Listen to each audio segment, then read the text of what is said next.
Boo!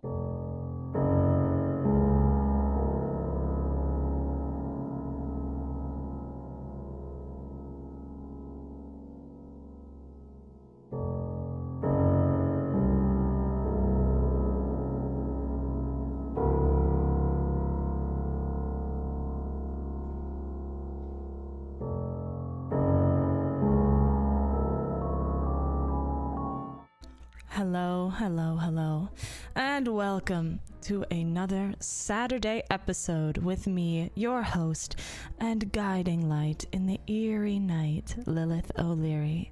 Hope I didn't scare you too bad. Today we're going to be doing a lot of stuff. I'm not sure how late we're going to be going. Maybe it'll be another 11-hour stream, maybe 12, and there won't be a VOD. Maybe you'll just have to be here. But what I have planned is a little dead letter department, a little homicipher, a little Q&A. I think we'll start off with dead letter department. I'm really excited about that game. It'll give people a chance to kind of settle into their weekend vibes and give us a chance to settle into our weekend vibes. So that's gonna be what we do. And after dead letter department, we will figure out whether we should proceed with like some other shit. I don't know. Okay, so don't do that, VOD gang. I hear you. And hello, future VOD gang. How are you guys doing? Let me know in the comments. Ooh, we're covering all the bases. Okay, so let's start with dead letter department though, because that's one that I've been hearing about. And that's one I want to get after. Squeeze me. I have to come over here first and do this shit. This good? This good? Hold on 1 second. There we go. There we go.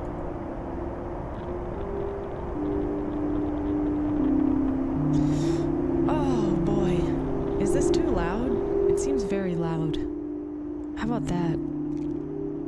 How about even that? Oh, crrr.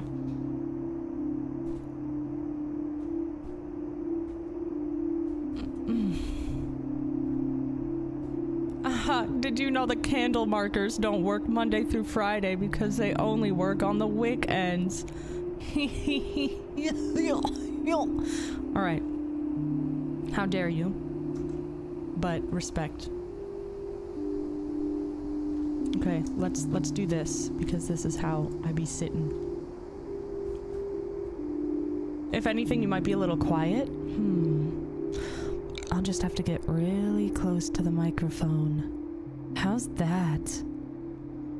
You know what? I have a better thing. Oh, hold on. Hold on. Don't worry. Oh, much better. Damn. Yeah, just shut all the way up. I think this is good. You just let me know. You let me know. We can't avoid the scuff. Let's do this. Okay. Ooh. Dead letter department. Okay, so I have no clue what this game is. It feels like a lot of games that I've been playing lately I don't look into. That might come back to bite me, so I really hope it's not this game that does that, but I've heard it's very good. And I've heard that I should play it.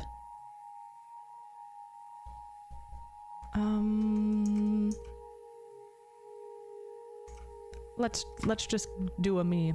Hey, asshole. My time here has been a real learning experience. Brutal, been rough, but nothing compared to the hell that was living with you. Jeez. I don't have to be that brutal all the time. Damn. Okay.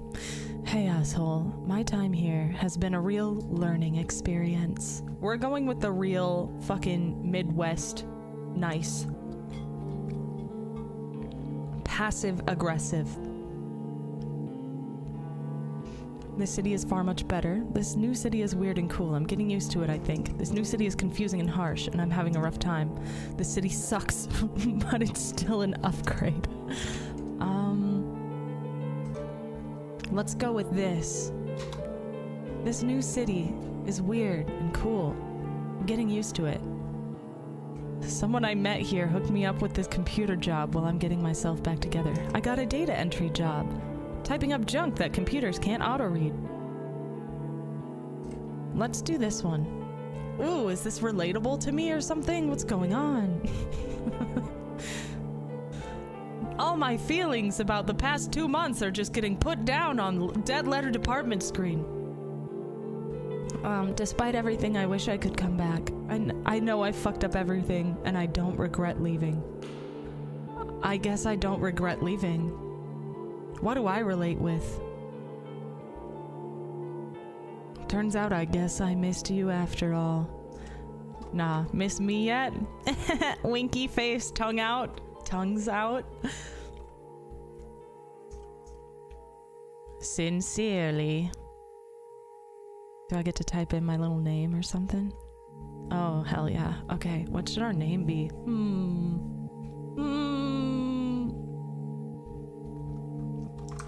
That bitch. That bish. Nice. Sick. Hey, asshole. My time here's been a real learning experience. This new city is weird and cool, and I think I'm getting used to it. Shit! Miss me yet? Sincerely, that bish. Okay. Silent Hill 4 much?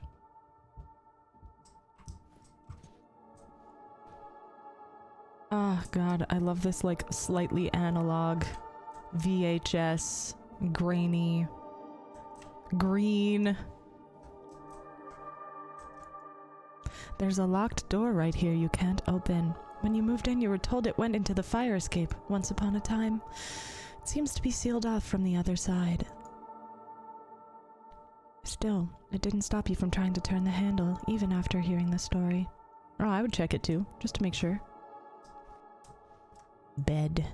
This bed, it really isn't that great. But still, you need to use every fiber in your body to resist crawling back into it. I've got a very good relationship with my bed. Boxes of the stuff you brought. You've kept most of it packed while you were trying to get situated somewhere better. Okay. The last person that lived here left this couch behind. You kept it, since you really only had enough money remaining to buy a cheap bed with. Well, hopefully it doesn't contain anything weird inside it. What? Oh, I'm cutting that open. Bro, Danny DeVito's gonna be inside there. Required notices. Important data. All data you entered is proprietary between Orkai Inc. and the Postal Service. Some tips for efficiency. Most letters can still be delivered if the street address and zip code are clearly discernible. Capitalization is not a priority. Oh, bitch, do you know who you're talking to?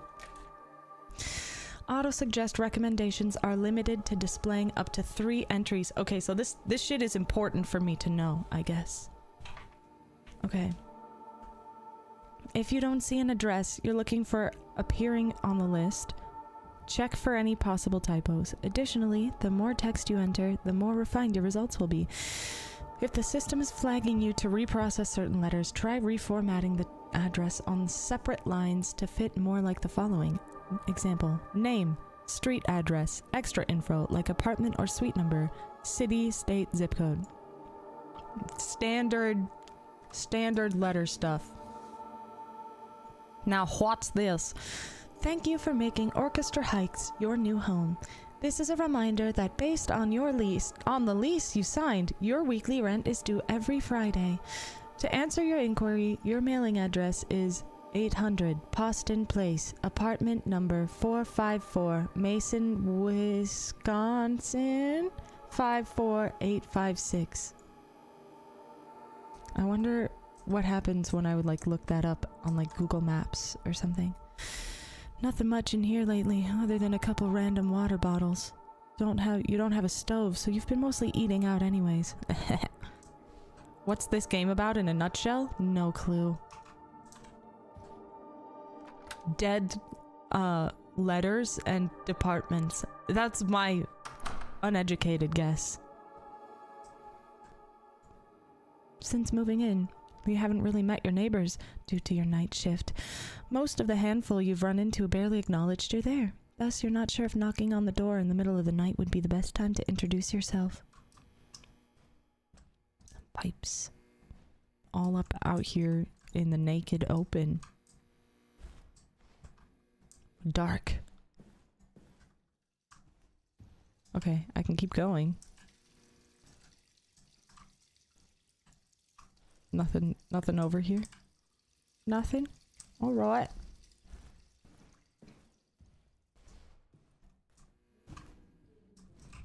Let's see. Okay, here we go. I know that, like, at some point there's gonna be something hiding in this, like, darkness, and I'm not excited for that. I don't really appreciate that.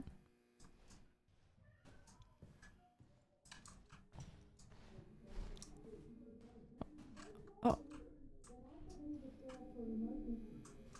Someone's awake somewhere.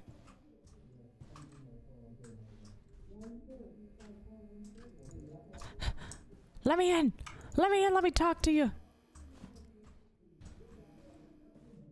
Let me talk to you! Please! I know you're in there. I can hear you.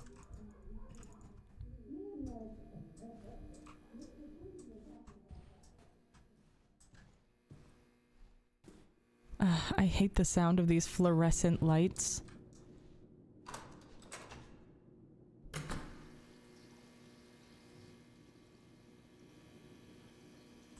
Let's go up first. That's nowhere else for us to go. Looks like we're not on the tippy-toppy floor. I'm sure we're not even supposed to be... What? Where am I right now? Do I have like a flashlight or something? What is this?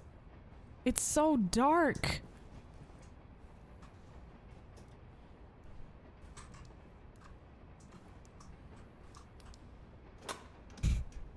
Eavesdropping. Hey, listen, they're talking loud enough for me to hear it in the goddamn hallway. So begins a new night. Heading towards the job. Shit, we went the right way. Fuck. Heading towards the new job you picked up a while back, the same day you arrived in the city.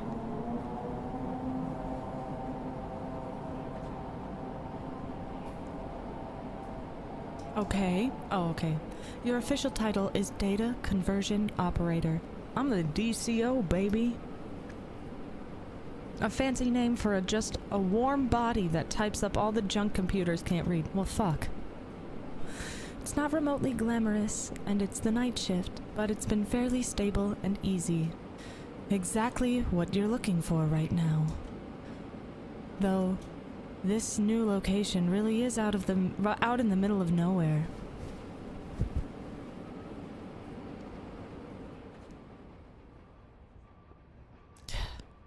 Fine. I know, story progression, accidental, truly. I like to weigh and explore all my options first. I like to know where everything is. Be like, oh, okay, I'm gonna be able to definitely come back here at some point. But now, we just have to go through unprepared. Like a couple of fucking casuals. TV? What is this? Where am I? It looks like another apartment building. I don't like that.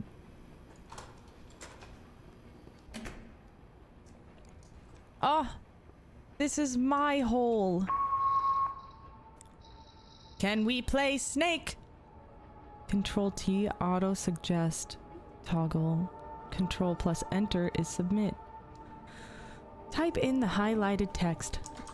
Jessica Richards 9776 Lafayette Shoal Rockfield, Wisconsin 553-022 53022. Okay. Control T.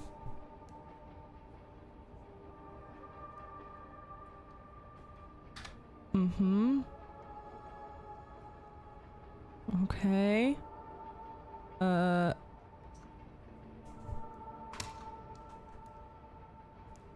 Does it run Doom? I hope so. Join the Kudan card family. No annual fee.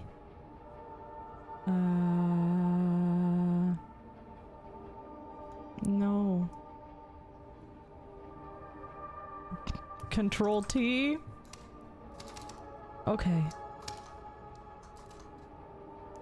Auto reject. More data required. I don't know, man. Suggest something to me. Okay, let's... Where is insert? Insert. Let's get a look-see right here. Okay. 67632 Dawson Lake Road.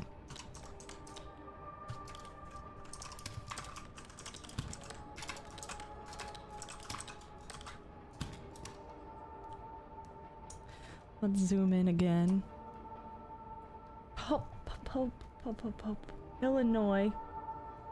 IL 61065.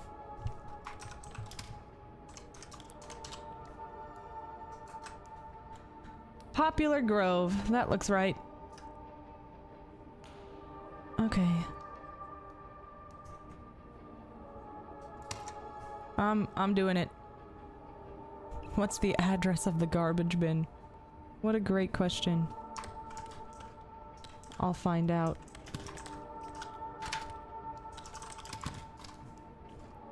Two, 3, 8, 4.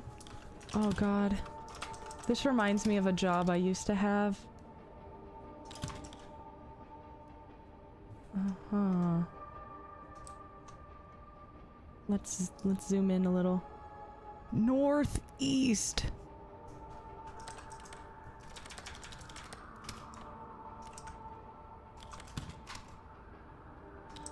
Marsville, Washington, 98376. Let's see. God, I'm just so good. None of those look right. Let's get rid of this. 986.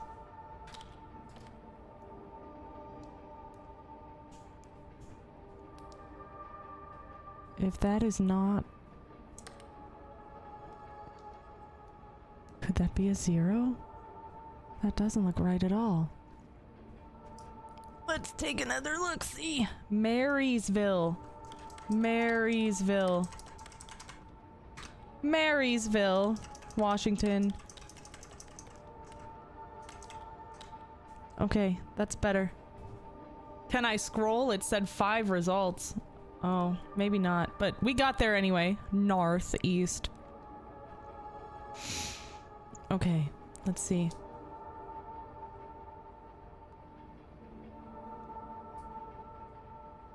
That looks like a 0 and not a 1.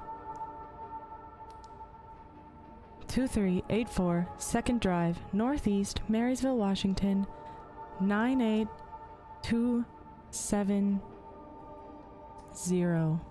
I'm going with the first one. Get after it,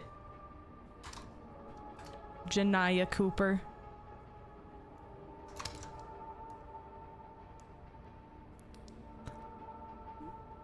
Okay. Okay. that's cute. Look at him. I don't see no name though. You got anything? Auto suggest? Page up, page down. Oh, fuck. Yeah, MonsterCon is going to be alright. I'm bored. Here's a postcard. Max.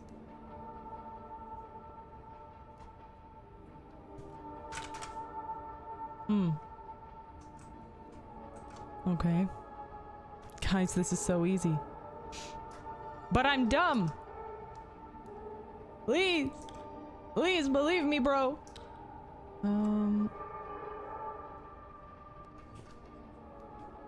Dude, I've got nothing.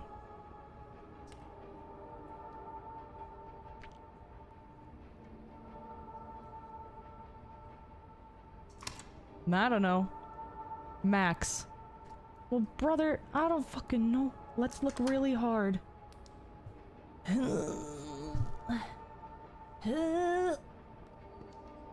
Using all of my mental power. Maybe just MonsterCon. Max. MonsterCon. How about that? How about just MonsterCon? Work with me, bro, please! You just type everything in yellow? Oh.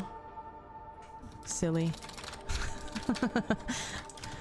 Lucky for me, I don't know how to read. MonsterCon is going alright. I'm bored.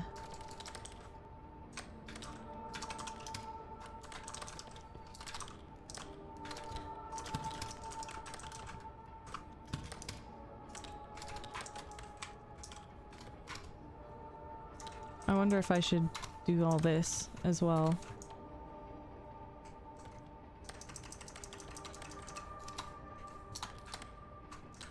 I actually had a job kind of like this once upon a time. There! I did it!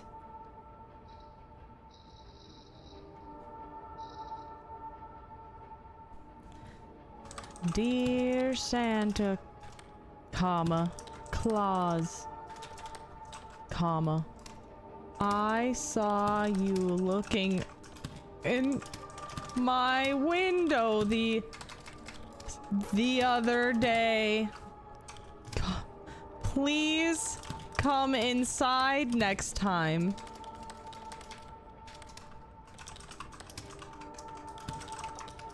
Oh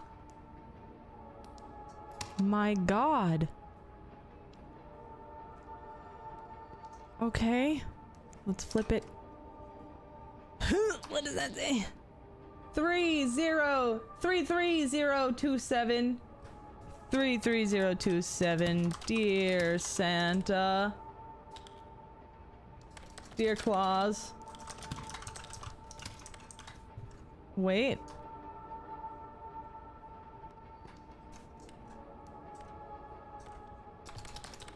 Klaus Street. Do you guys ever like do that thing where you're a fabulous and very competent typer, and then the moment somebody starts looking over your shoulder, you start fucking up a whole lot? That's kind of how I feel right now. 80906.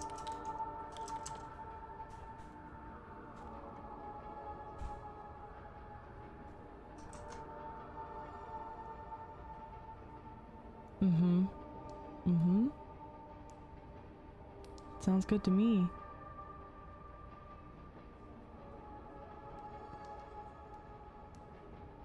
Yeah.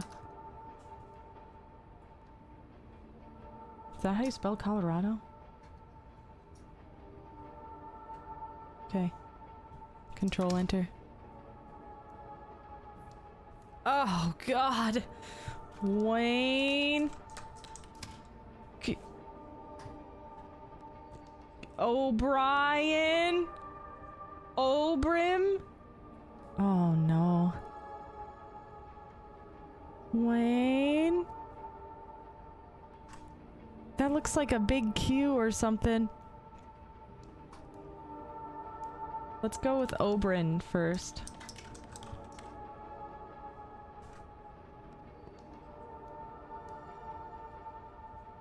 Maybe that's a fucking M.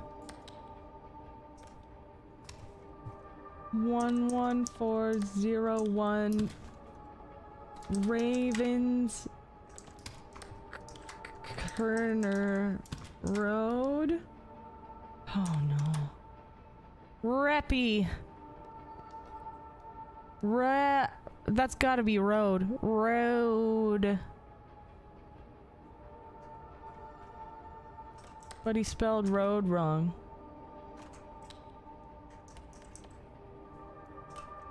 Let's do it the way that he said. Cordova. MD 21625. Okay. Wayne Obram 11401 Ravens Corner Road, Cordova, MD. Okay, that looks like the one. I don't know what I'm doing, but I know I'm doing my best. Okay. That looks like a fucking good time. Hello from Ohio.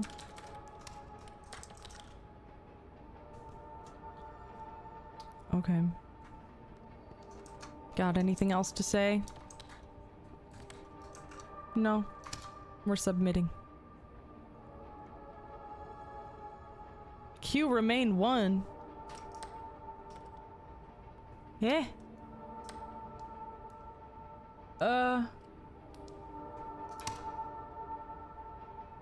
Got him.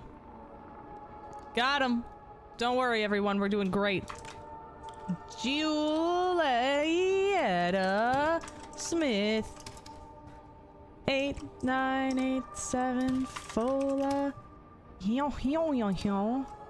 Let's see if we can make it out. I think that's Oklahoma. Oklahoma 73537. All right, buddy, what you got?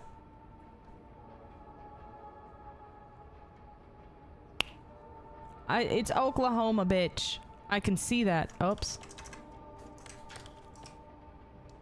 El Dorado, Oklahoma.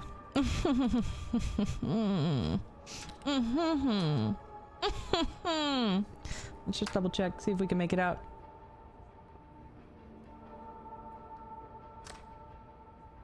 Nope. I think it's fine. It's not much, but it's honest work. Ministry of Home. Ministry. Ministry of Home Affairs.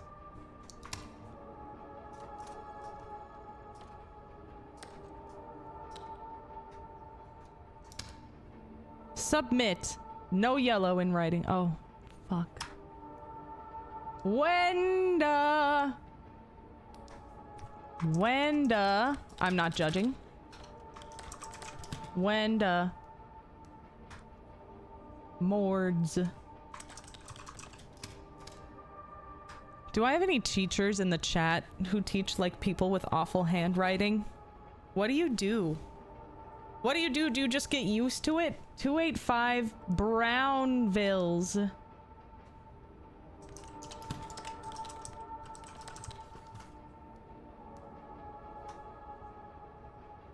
Vegas, Wyoming.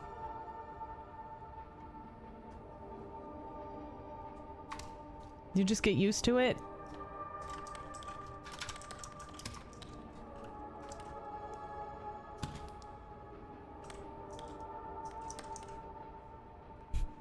You cry. Oh god. Fail them? Oh jeez. Wenda Mord, 785 Brownsville, Bags, Wyoming, 82312. So there's only one result, so we're gonna go with it.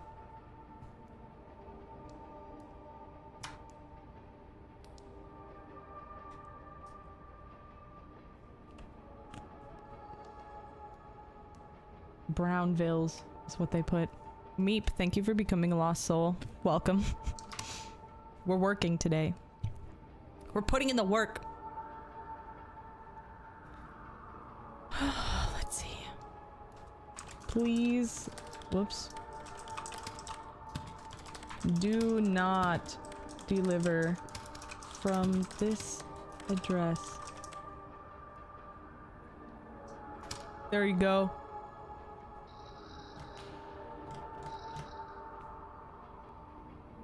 $999 Lane Street Loop City. I wonder if these are real places.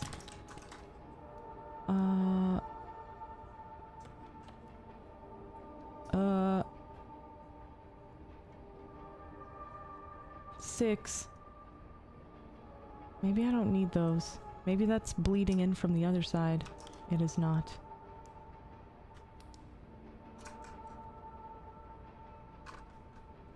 Well, there's only one result, so let's just go with it. I'm at Loop! I'm at the Loop store!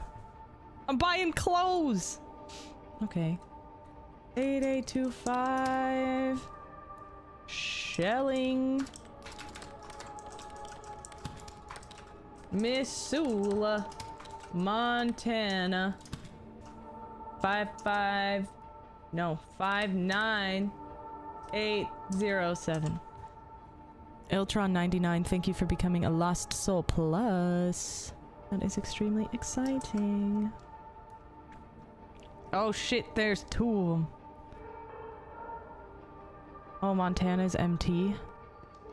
Whoops. That's fine.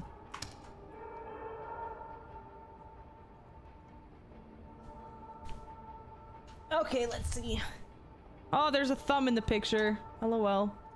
Alright. R. Williams. Sorry. Williams became the first person known to be killed by a robot when a factory robot's arm struck him in the head. Okay.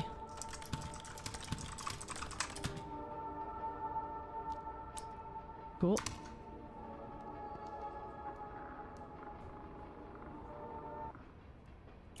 I did it. I did it. I've finished my honest day at work. F's in the chat for R. Williams. The workday over. You shield your eyes briefly as you glance outside the subway window toward the rising sun. The train is now active and bustling with people, calmly meditating in the morning collective idle state, going to and about their jobs. The city was the first time you rode in a big subway. It was quietly exciting to be in such a large moving contraption with total strangers. You've become accustomed to it by now, but still, a thought enroaches. Thinking about getting used to being in that isolated room and how you're never going to. I'm never gonna get used to being isolated. Replacing this bed is the top priority. As soon as you can get some better income, or at least a mattress topper so your back doesn't feel so sore from it. Get a Tempur-Pedic, homie. That's what I got. Ooh, I love my fucking bed so much. Do you guys prefer soft or hard beds? I enjoy a very firm bed. I wanna like jump into bed and then get hurt because it's so firm. Dive into bed and immediately break my neck. You like it soft? Could never. My back would hurt. I need the structure.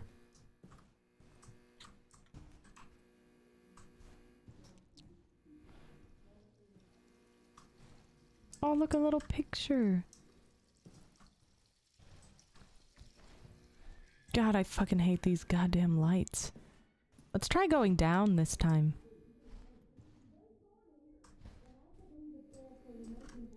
Let me in.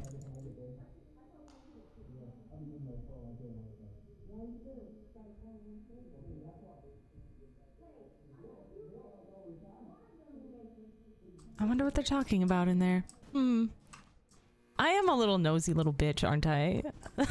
I'm just being nosy. Hey, I saw that. I saw that. I saw that. I saw that. We all saw that, right? You saw that. I saw that. We all saw. Oh, I can't even go down here anyway. Please. Please let me out. I don't want to go to this job.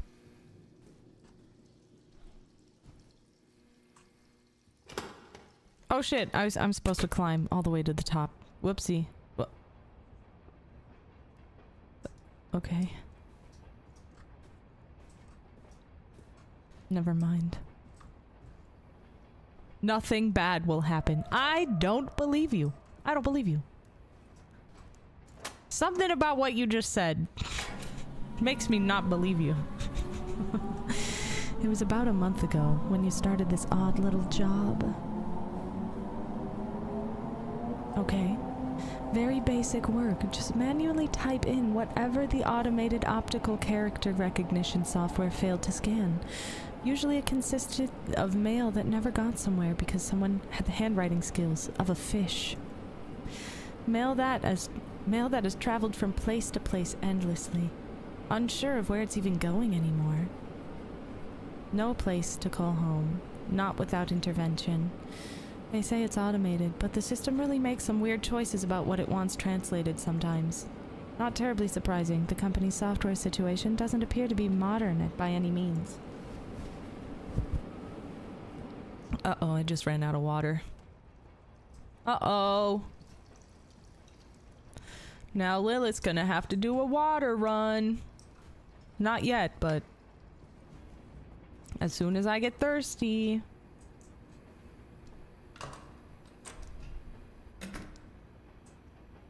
Oh.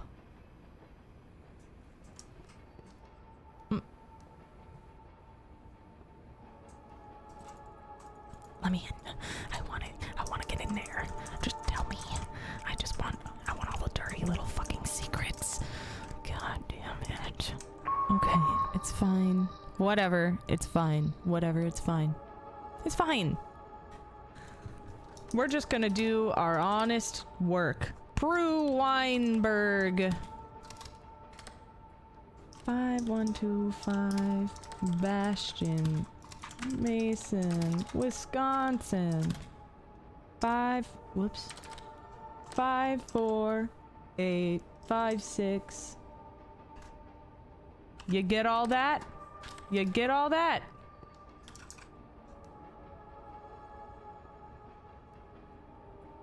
I have eyeballs and I can see that that one is the right one. Let's flip it over. Just for fun. Okay, for science. There isn't a lamppost to get friendly with inside every wardrobe, but there should be! There should be! Alright, let's see. Caroline Cook.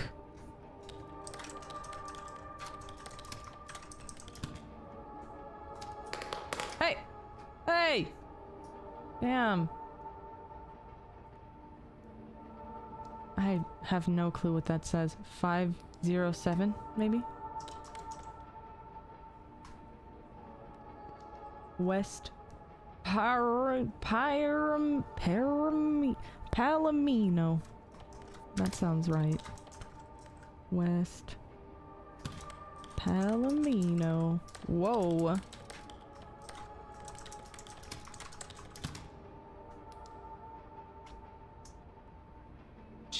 China Valley.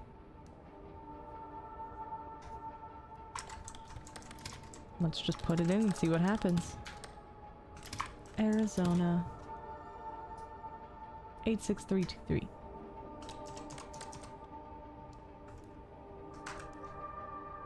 One result. Oh, Chino Valley. That makes more sense. Urgent information open immediately. Confidential hope surety. Time sensitive. Wow. She never got it. That sucks. Lance. Risher. Okay. Richer.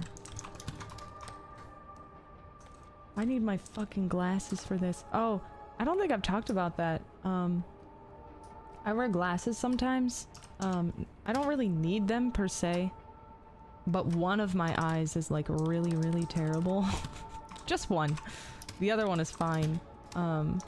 Tucson, Arizona!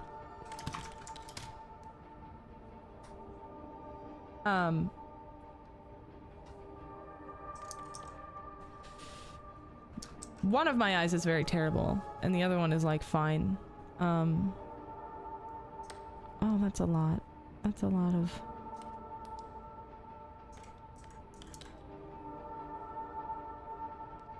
$8, $5, $721 maybe?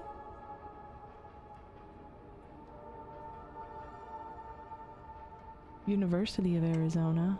Huh. We'll go with the first one, I think. He didn't say nothing about no university. Let's check. No mail receptacle unable to forward. No mail receptacle. Whoops.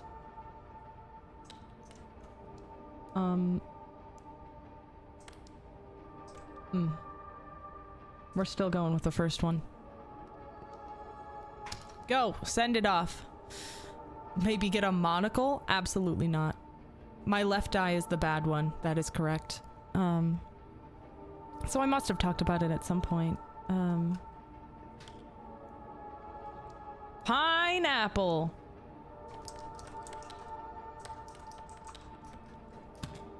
Nice.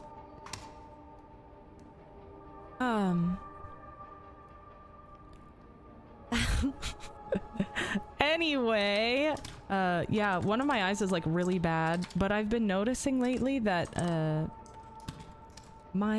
I feel like I should start wearing my glasses just a little bit more,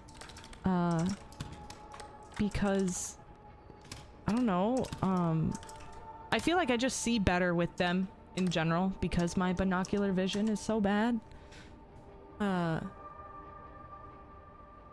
Wear a blindfold so both your eyes are bad. No, I already had to wear an eye patch when I was young. I wore an eye patch with glasses when I was young, because my eye was like, it was starting to drift because it couldn't see. So it had nothing to really like focus on, and I wasn't really trying to focus it because I was I was like 5, you know? So when I was 6, they got me glasses, and then they got me, it was like 1 bottle Coke lens in there. Huge fucking just crazy prescription in one eye, and then I wore an eye patch over my other eye. It looked fucking weird. But I had a fairy on my eye patch, so I was like, these bitches can try to come for me all they want. They're just jealous of my fairy. Brew Weinberg. Let me send this off real quick. There. Cryptid pirate. That's right. No, it corrected my eye, so I don't really have to wear an eye patch or glasses anymore. But, I've like gotten used to not being able to see out of one eye. Whoops. Oh, nar. Oh, okay, good. Girl, why do you keep giving me this one person? Prue Weinberg. 5125. Bastion. Mason. Wisconsin. 54856.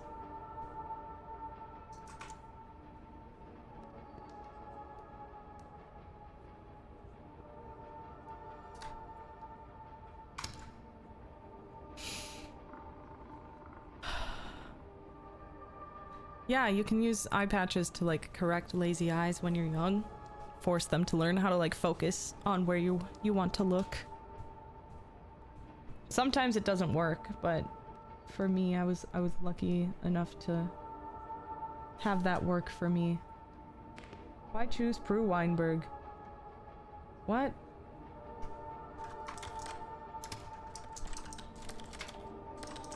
This Prue Weinberg is such a character.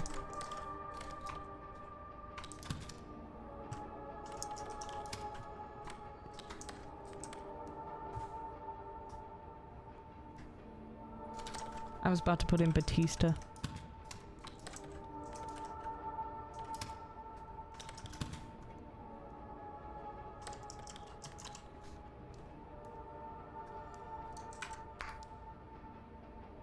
Mm-hmm. It really wants me to put in Delta.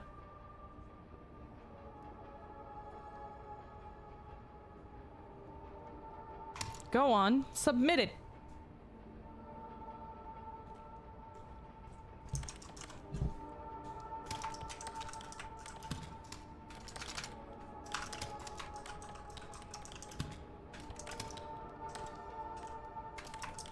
I don't know the like abbreviations for the states. Georgia.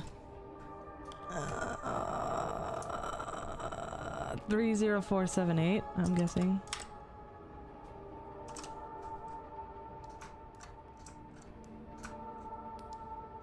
Come on.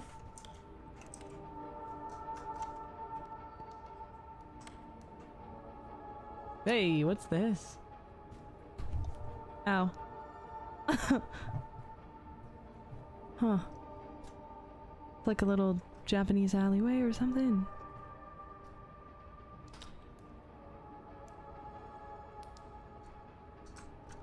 No toggle suggestions? Okay. Batavia. Whoops. Well. I used to think that I don't have any,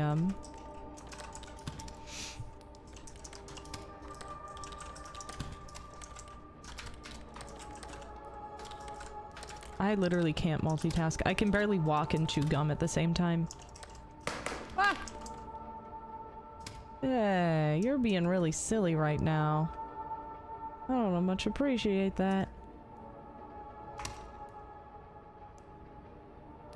What's done is done. Exactly.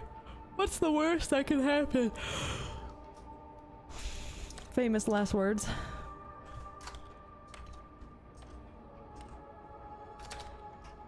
Okay. Prue Weinberg.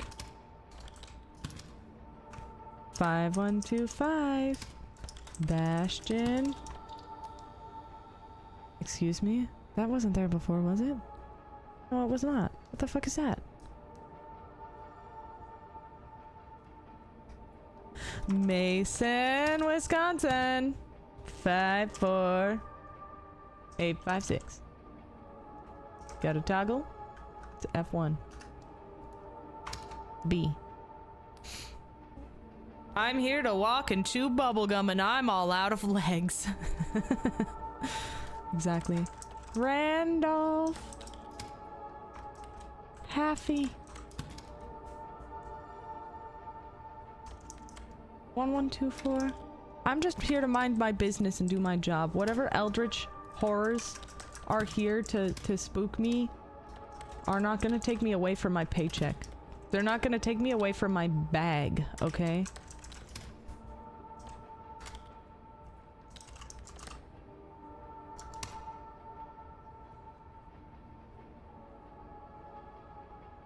What the fuck? Flagged for reprocessing. Oh. Okay.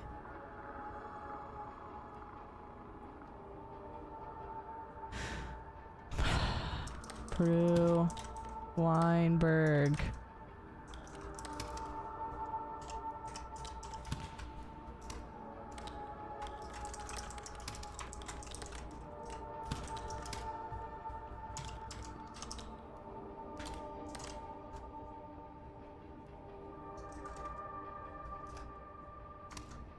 Go on. Okay, let's see.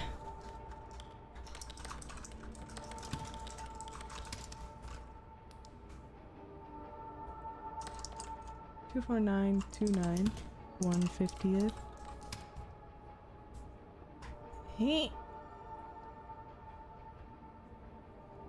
River, probably.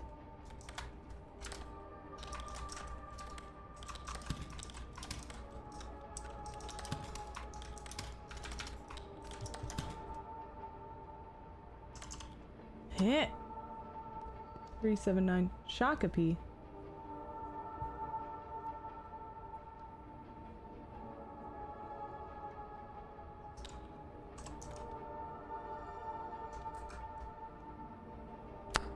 It's F1. It's F1. Do not X-ray? Can I X-ray? I don't think I can do that. She's been dead for 5 years. Leave us alone.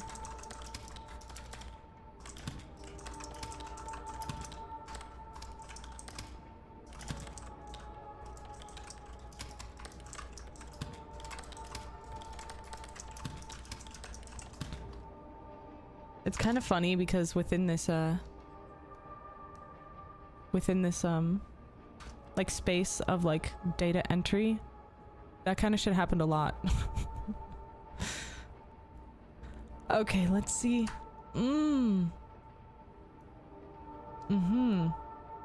Yeah, of course. Anything? No? Alright, it's getting sent. Oh my god, Prue Weinberg!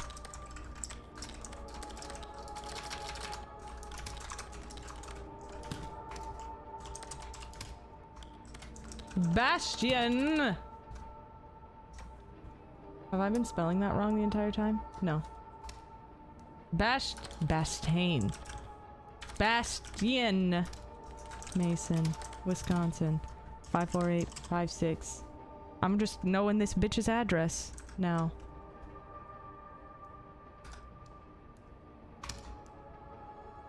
What would happen if I sent it to the wrong place? Outsider. Orchestra Heights. Hey, isn't that us?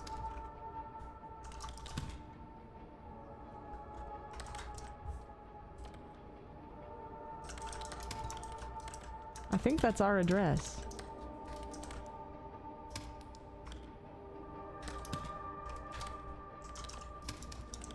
Oh, so we're in Wisconsin.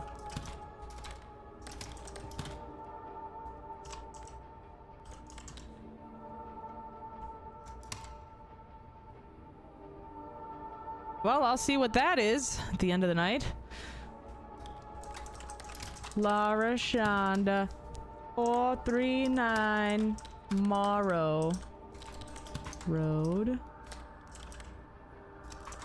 South Lebanon, Ohio. It's not my problem. I'm minding my business. It's not my problem. I'm here for my bag. I'm here for my bag. Nobody panic.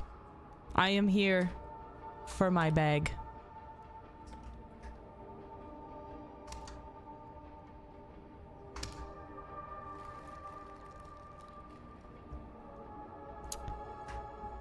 Ah.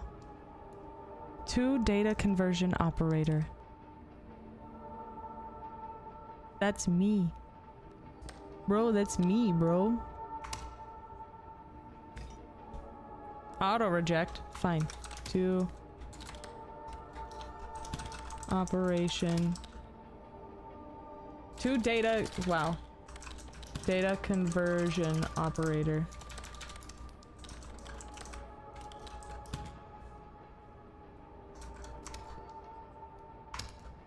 There. Non Habes Moriut Phantasma Fiat. Okay. Good for you. I'm here for the bag. Uh-oh. I don't have the word for that. Latest.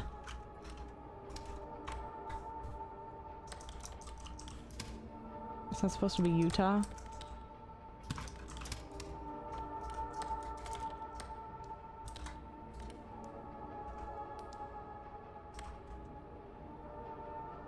Yeah, what you got? University. Okay. I think it's gonna be a university of some sort.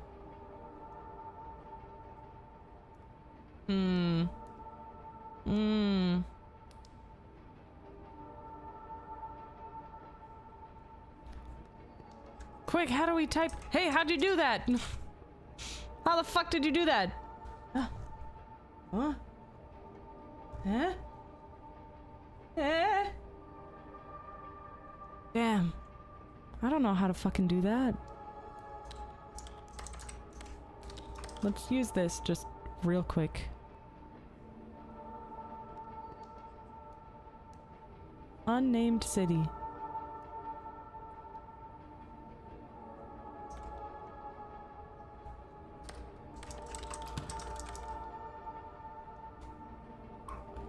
$355 results. What's on the back? That looks to be Ivan.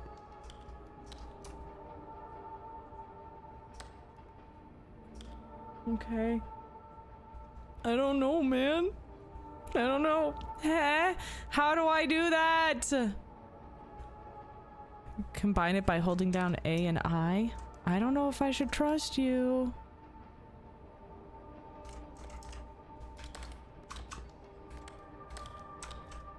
Nah, doesn't work.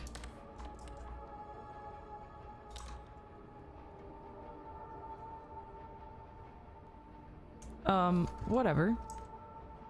My feelings aren't hurt. Not really.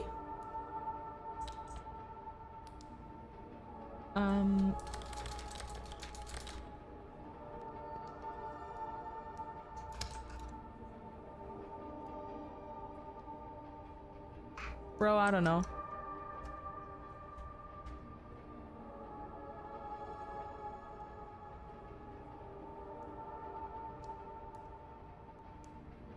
United States Military Arcade? What if we put in Ivan?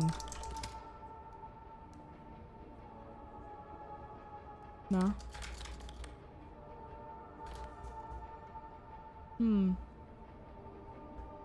We're just gonna send it somewhere. Unnamed city. Is it possible to pick one of the suggestions and then edit it? Perhaps.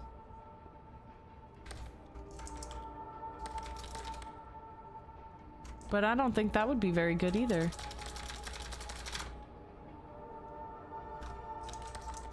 I do think this is probably university though.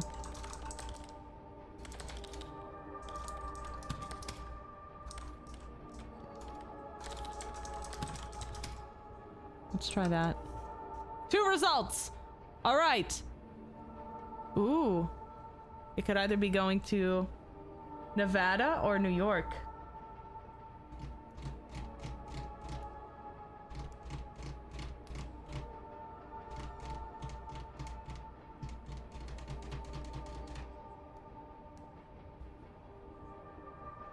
United Nations.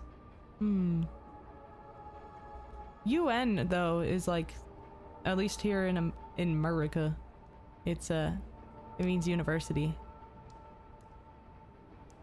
Just who the fuck is Ivan? That's right. Let's go with New York. F1 has not steered me wrong yet. Damn it. F2 has not steered. Damn it.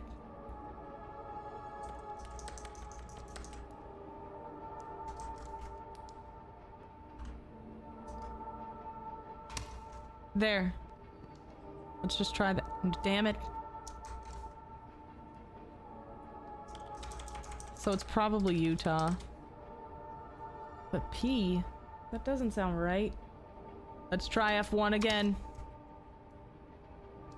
Damn it.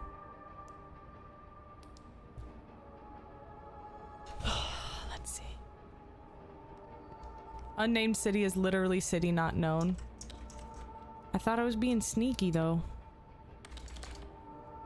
Because I can't do that.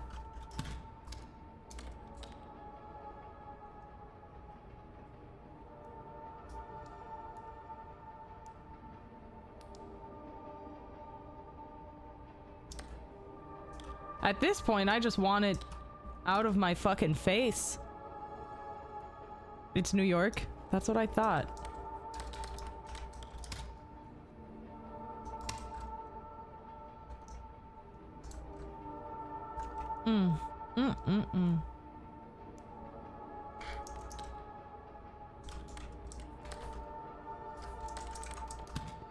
Let it blank and send it to C. That's what I thought.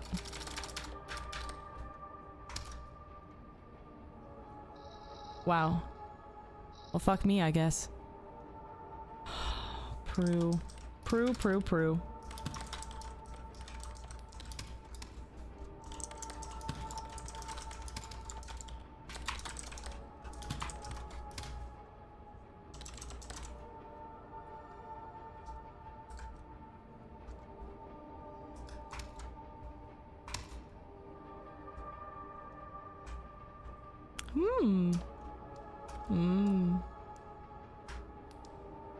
Classified. Product of something. Send it. Send it.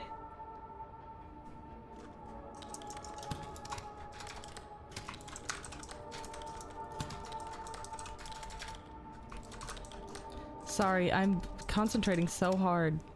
ID. What's ID? Idaho. I'm the hoe. Got it. Nar?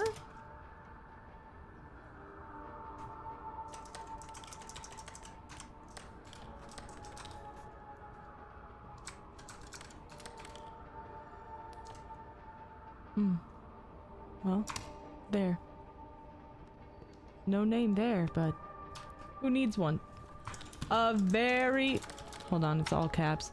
A very loud thunder. Thunder. I thought it was the storm. I raised my arms in front of me. I had to touch my face. I thought I didn't have it anymore. What is this game about? No clue. There is an apostrophe there, bitch. Said the air displacement was double the dropping of an atomic bomb. Hold on, wait.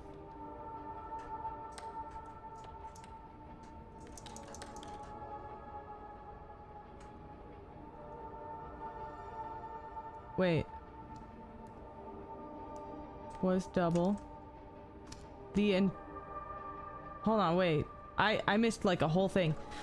Was double the intensity generated by the dropping of an atomic bomb.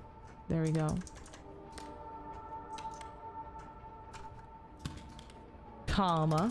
As half of the victims found outdoors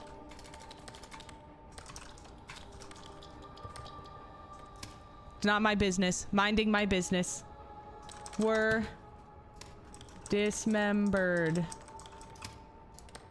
and pulverized. with very little of them remained to be found. Interesting.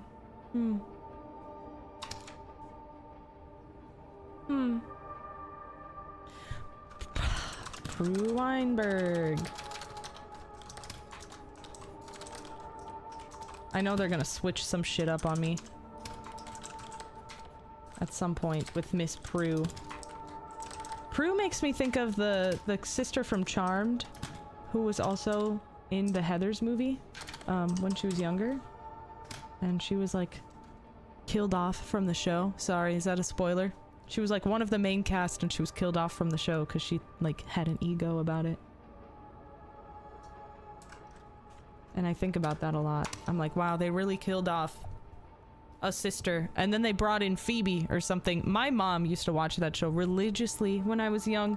And it was like the only soap opera that I liked because it was witches.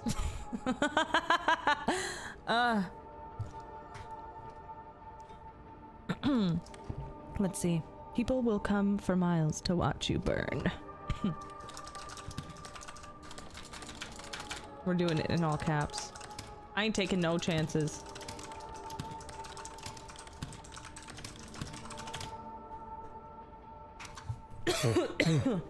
They brought in Paige. Yeah.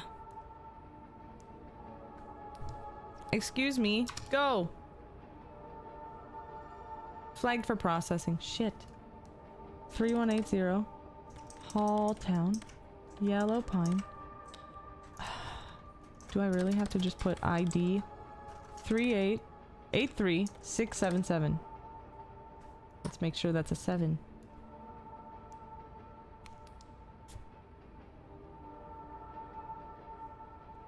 Looks like it to me, man. Let's flip it. Oh.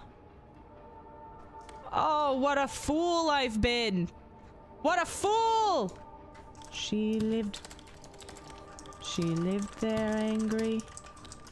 She died there angry.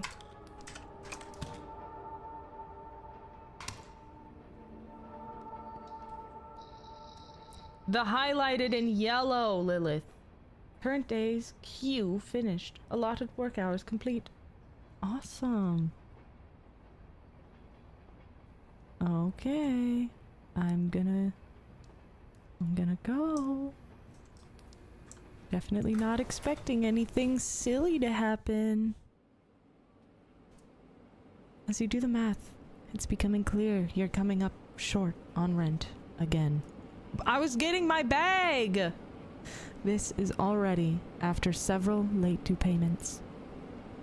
The job's pay is per item typed up, so you contact your manager asking for more mail to process. Doing some overtime tomorrow, even in that small room, should be fine.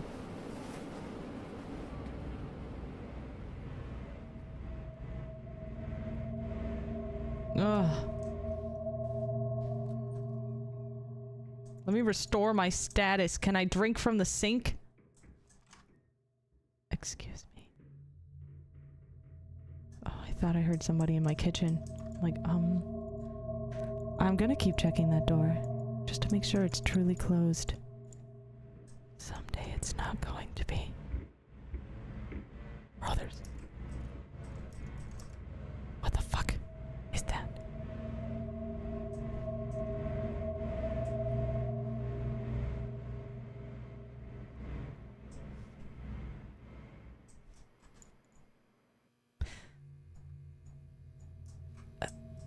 Okay, well, whatever. I think we've got more stuff here. Official notice, perhaps?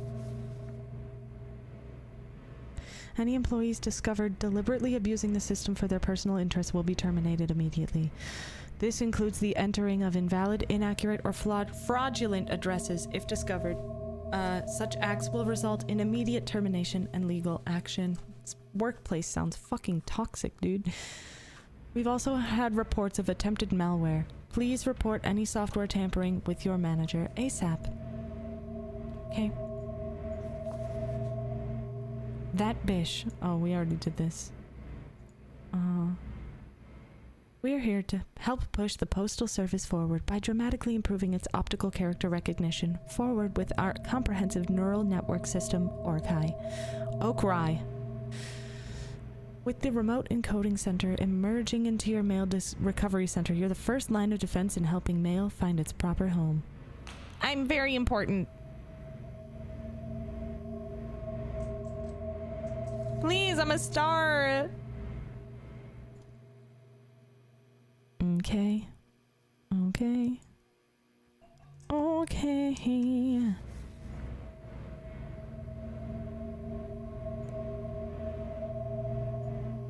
Sorry, I'm just speed reading now. I can never talk as fast as I can read. It told me to take a break. No. Oh my god, I was right. This is my address. Okay. As you're about to leave, you notice that you're standing on top of some mail that was delivered while you slept. Pick it up. Oh, look at that. Wow, look at that. That's so crazy. Opening the letter reveals nothing inside, other than an odd smell. Dude, did they fart in the The smell of that like a mineral, okay, or iron, smoke, and chalk. Who sent this remains unclear. It's probably best not to hang on to it. Should have opened that shit outside.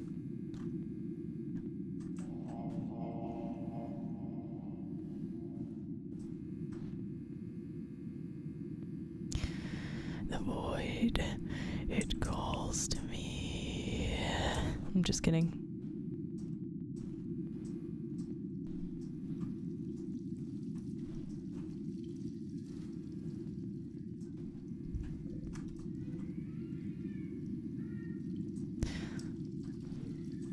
I used to live in an apartment, and it was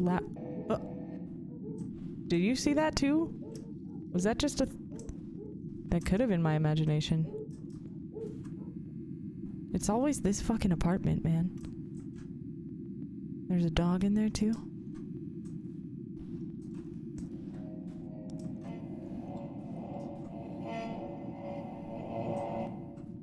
Yeah, chill out. Hello? Okay. Nothing looks like. Seems like we're doing alright, yeah? Bit stupid not to, isn't it? Let's go get our bag. Can we go this way? Nor? Okay.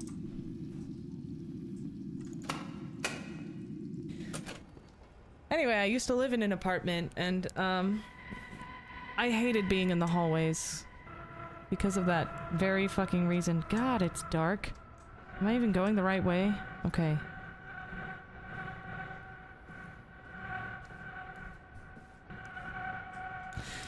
And I hated being in the hallways because it was always like loud and you can smell literally everything that everybody's cooking. Please stay clear of the door. You've been wondering about work. And where exactly is everyone else? They've been moving everyone around lately. You ended up at this weird warehouse location, as if it's some kind of sort of practical joke, initiation rite, or a mistake. Despite asking about it several times, your manager warmly confirms it's all correct. A temporary solution while they are relocating the main office. They had to get a bit creative. It's a pity. The old office was rather nice. At any rate, the solitude has been good for the going through your thoughts at least.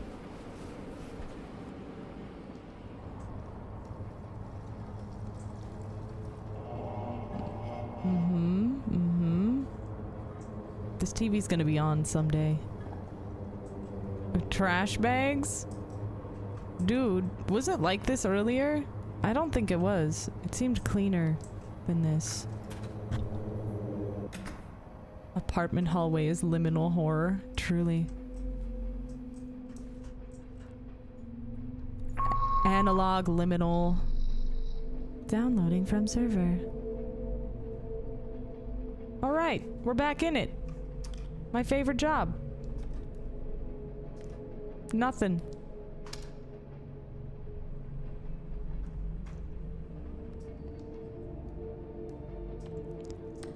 Oh, excuse me? There's more than one. Biggest savings! Big savings!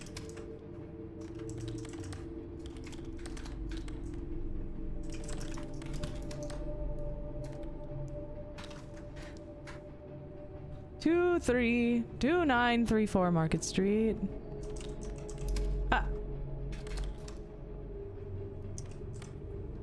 What? Oh, fuck. Did I turn off the number thing? Hold on. I did.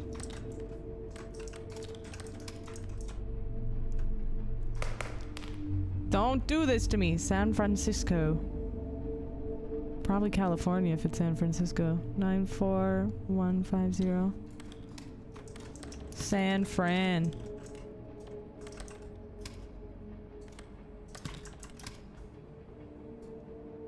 Nine 4150.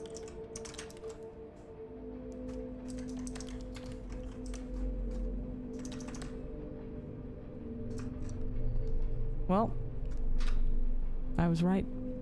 But I want to see that other thing again. What's this? What's that, Ben? Something. Oh, it's just not gonna happen again? Wow. Well, we got it that one time. Alright, let's see. Huh.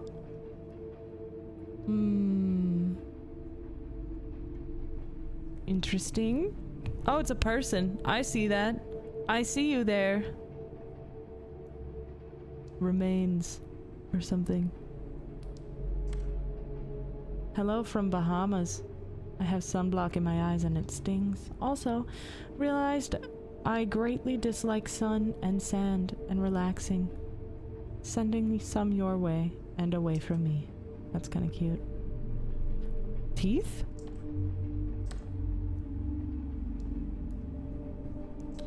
Okay. Hello from the Bahamas. Period. I have sunblock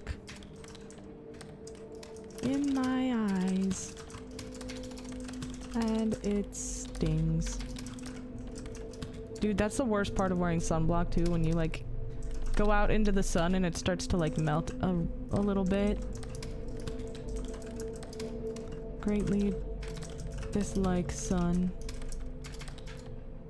and sand. I'm getting my bag. I don't care what's going on. And relaxing. I hate sand. It's coarse and rough and it gets everywhere.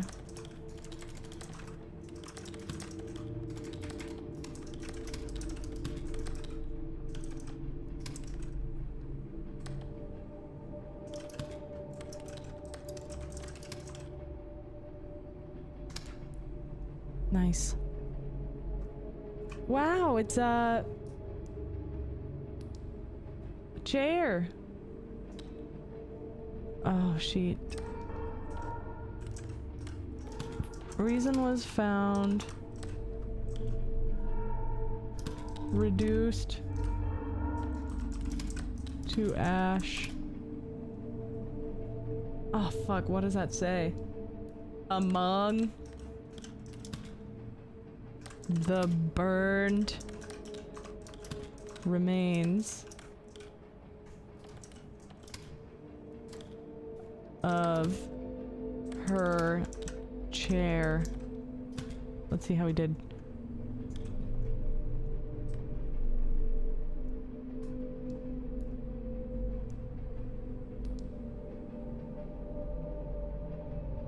Was found reduced to ash among the burned remains of her chair. Okay. Seems like Reason was not her name. What's something that looks like that? Reeser? Maybe it's Reeser.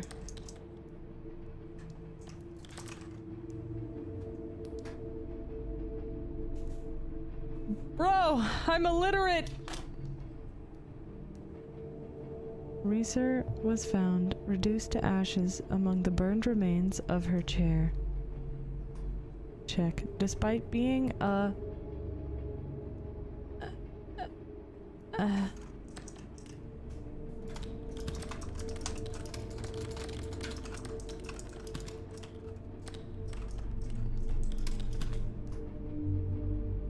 Landermart spontaneous human combustion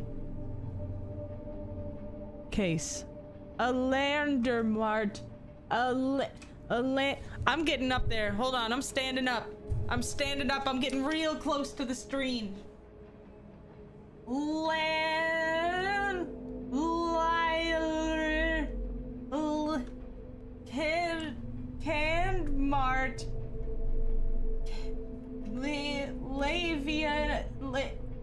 Leerie Mart.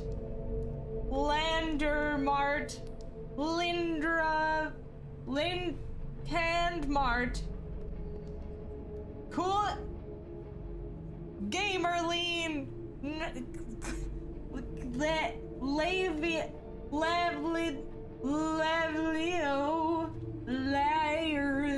I don't know what that says, dude. I can't. A landmark. A landmark. Oh, landmark. Oh, we got it. Oh, look at us. Look at us. Look at us. Oh shit, you guys put it in chat. I should have just read chat. Landmark. Spontaneous combustion. Case. Period. In which every possible tool of modern scientific investigation was used.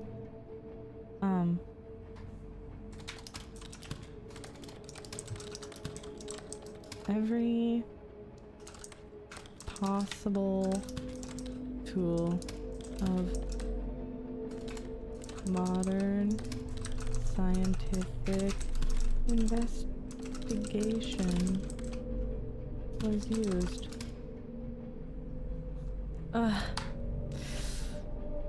The incident remains unsolved. Okay, this doesn't really make sense. Reeser was found reduced to ash among the burned remains of her chair. Despite being a landmark, comma, spontaneous combustion, a landmark, okay, despite being a landmark spontaneous combustion case, in which every possible tool of modern scientific investigation was used, comma. I know they said it didn't matter, but you don't understand. The incident remains unsolved.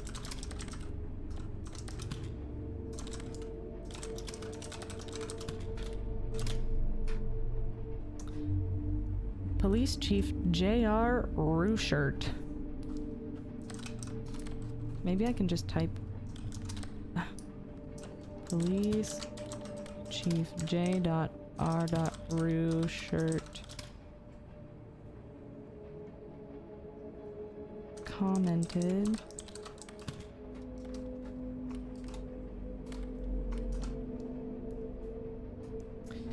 as far as logical explanations go, comma, this is one of those things that just couldn't have happened. Couldn't have happened, but did.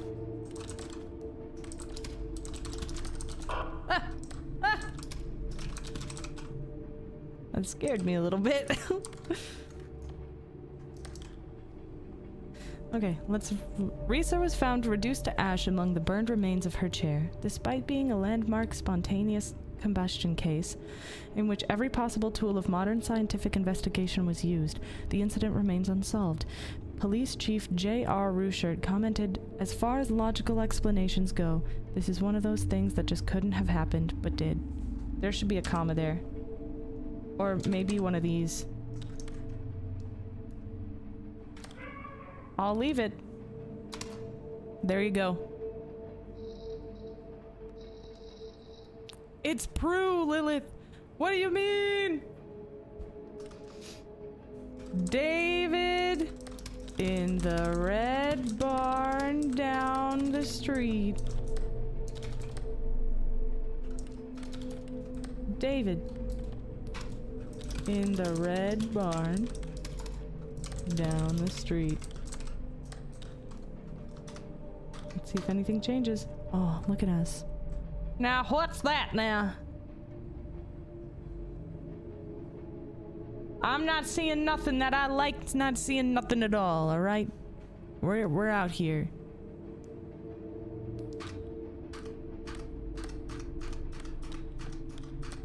Alright. I should be checking that.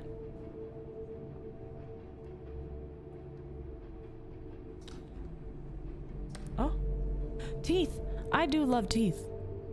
I do love teeth. I don't feel unsafe. Do you feel safe? Well, do ya, punk?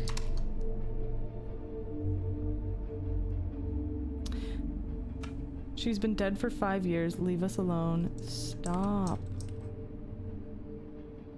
I'm sorry, ma'am. Hey, there were the teeth again.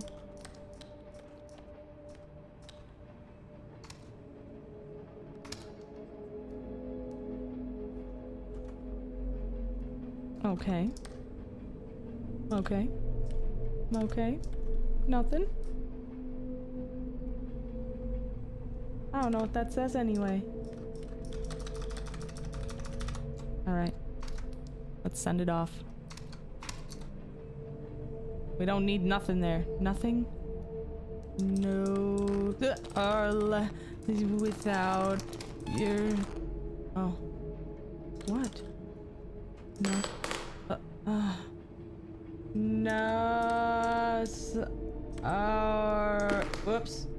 No. Stop! No souls without use. Nothing vast enters our life. Shit, I didn't even read the red. What did it say? I was too focused on doing my job and getting my bag.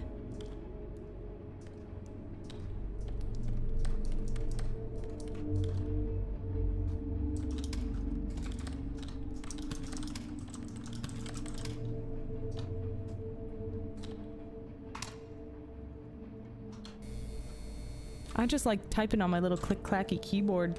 Go home. No, I have things to do today. I can't.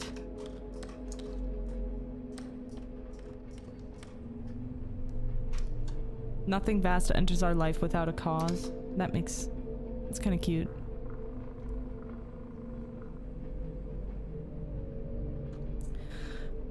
What the hell? Yes, that is how you sharpen a razor blade. My little brother actually has one of those. Like a real nice one. That Sweeney Todd style. Oh shit, teeth! We love them. I love that kind. Oh, we're never gonna see it again. I love it when the canines are just a little bit in front of your other teeth. It's so cute. This game reminds me of Voices of the Void, which you'd probably enjoy a lot. I've never heard of it. I'll look into it. I'm liking this one so far. Tomton Jones. What's going on with my computer here? A lawyer is, comma.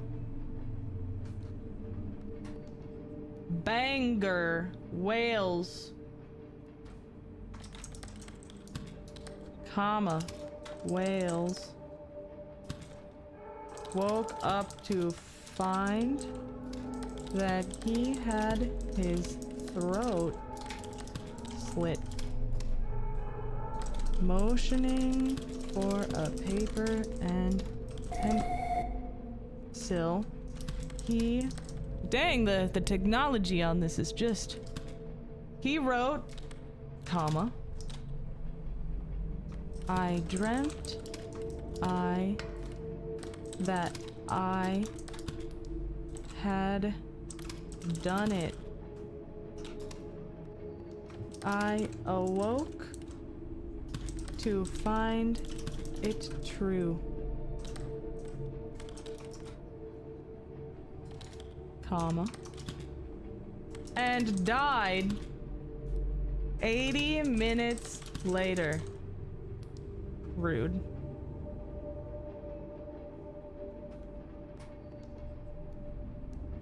Okay. He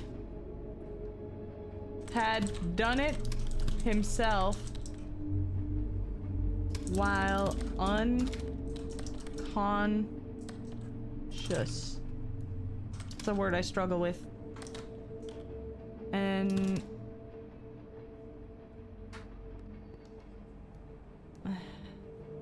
inquest at Bangor delivered a verdict of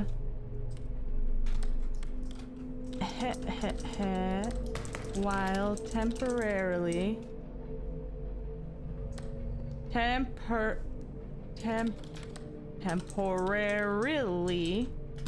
insane, comma.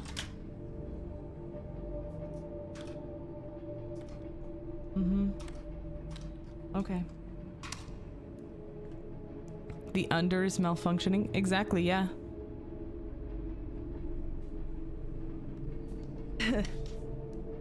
Oh god. Oh god. Dear Santa Claus. Dear Santa Claus. I told my mom you were at my window and she got scared. Maybe she thought you were rude. Moms are weird. Brother, I don't think that's Santa Claus, buddy.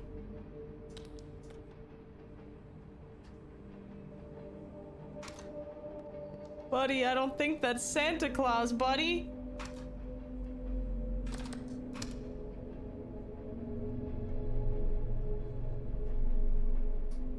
Saucy Williams. Stacy.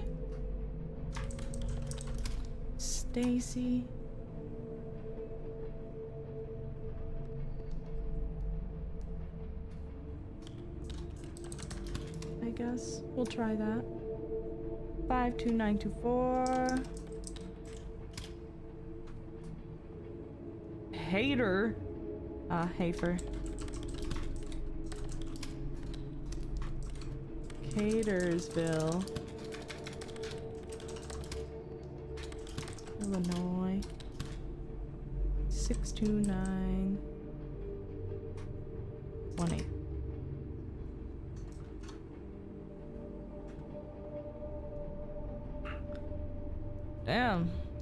Damn, look at me. Carterville. Whoops. I mean, it's the first one, though. Carterville, Illinois. 62918. Stacy Walls. Let's see. Sausage William on Hater Road. Exactly. Let's see. Please read this, Sarah. Don't throw it away. Whatever they tell you, I need you to know it's not me. Can you see it? Can you see it? Can you see it? Can you see it? Can you see it? Cool. I love the like lore that's going on, and I love that I'm not like, it's not just spoon feeding it to me. I fucking hate that shit. That's the whole reason that I can't deal with like the the new live action Avatar series is because they really just thought we were dumb and that we couldn't handle like a niche indirect storytelling. I don't know. That really made me mad though.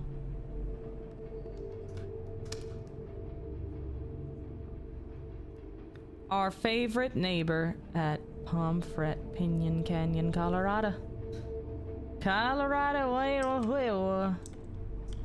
Okay. Girl boss. Okay. Let's try this way first. O G T I T E L Ogtitle. Let it go.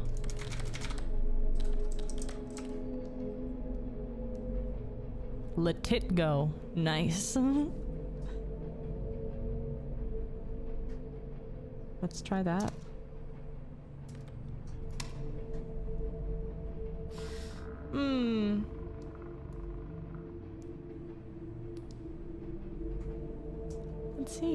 Let's see what's going on. Phases of the moon, maybe? No. It's just a cool door. To where? A crashed plane? What is that?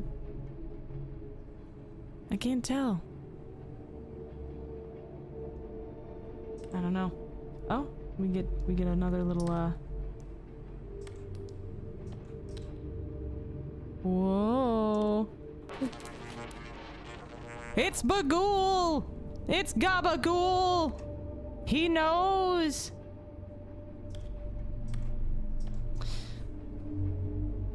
Edward the Second of England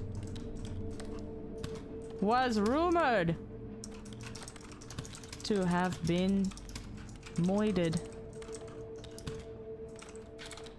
after being deposed and imprisoned by his good lady wife Isabella and her lover Roger Mortimer, by having a horn pushed into his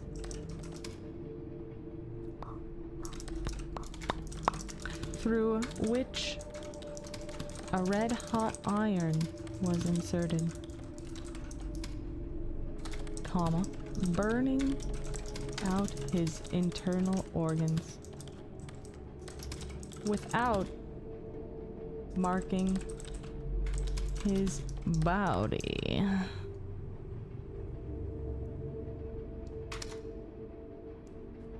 Nice. Okay, let's see.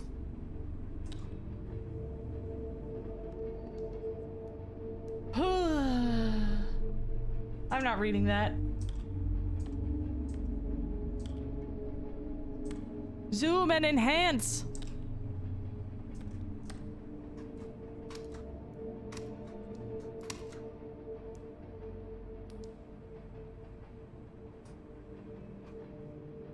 What a lovely bag. What lovely teeth. Let it out. Let it rot.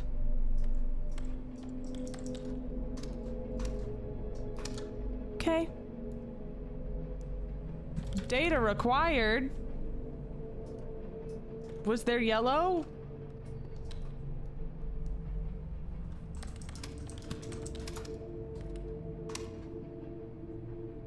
Okay. Oh, okay. It's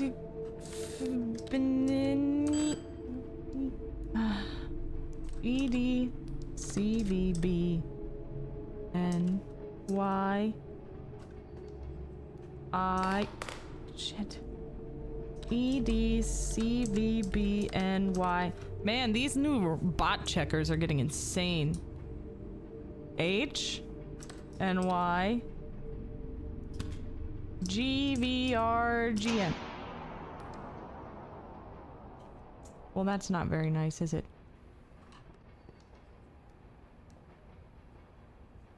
Is it time for me to go? It is. It's time for me to go. Looks like I'm out of here. Something about this work building feels like a tomb slowly sinking deep into the earth. Even the electricity is now struggling to reach it anymore, it seems. It's bad enough the item queue is throttled, but you didn't even get to finish it today. You take a deep breath and stare out the window at the rising sun again. Hopefully tomorrow will be better. I'm just getting my bag, that's all. Hello? Oh.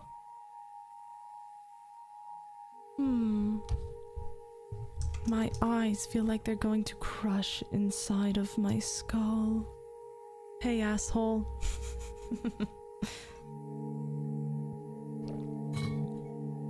My eyes feel like they're going to crush inside of my skull. I'm a little concerned for my safety.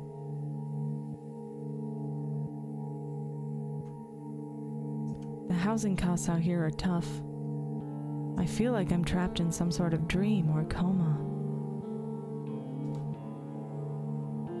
That is what this game is giving me, is coma. But anyways, this is my new home. I'm never coming back. I want to come home. You don't have to die to become a ghost.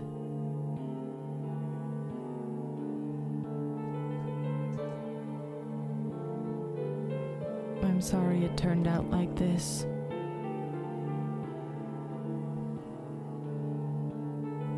Send it! Send it! Who are we sending it to? No fucking clue, but we're sending it. That bitch.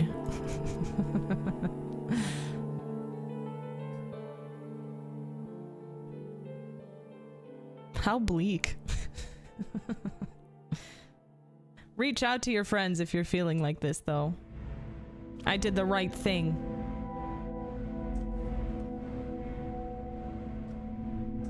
Let's check the door. Still sealed. Somehow you kind of wish it would open. Not that you know what would really gain you. At best it would just be a steep drop down. I can hear something.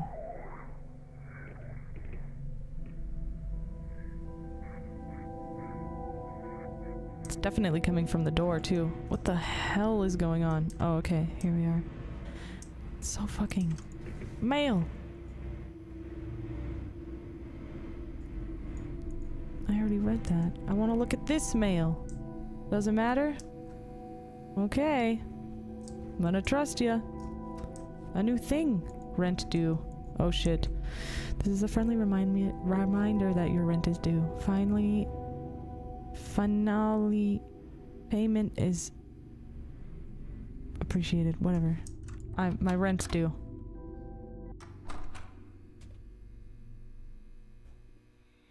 But the legend.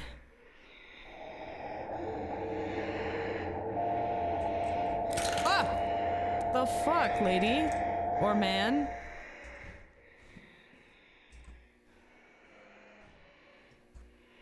But where art thou? Oh, you're getting closer. Okay, I'll just keep going then, I guess. I'm just going to get my bag. I'm just going to get my bag. Whatever.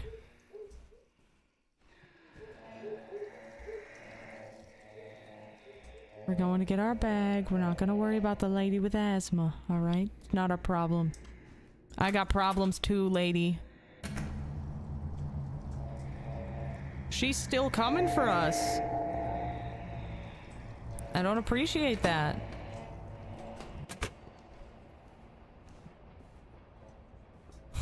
She's just trying to collect rent.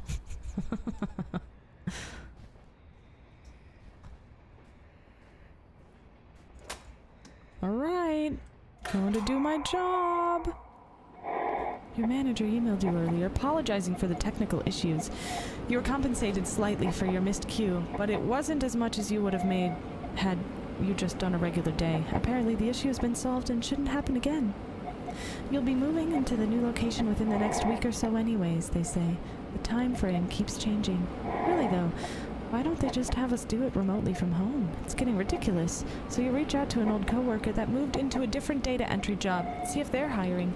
In the meantime, you try to get through this mess and pay the rent.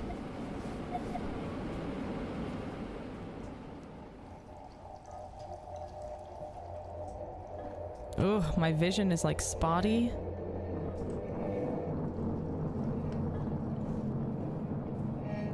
Oh, it's so bleak. This game's giving me depression! Hey, that's not supposed to happen! What's this? Looks like a piece of some sort of document lying on the ground. Required maintenance. Advisories for 40 hours of exposure. Reduce communications. Begin observing for signals of successful... Okay. Alright. Nice. I'm investigating.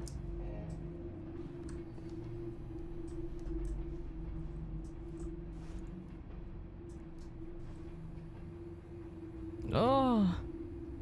Are these supposed to be eyeballs? Looks like that's what's happening. Okay. Nice. Okay, give me 1 second. I'm gonna pause it real quick, and I'm gonna go and refill my water. I'm thirsty.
Okay.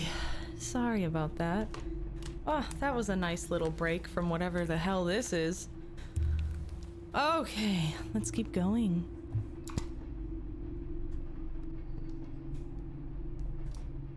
I'm missing.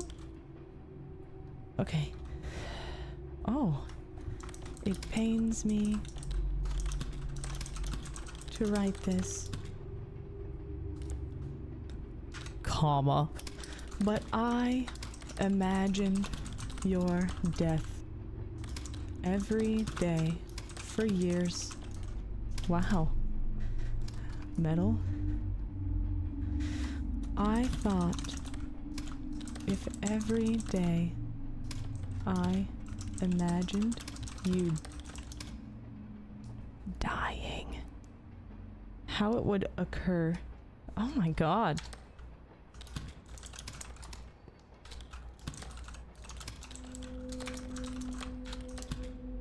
It would somehow make it less... make it hurt less?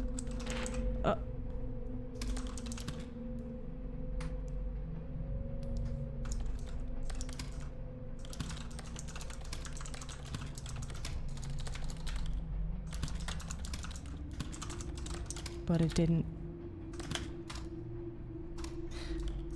Aw, that sucks.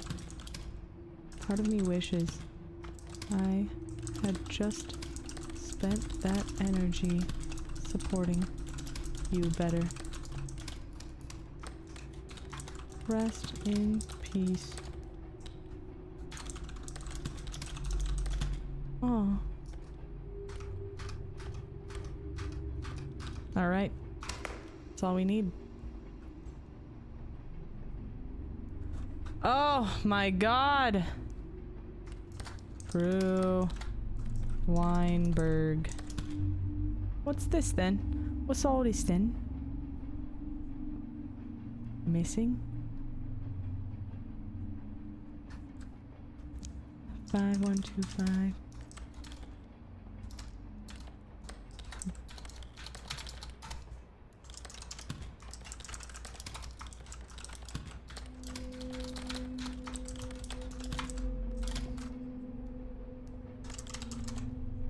Okay. Okay.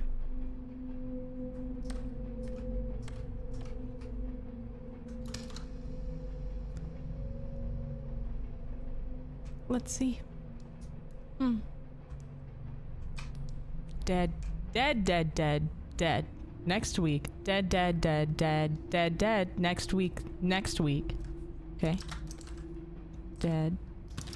Dead, dead, dead. Dead.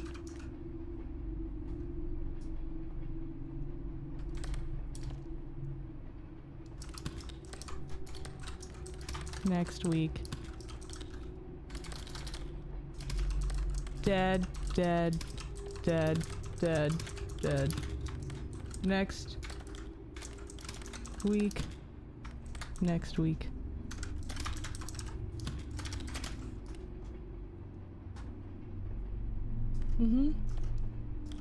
Recyclable. Nice. Is this case sensitive? Probably not. Huh. Is it worth the cost?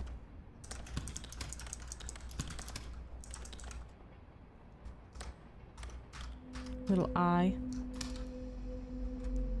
My rent is due!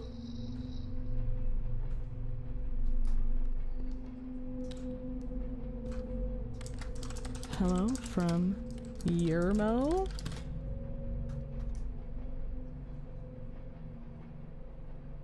That says Yermo.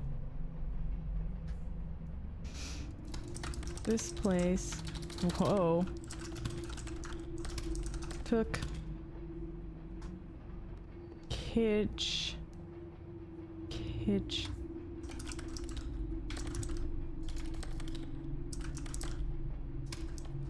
hostage and then fell in love with it, and they're becoming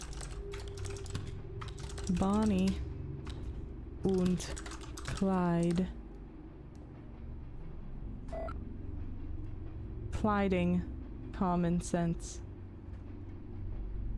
And they're Bonnie and Clyding. Sorry.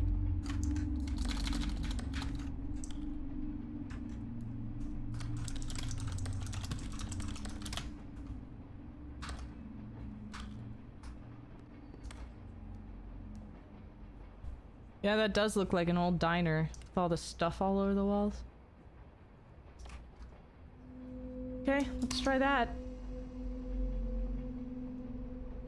Oh god. Dear Santa Claus.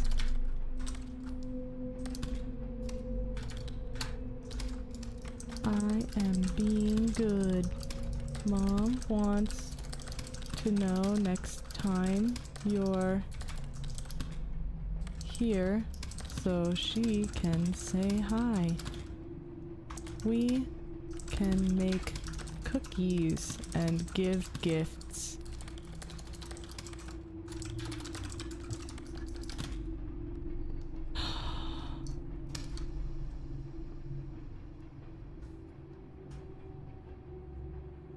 What is that? A column? Ah, a reactor. The reactor instantly went critical, which, as a result, flash boiled the water surrounding it. The force of the expanding steam lifted the entire reactor into the air. While airborne, it did a trick shot. The radioactive steam escaped, spraying the entire room. Oh, that sounds awful. The steam was so hot, one person died instantly from severe burns. That sucks. And left all the deceased operators bodies. Wait. So radioactive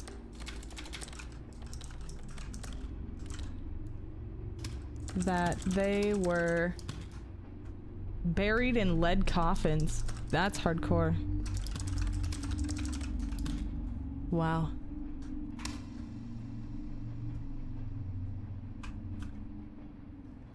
Now, what the fuck is all this? Stan, I'm guessing, vines. Kristen. Okay, I get it now.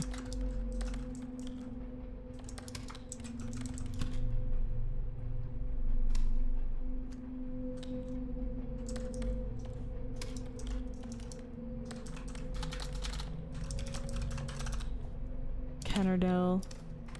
Bandana. Comma. Kentucky. 42022. Did I get it? Hoping so. Nothing vast enters our life of mortals without a curse.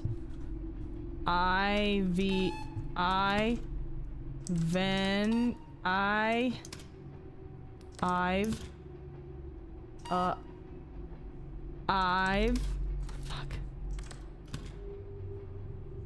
No future.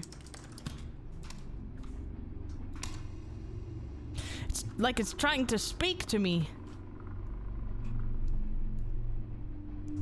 Miriam Hess. P.O. Fuck. P.O. Box 8 what? Oh. 8188. Ahem. Edwardsville.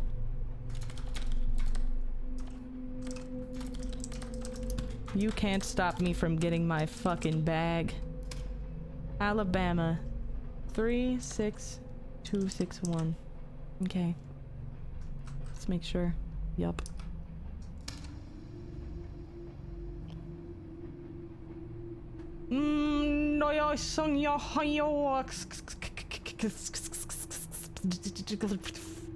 Who? Did all your cats come? Psst, psst, psst, psst. Psst, psst, psst, psst, psst.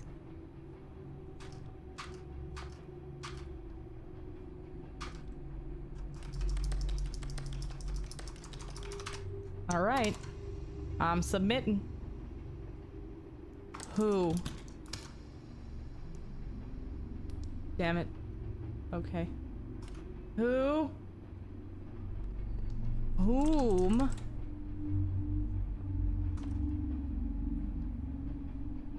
Is watching?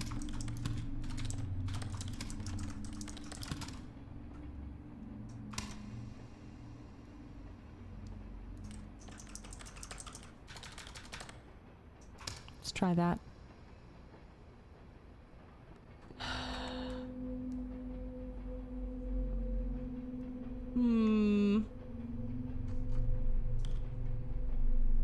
Who? Yay!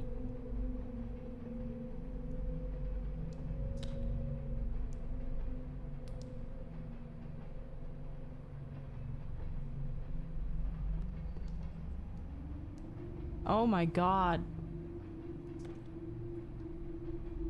Who is watching? Who? Whom? Let's try whom. Whom is watching? Damn it. Maybe there's something else that I'm missing. Huh!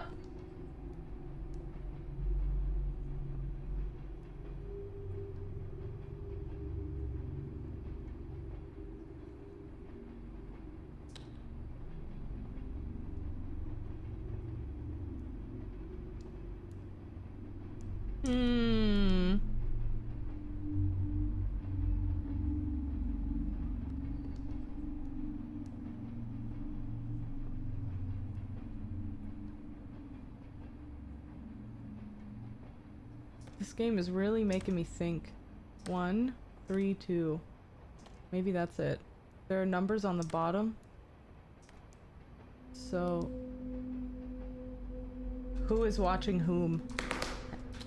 I figured it out. I'm figuring it out. I bet that's the answer. God damn it, I'm so fucking smart sometimes. You just gotta let me be dumb until I'm smart.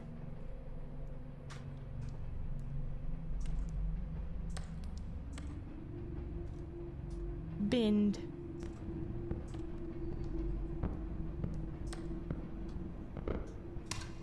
Submit.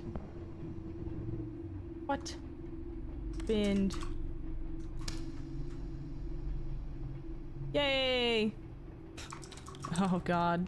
Beautiful chica. 3151. Potrero. Chattanooga, Tennessee. 37416. It's a real thing. Amazing.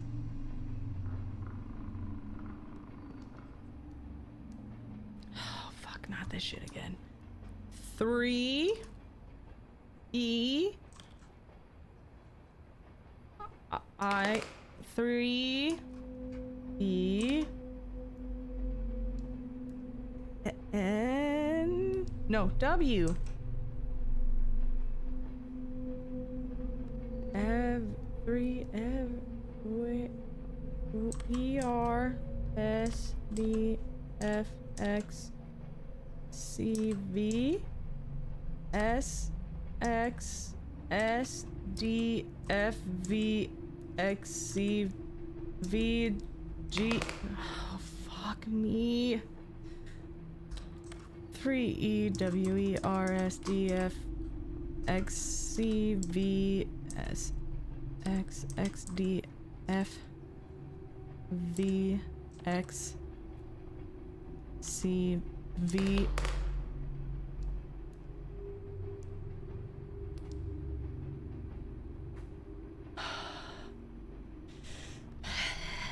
Okay. Okay. Okay.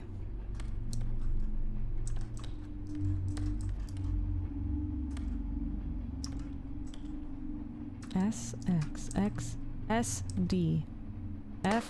Oh, fuck.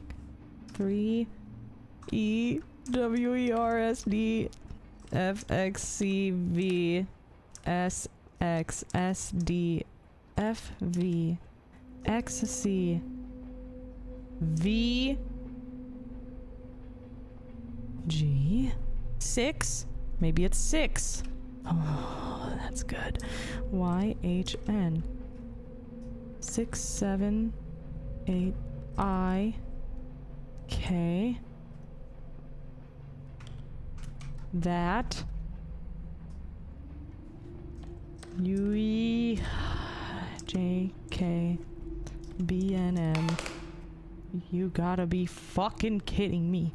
You gotta be fucking kidding me. Okay.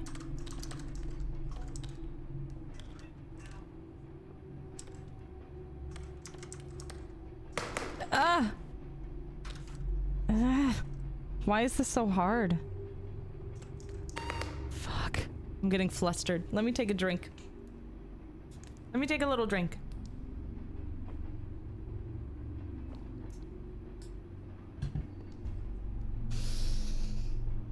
Let me get my little blanket on my little lap. My feet are cold. My feet are cold. Hold on. Laugh all you want. Laugh all you want at me. Frankly, my dear, I don't give a damn. Your jokes can't hurt me because I can't read. Okay. Excuse me. What the fuck is that? Dude's getting mad at me not working. Is that my manager? Is that my manager breathing like that? Okay, I'm sorry. 3 E W E R S D F X C V S X S D F V X C V G. Fuck, it's a 6. Okay. 3 E worse D F X C V. Bro, somebody is standing right next to me. I'm gonna die. 6 Y H N 6 7 8. This thing? No fucking way, dude. All right, it's fine. It's fine. It's fine. I'm fine. I'm fine.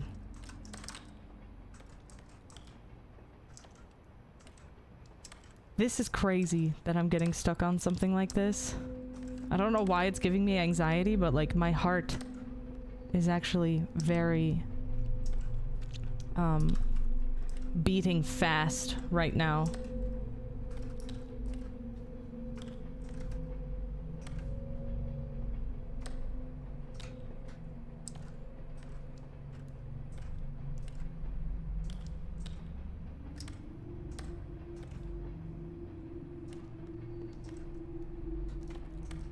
Okay.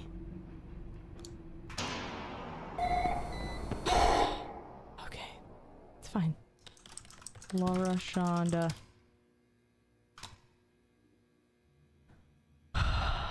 439. Morrow Road. South. Hey, we've gotten her before too. Lebanon. Ohio.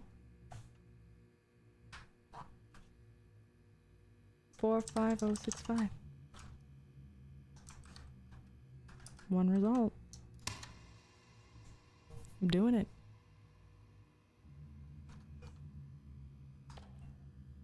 Call into the void.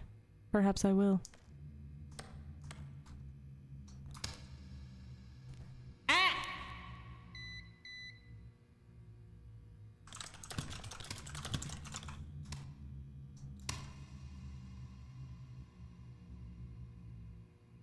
What's that timer? Excuse me? Ellen Feudal. Was that there the whole time? Lineal Street, Thurmont, MD 21788.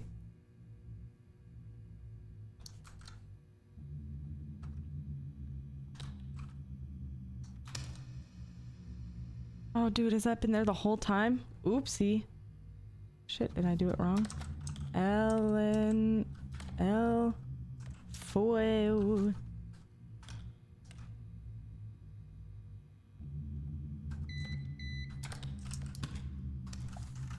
$30 LICNT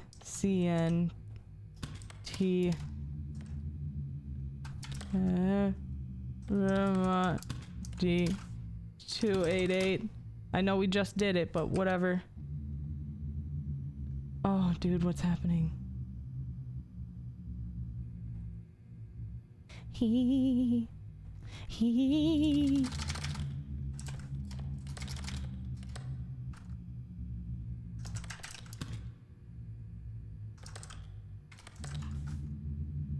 I'm going with F3, I guess. I don't really know. Oh no. Ellie Ute. Shut up! 3 int your oost 28.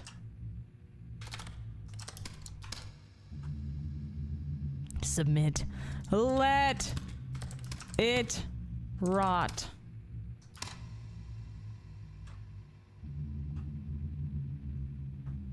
Seven, 5 Burling 10 Massachusetts 01803. The shadows, they walk where we walk, they stand where we stand, they bleed where we bled. F1. Take it. 3588 Fruitdale. Longs South.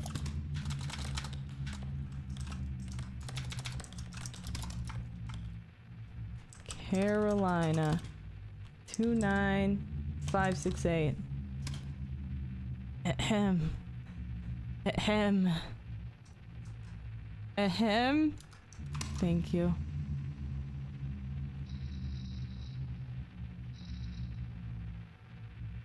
Wow, the queue is going off. 9356. It's not gonna stop me from getting my bag. Hey! Whoa! What was that? 395. Nothing's gonna stop me from getting my bag. I need my bag. C2903. New Philadelphia, Ohio 44663. Let's do that one. Oh shit, we forgot. Stop or I will find you.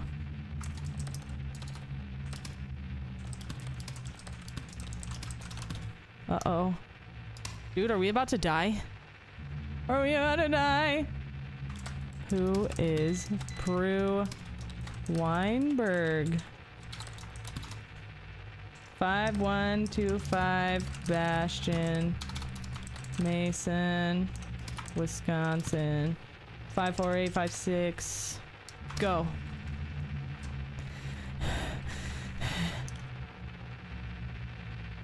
Something crawling, lurking, standing near, flickers of dark.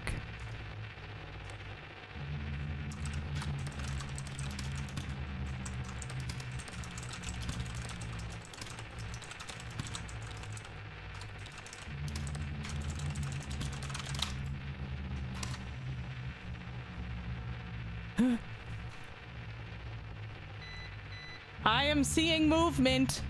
I'm seeing lots of movement. Empress Elizabeth was stabbed to death with a thin file from her assassin. It pierced her pericardium and a lung. Because of its sharpness, the thinness, the wound was very narrow, and due to the pressure from her extremely tight corset, which was usually sewn onto her, she did not notice what had happened. In fact, she believed a simple passerby had hit her and continued to walk for a while before collapsing. Go! Nice. I don't regret leaving. Oh God. What's happening?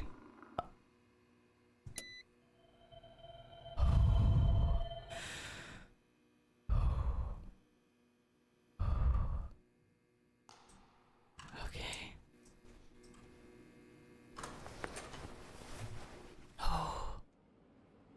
Did we avoid something? This isn't going to work. You stew in your thoughts with a glazed, broken stare out the window.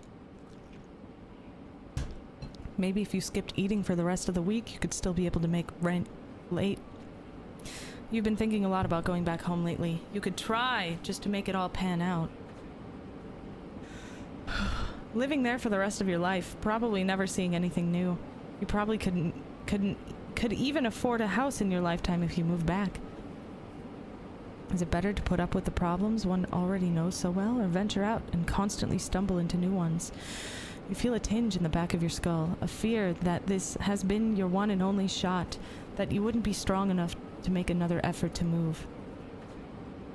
But you shove the thought deep down inside and swallow it, while seeing if you can still make this work.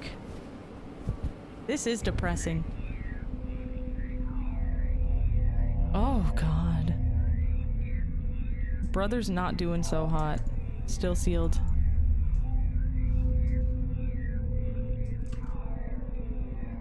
Don't you hate it when, like, the eyes pop up in your vision and you can, like, see multiple creatures from the abyss looking at you? They're well-traveled cushions. Nice. Oh, the fucking fluorescent lights. You know what this game is, like, giving me is, overstimulation. This game is, like, simulating what it feels like and looks like for me to be extremely overstimulated. And it's really fucking with me. It's really giving me, like, real anxiety. Like, my stomach hurts real bad right now. And I don't know why that is, but it's amazing. I'm applauding the game for what it's doing to me, because I haven't felt like this in a long time. I feel like this when I'm, like, in a panic attack. And it is doing a very good job of simulating that right now, because I feel like I'm about to have a panic attack. On fucking God. Just be there for me if I have to stop this. But so far, we're fine. We're pushing through.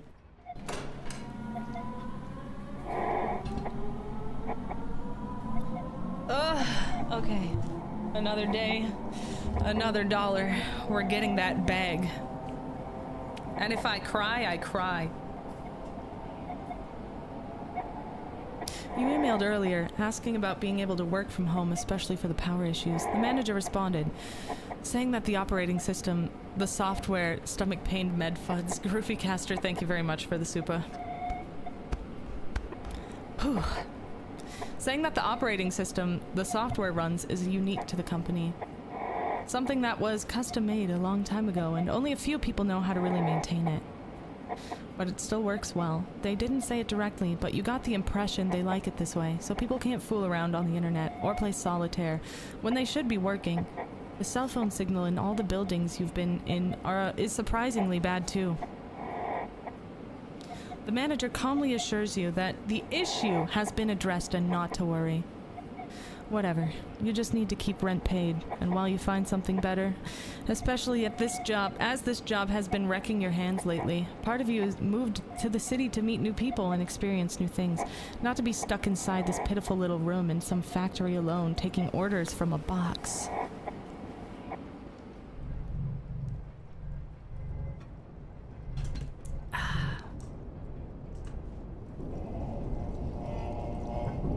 Oh my, something sure is happening now. Hey, there were doors here. Don't think I forgot. Okay. I think it's affecting me so much because I've just been anxious this week, due to, you know, everything that's, my whole channel being, like, very, noticed.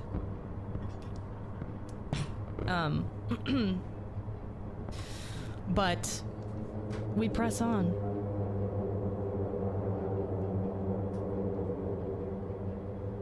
I can't tell if that's a cue. Why?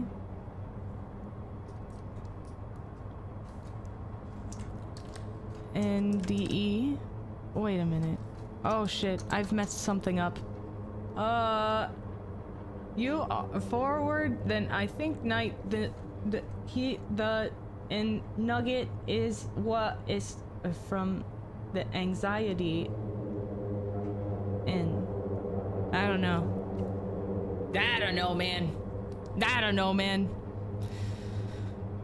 Don't worry, if you think you'll get a panic attack, a tussie or anxiety spikes too much, then you can't take a brussy. Us lost sussies understand. Status restored.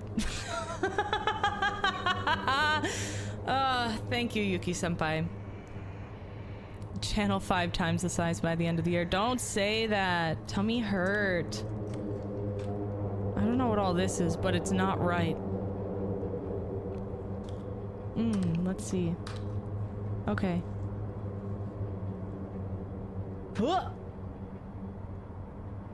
I'm going with a Q. QYNDE. Payan. 5009. Mount. Pleasant. E. Providence. Rhode Island. 029014. That's not right. 02914. I think the problem that I'm having is I did not eat breakfast soon enough after I woke up, and I like to make coffee on Saturdays, so I chugged my coffee. So I've been shaky today, but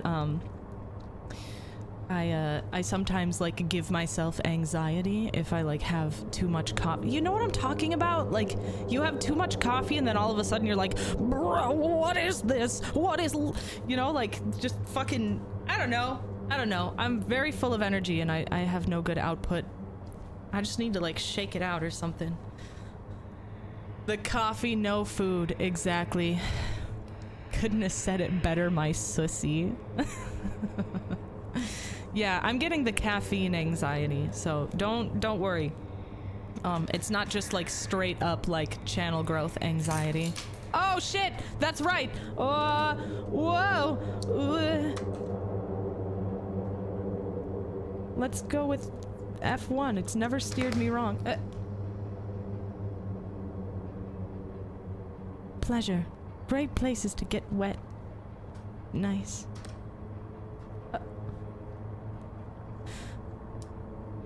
Into a pain in the butt. Travel plans turning into a pain in the butt. Pleasure. Great places to get wet. Victoria Hamburg.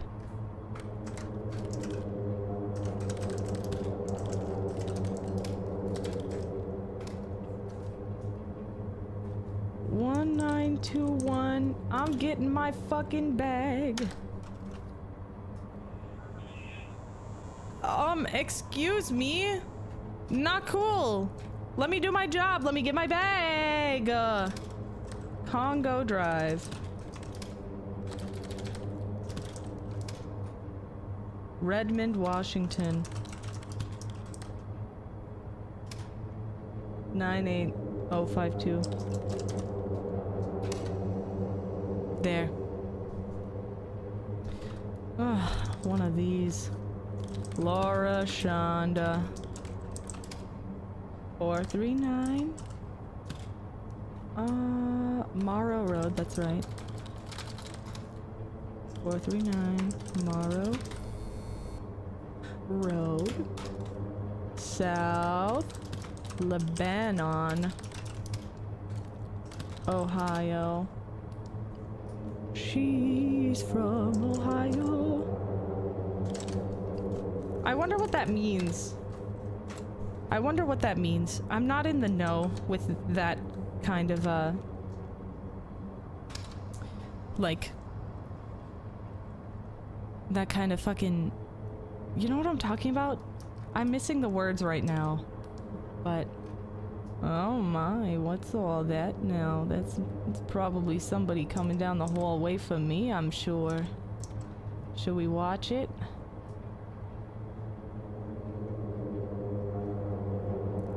Is that what's happening every time I'm idle? It's somebody going from my apartment all the way up to my, like, work door? What does that say? I'm coming close. I'm getting close to hell now.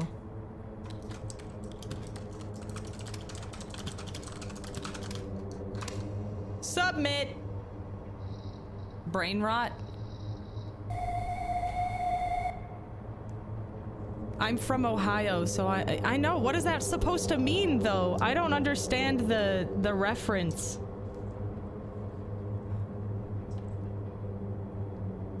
Is that... What is this? What am I looking at? Submit. I don't know. Don't play with me. Oh, boy. 6TF 7 UK 6TF 7 UK TYU JMHB. See, that wasn't so hard. Oh god, another timer. Hello from one of the southern cities in the world. Tomorrow I get on a boat to Antarctica. I will see whales and chase penguins and probably get seasick. I hope the deal is going well. The coffee and men are quite good.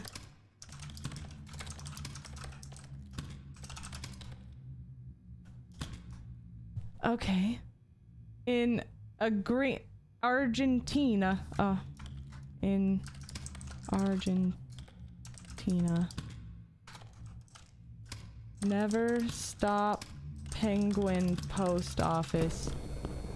Bro.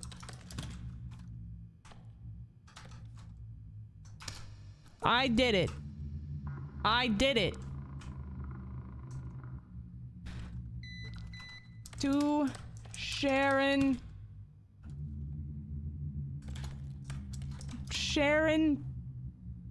Gentry down the street from the drugstore.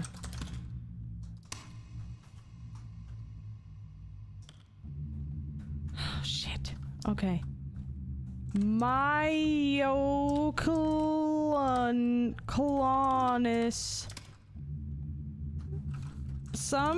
Sometimes known as the powerhouse of the cell, as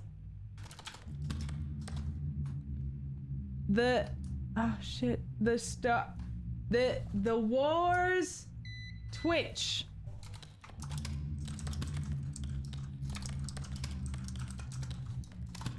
The Mars? Shit. What does that say? We're going with war. The war's twitch. Oh, fuck. Consists of involuntary spasms of the muscle.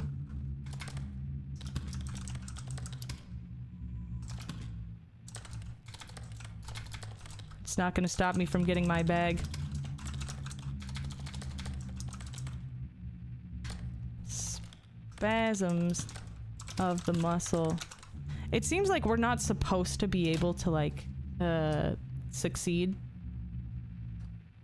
Or a group of muscles that can occur alone or in sequence, with or without a pattern. Okay. Everything's fine. Everything's fine. Everything's fine. My clonic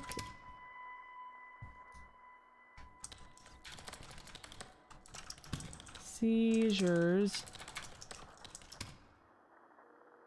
sometimes described as shit. Jumps.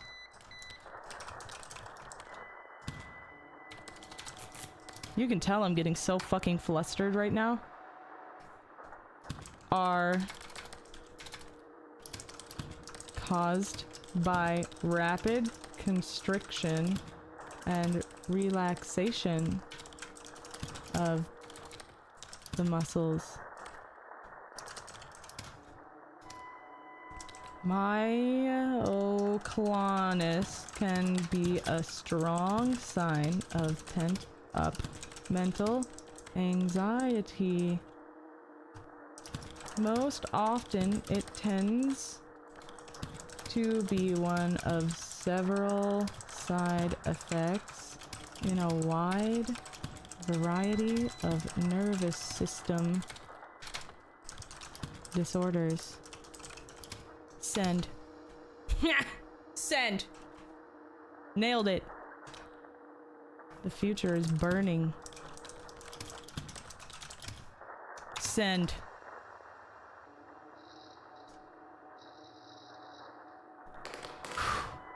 Ah, fuck. You can't hold on forever. You can't hold on forever. You just need to keep rent paid while you find something better. That's right. Dude, is he in a coma? Oh shit, that's where I sit. How spooky is that?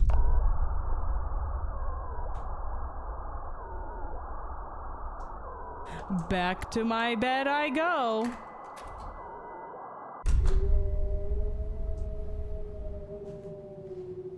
Oh, we're back in this place again. Okay.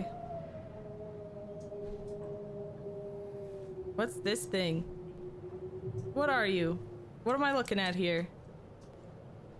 What is this? What is that?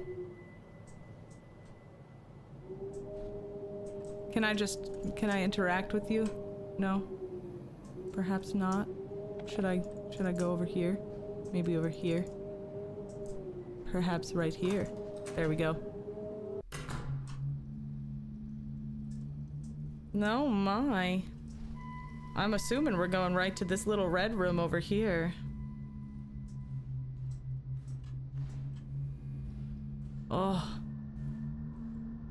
There was one time where my vision looked kind of like this, like all spotty and like really weird, and I had like almost fainted. So all of these visuals, the everything about this is like really tugging at me on a like real visceral level, and I really do appreciate that. I hope we can finish it.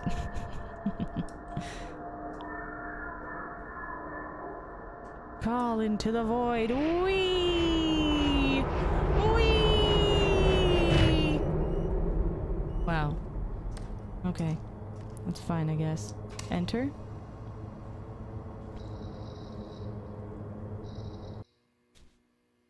Nice. Oh.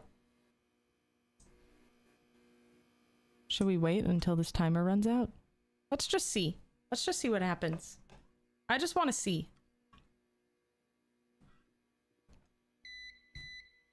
One minute left. Oh boy. What's gonna happen?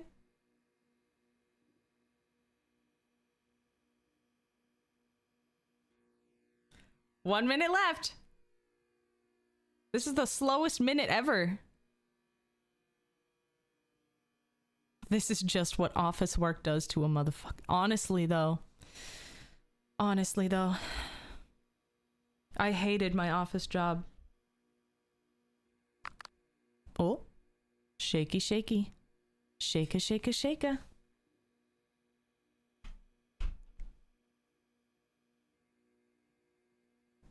$37, $6, $35, $34. They're being really generous with their time right now. This is like kind of insane. This is like watching the microwave. I know! It slows down! Watch me like die and all of a sudden like I have to do that entire day over again. That'd be rude as hell. That'd be rude as hell.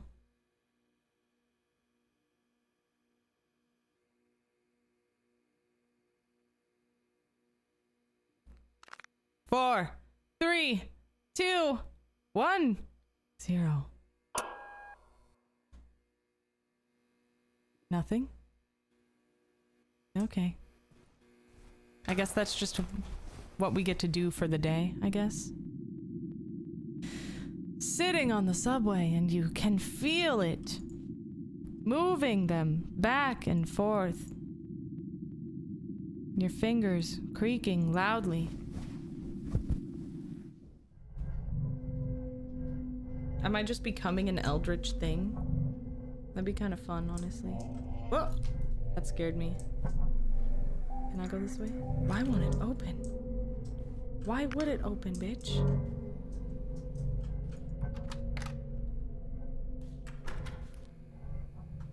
Okay. Oh god, these visuals. But I don't know how to get there in the dark. Okay, I guess we'll just keep going.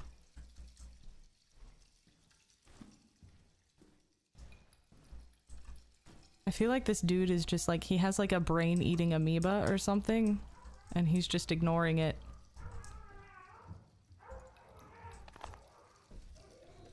Brother has a fucking amoeba.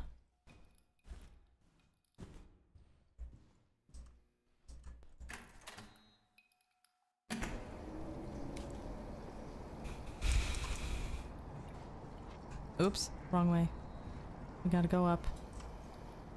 It's the only way we can go.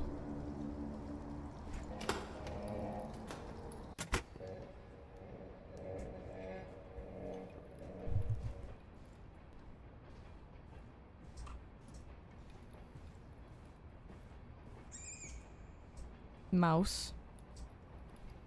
Not today.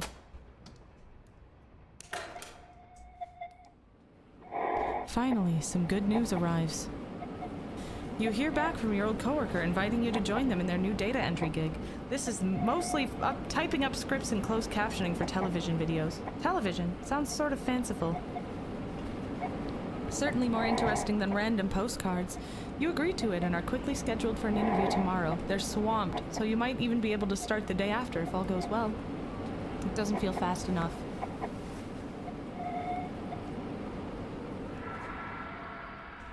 Just 2 more days. Just 2 more days. Hey, what did I say? What did I say earlier? I said that that was gonna be on, and now it is. I feel like, yeah, this is just like... This is just a liminal space fear god.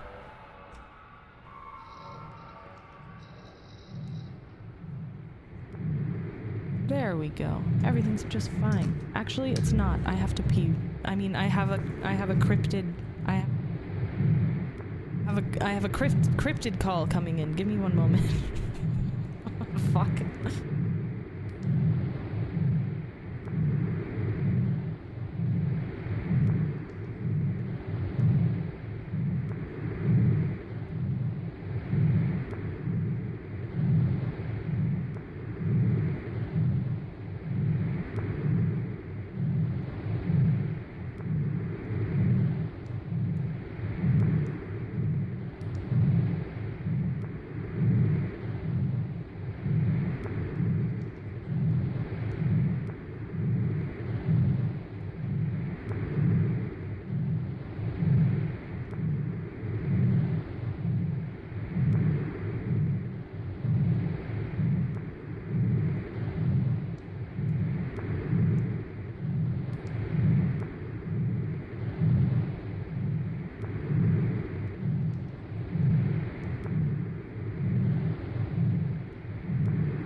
It's not a crib tinkle! No! Don't say it! Fuck! I had an important call!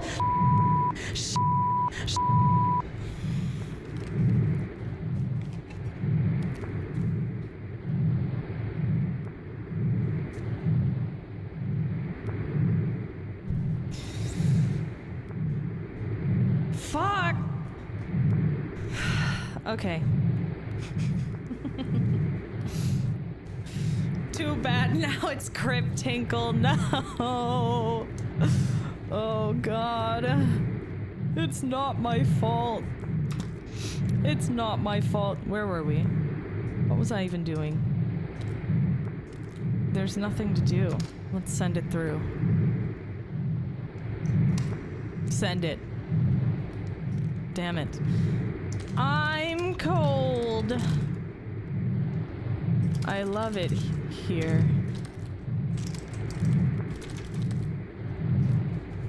Let me readjust. I love it here. I love it here. But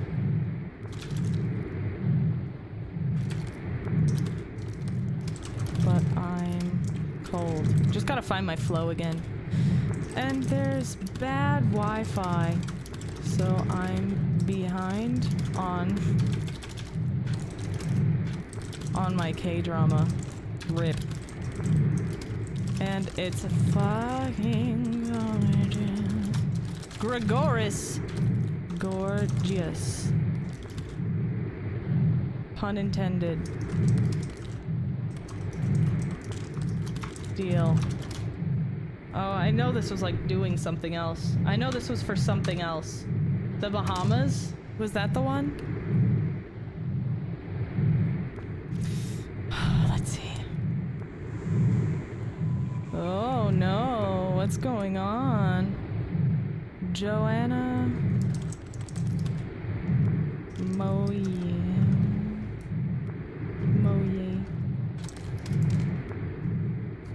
Oh, motherfucker.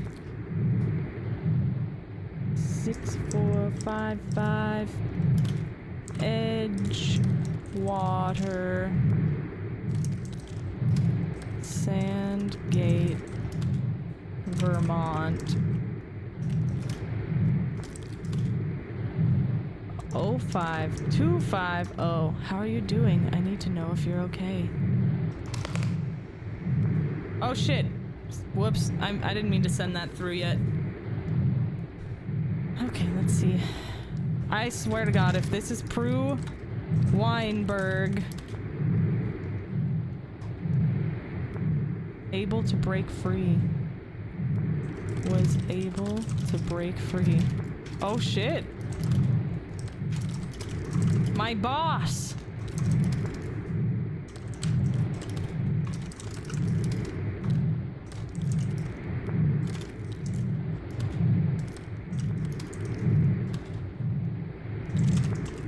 She's like the... Let it rot. Let's do that one. I'm on to you. I'm on to you. Oh man, what does that even fucking say? Oh, let's... Okay, let's... Okay. He should... from anxiety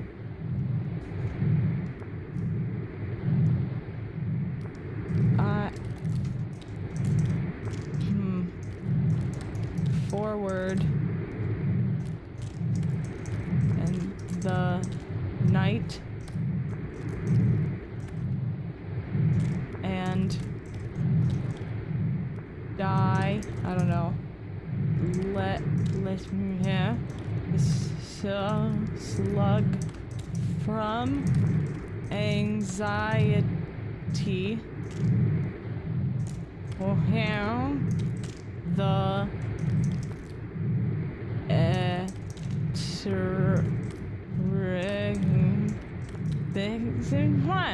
of course, yeah, duh.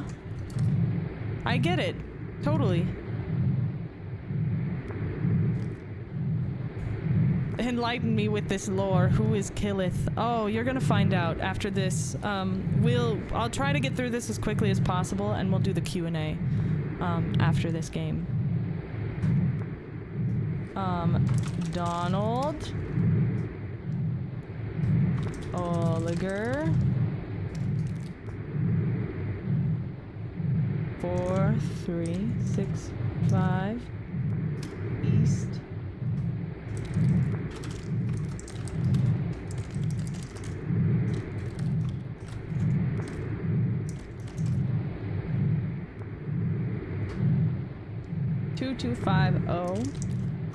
Street.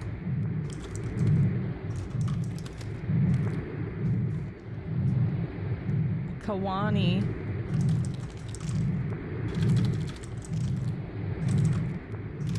Illinois. 614 61 something 61 something. Let's see. Motherfucker. I think it's F1. Yeah. I wonder why I'm doing any of this. Probably not for any good reason. Finally. Fucking made it.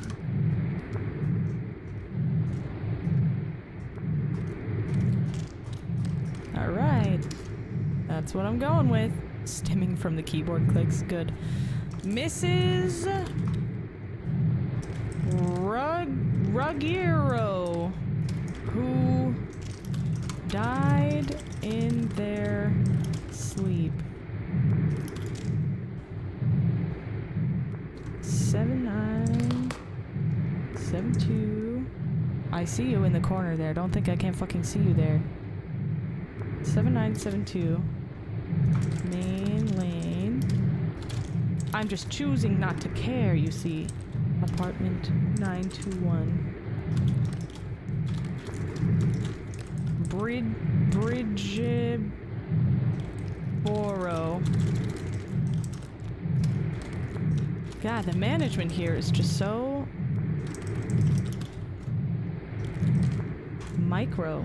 They're micromanaging me right now. Breathing down my neck.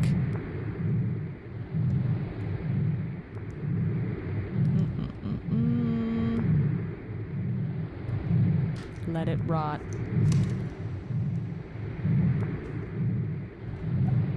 Elk.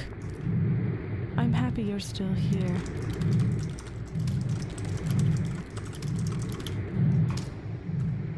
Thanks.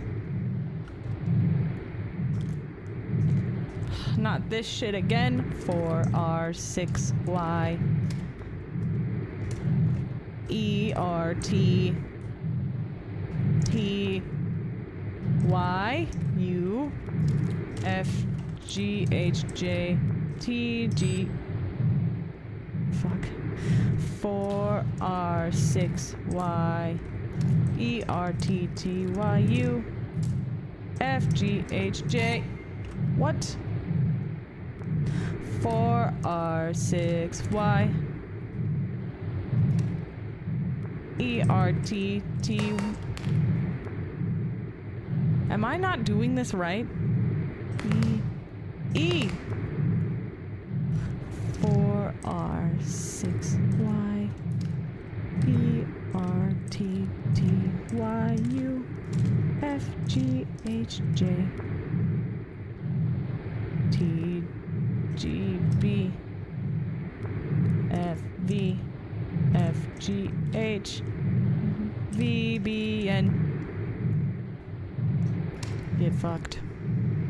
Get fucked.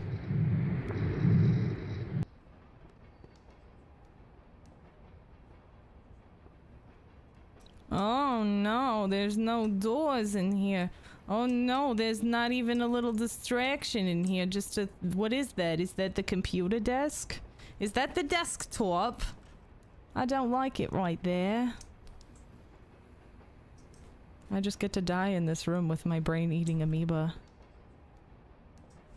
Oh no, I'm just in a little room with my brain-eating amoeba and nothing else.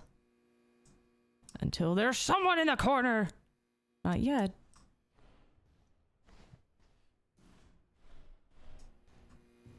Just gonna keep on. There's the door. And now I get to go home. Just like that.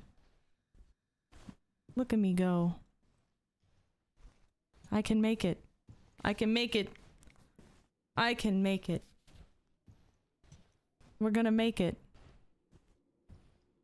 Huh. Huh. I can make it.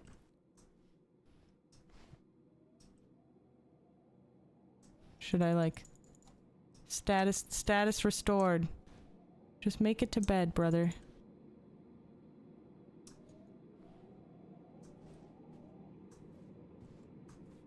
Ugh.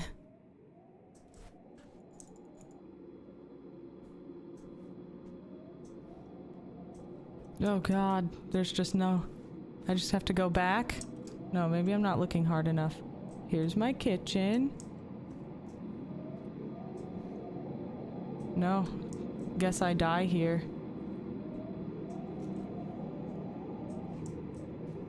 Where's my bed?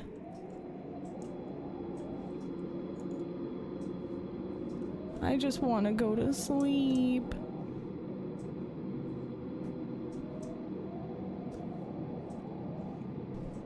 Dude, we're just watching this guy just die slowly. Oh, this is new. There's light over here. Until there's not. Oh, maybe we didn't even, like, go into our own apartment. Maybe that's the problem. If I'm gonna die, let it be in my bed, man. My bed. Or maybe the door is now open. Oh, goodness.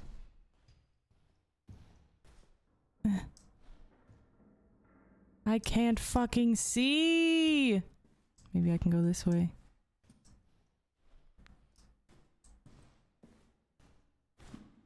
Oh my goodness. Maybe I can come in here. Perhaps.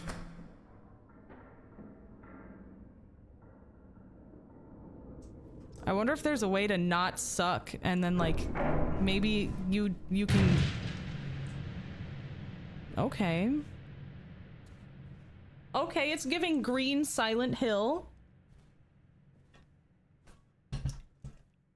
She's slow moving. Now we're fine. Oh. We're still going. I'm still pressing forward. We're just gonna go for it. We're gonna drag ourselves up to that desk. Ugh, I hate these sounds, dude. Back to work. Back to work. I don't even know what that says. Agnes Griffith was never found.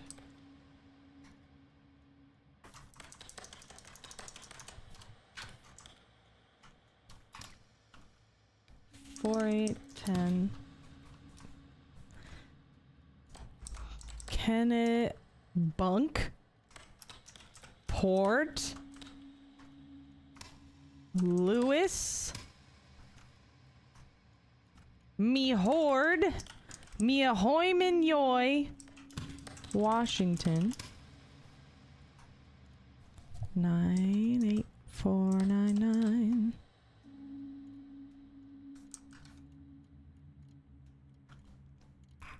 Looks good to me. F1 that. Okay.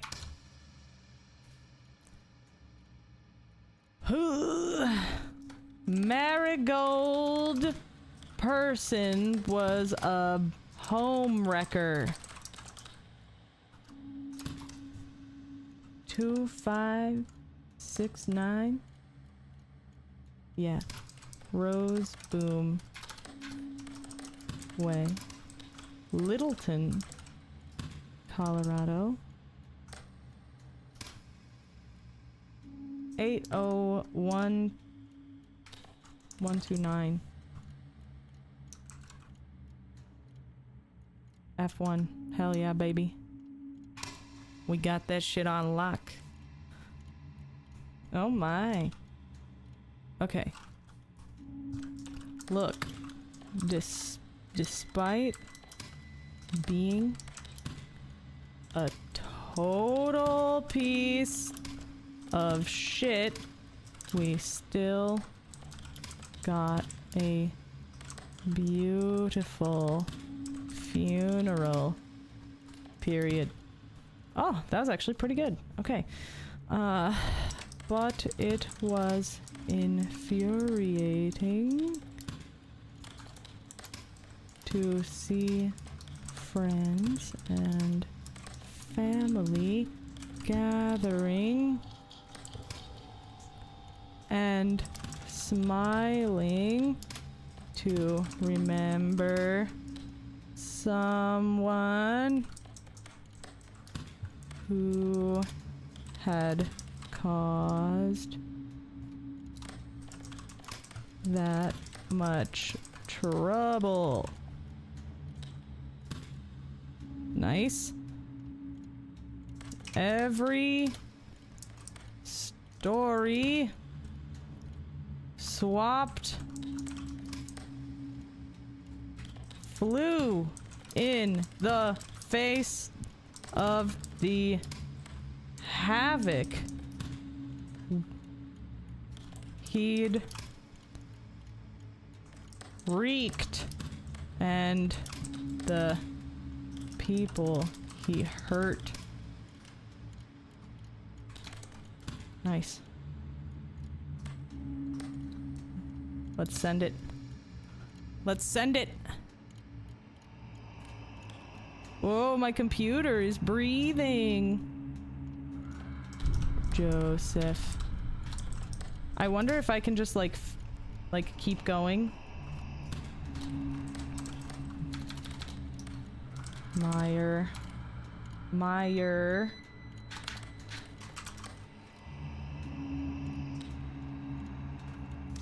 9200. Any. Wood. No, I don't want no sticky keys. Wood Road. Thought that was the game for a second. Tukwila. Washington. 98108.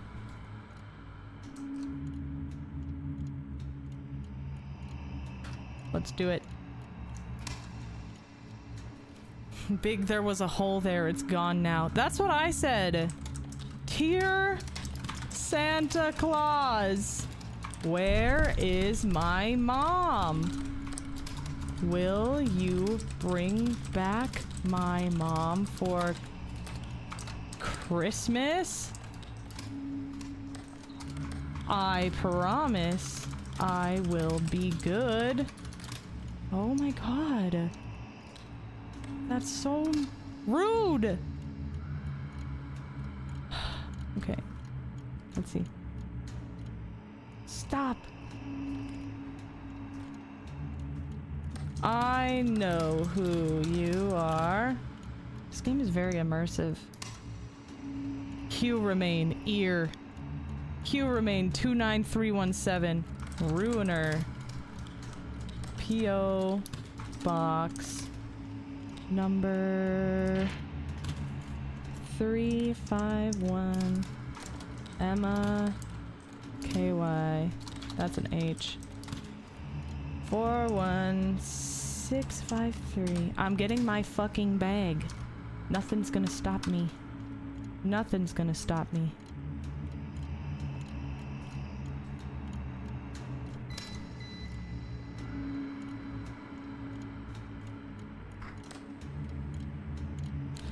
Oh, 12-15-2039-2029-40-029 shit 94. I used to be able to be I used to be really good at this.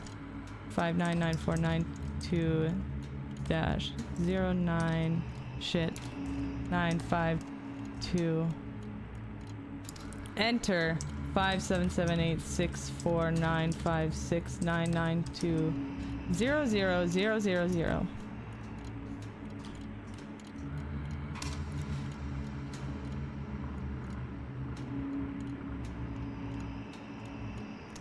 Okay. I'm here in the city, but I miss more than anything seeing the stars at night.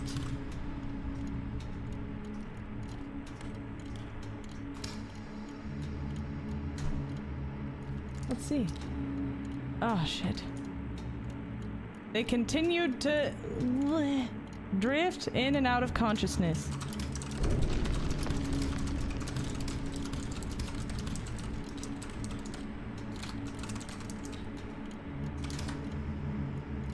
before finally collapsing again.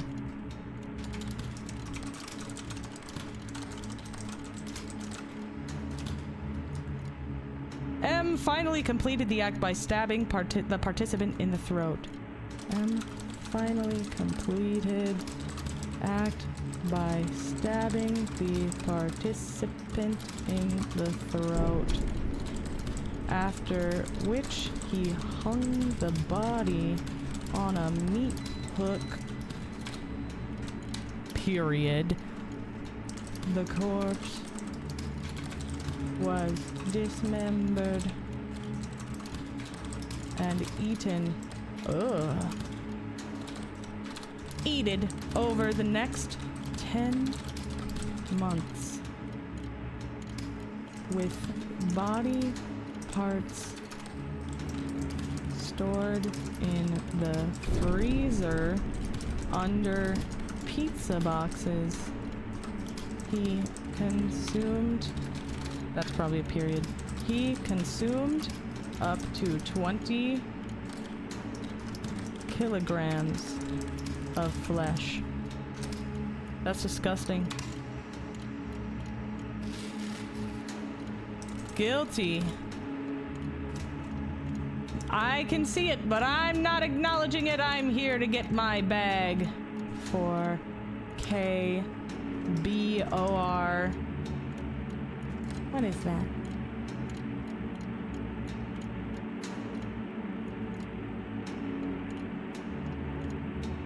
Oakboro? Maybe that's it. 294 Oakboro. Sioux Falls, South Dakota, 57104. I'm getting this guy out of here, man. He's coming with me. F1. Disappointment. 7757 Bixby Street, Coateville, Iowa. 5051.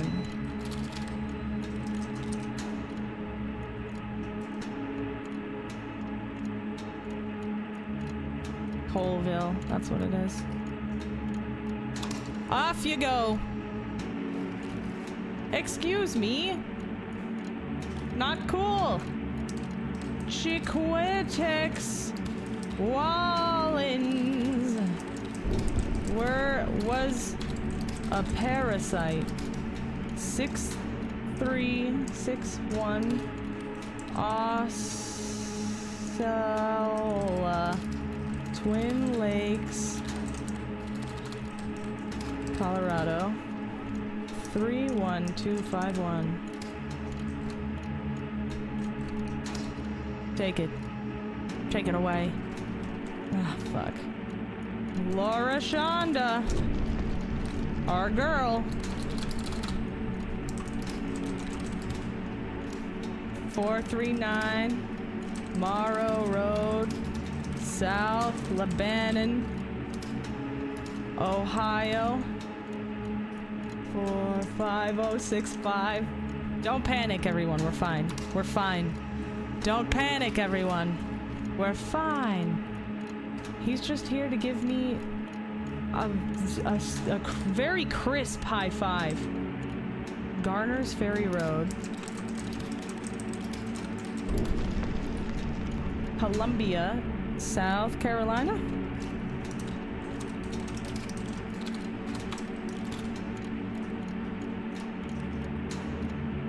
$29209. Take it. Take it! Just take it!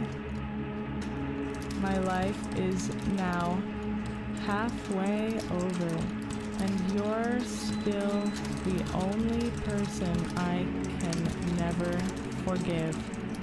I won't be free until you're gone.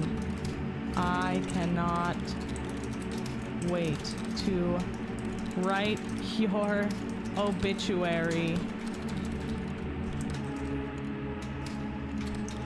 I will dump your ashes in a potty. Savage. Brother. Let's see. Let's see what we did wrong. Let's see what we did wrong. Maybe that. Looks good to me, man. Shit.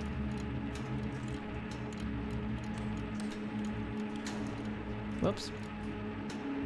Chiquita. Why did I say Chickitex? Chiquita Wallens. Shit. Chiquita Wallen. Chiquita Wallen. Chiquita Wallen was a parasite. 6361 OSC EOLA Twin Lakes 31251. That should be just fine. Maybe there's a period there. Maybe that's what they're mad about. Take it! Just take it! Chiquita Wallen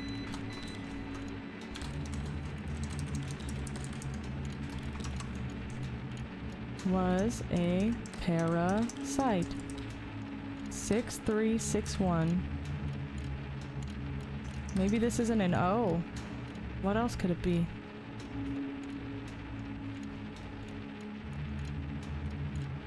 Is that supposed to be an A? Let's just try it.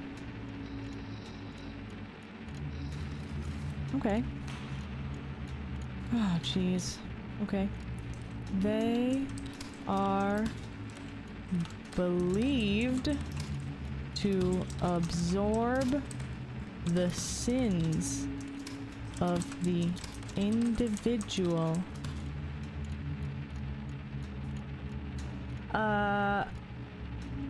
Absolving.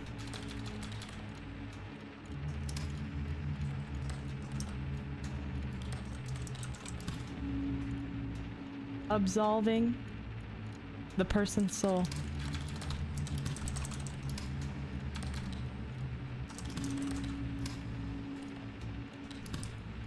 Sin eaters. As consequence.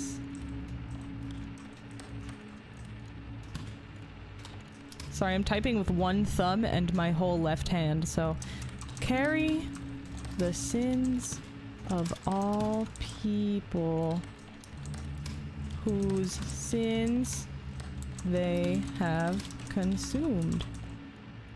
Seemed redundant, but okay. Abhorred. Abhorred by the villagers as a thing unclean. The sin eater cuts off from all social intercourse and lives in a remote place alone. Uh-oh, are we a sin eater? Those who chanced to meet a sin eater avoided them as they would a leper. Avoided them as they would a leper. Whack. Jason Momoa? Nah, I think it's James Monroe. James Monroe. Look at me. I can still read. Monero. James Monroe. 731 Prospect Road. Southeast apartment number. Oops. Accidentally pressed the wrong button. C4001 Pine Bluff. Let's see. I'm gonna go with F1. Never steers me wrong.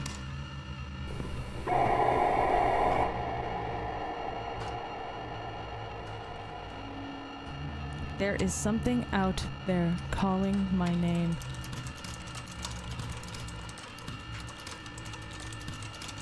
The call of the void, perhaps?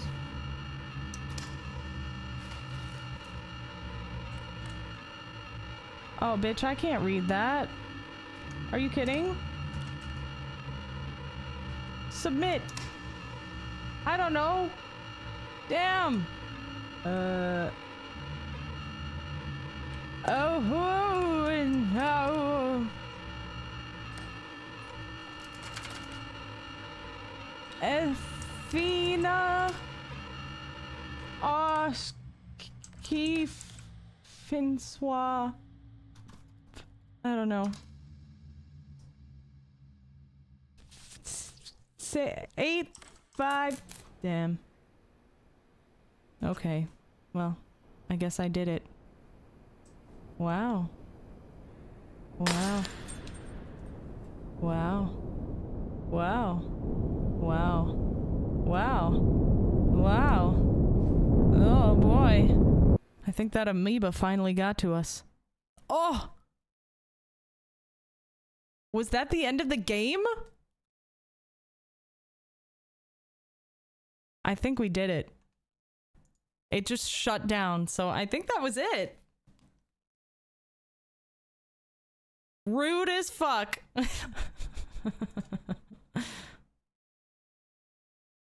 That was kind of amazing. That was very, very immersive. That had me very stressed. Did I win? I think so. I'm gonna say that I did. Because if that game crashed, then this whole stream would be done. W achieved? Let's say yes. I did it. I beat the game. The amoeba got to us.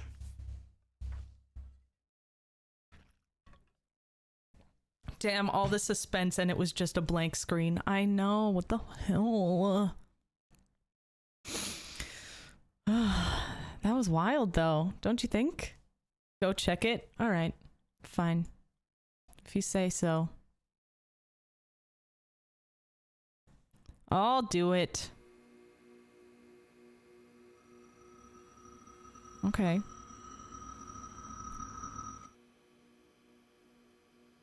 Okay. This is different. Oh, shit. I can't even do anything. This is just... this is it. Is something going to happen? F1? Damn.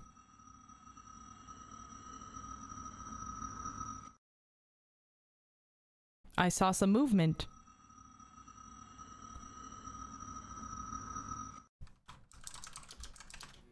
Let me just try something. Let it rot. Enter. Control tab. Enter. Let it rot. Enter. Let it rot. Enter. Nothing. Nothing! Alt F4. No! You shan't get me!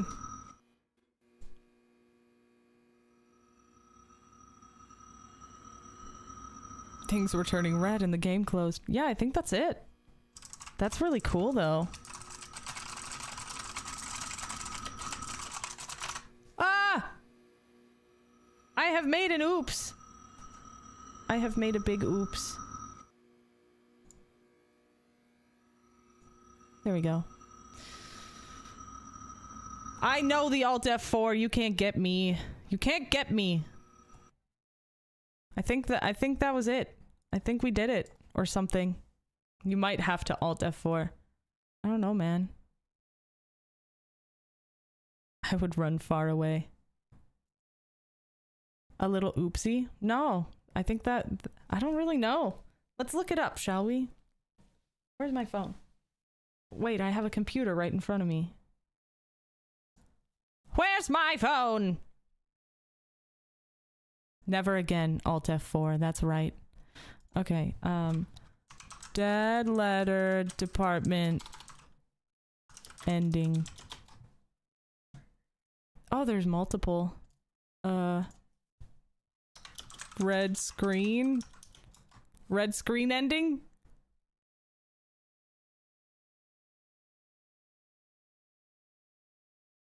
The red screen wait, huh? I've never seen one ending for this and it wasn't that. Yeah, I don't know. Hold the power button. Shut the fuck up. Shut the fuck up. Let's see.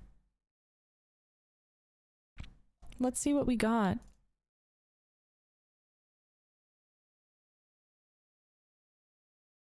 Let's see. That end that you can get by playing the game as presented to you without taking detours and successfully sorting your way through its final task. I think maybe we got that, perhaps. There's one challenge at the end that marks the difference between day 1 and 2. Let's see. Scrolling. We're scrolling. We're scrolling. We are so scrolling. Oh, we're scrolling.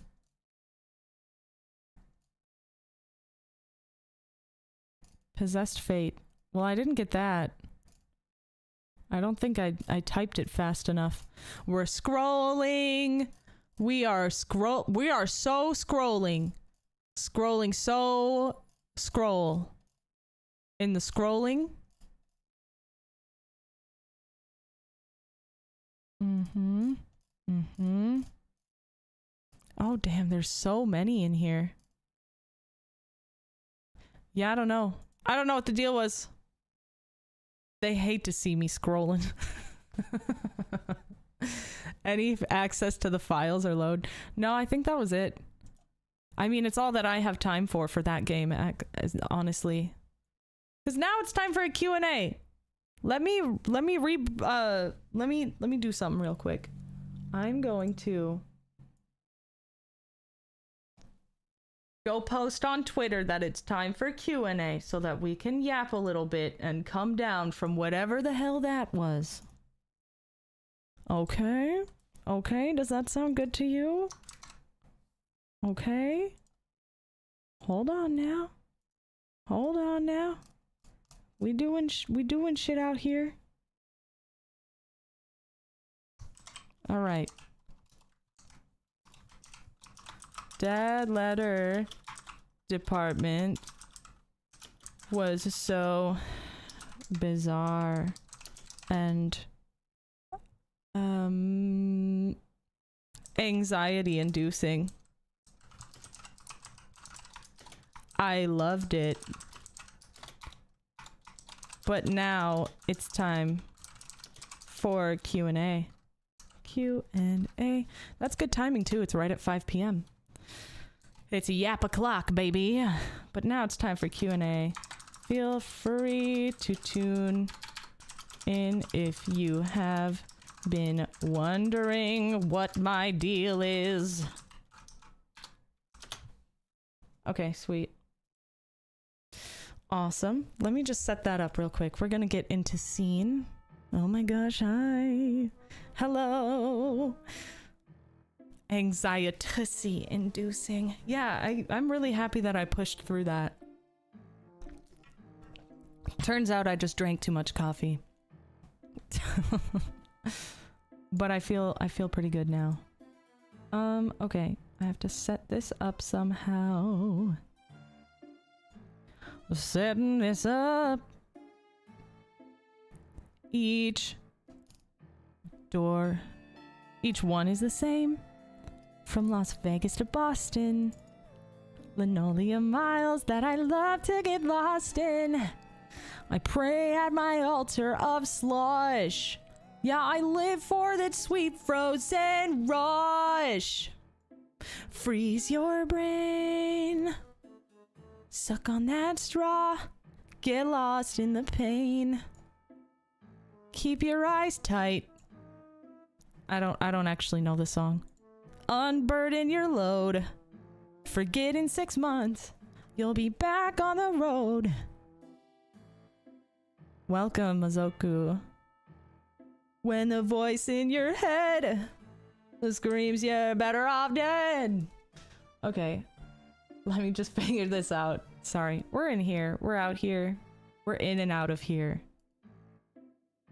Screen. Let me see it. Let me see it.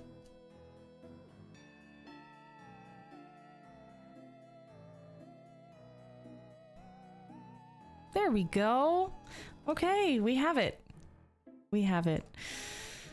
Okay. Nice. Nice. Okay. Let me just readjust here. Oh, a peek behind the curtain. Okay, sweet. Okay, sweet. So hello, everyone. It did take me a minute to prepare another Q&A, but I did really want to do another one after my recent growth, because we have a lot of new friends, and we kind of recapped the last one, so I wanted to do some different questions and give everybody, you know, give all of our new friends the new a chance to get to know me as well and ask some questions as well. So there we go. So now here's the Q&A. So there you go. This is you. You can see that right there. This is you. This is my mascot. This is the lost soul. When I say hello, lost souls, I'm talking to you, and this is you. You are cute. You are baby. You've got a big dumpy, and this is also you. This little thing right here, that's also you. You can sit right on top of my head, just like that. My horns are built to carry you around. I am a psycho pomp in training. So what I do is I take around all the little lost souls, and since I'm only in training, I can't get you where you're going to, okay? I can't take you where you're supposed to be. So I just take you around. I just tour guide you through the darkness, the horror, the happy, the whatever we're going through on the day. And that's where you get to be, is right on top of my little head. Okay? All right? I thought we candle. No, you flame. What is my name? It is Lilith O'Leary. I am a fae creature, okay, who gained a reputation as a cryptid because I look so scary. But you know, the name Lilith O'Leary. Oh, thank you, Dr. Cranberry, for the supa. This is kind of the plot that Gregory Horror Show. Really? I should check that out. That sounds amazing. The name O'Leary means of the lanterns, which is a title that I was bestowed from my habit of carrying around the glowing little flames known as wisps or lost souls. So that's why I'm called O'Leary. Do I have a nickname? Yes, I do. Please don't call me Lily. My nickname is Leerie, or if we are close, you may lovingly refer to me as Lamp.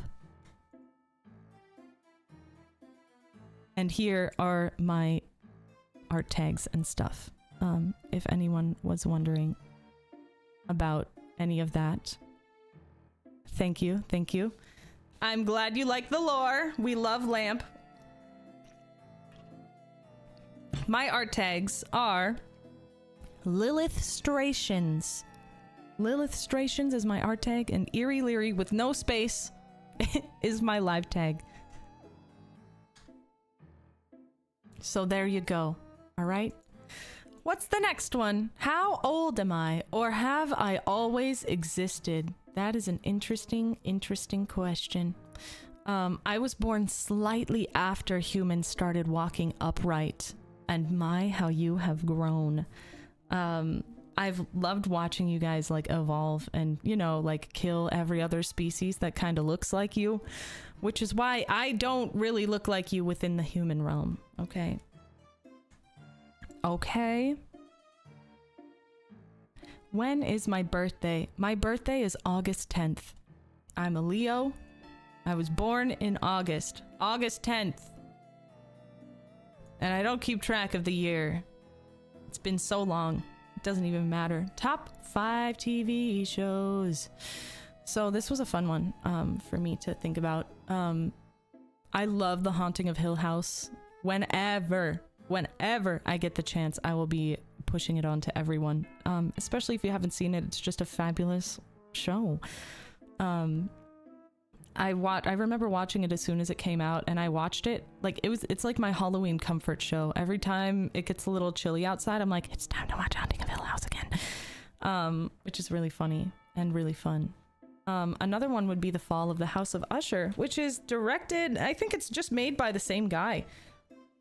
And still extremely good. I'm in love with his series. He did Bly Manor and Midnight Mass as well, which are both really, really good shows as well. But they did not make my top 5. My number 3 would be What We Do in the Shadows. I love a silly little show, and I love Matt Berry. I love Nadja. I love Laszlo. I love Nandor. Literally everybody in that show is just really good. And I can equate, like, whenever I meet somebody that just kind of like sucks all the air out of the room, I'm like, that is one Colin Robinson ass motherfucker. Like, I just, it's relatable. And I think about it outside of watching it all the time in my personal life. IT Crowd is another one that I really like.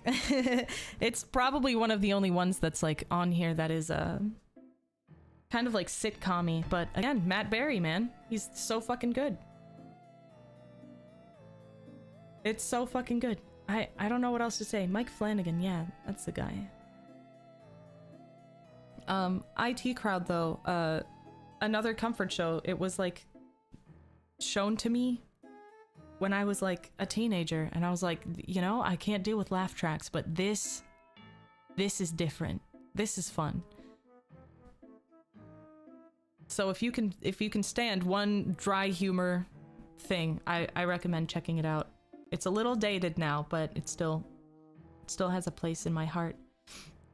My 5th is Scavenger's Reign as well, before we move on, before I forget.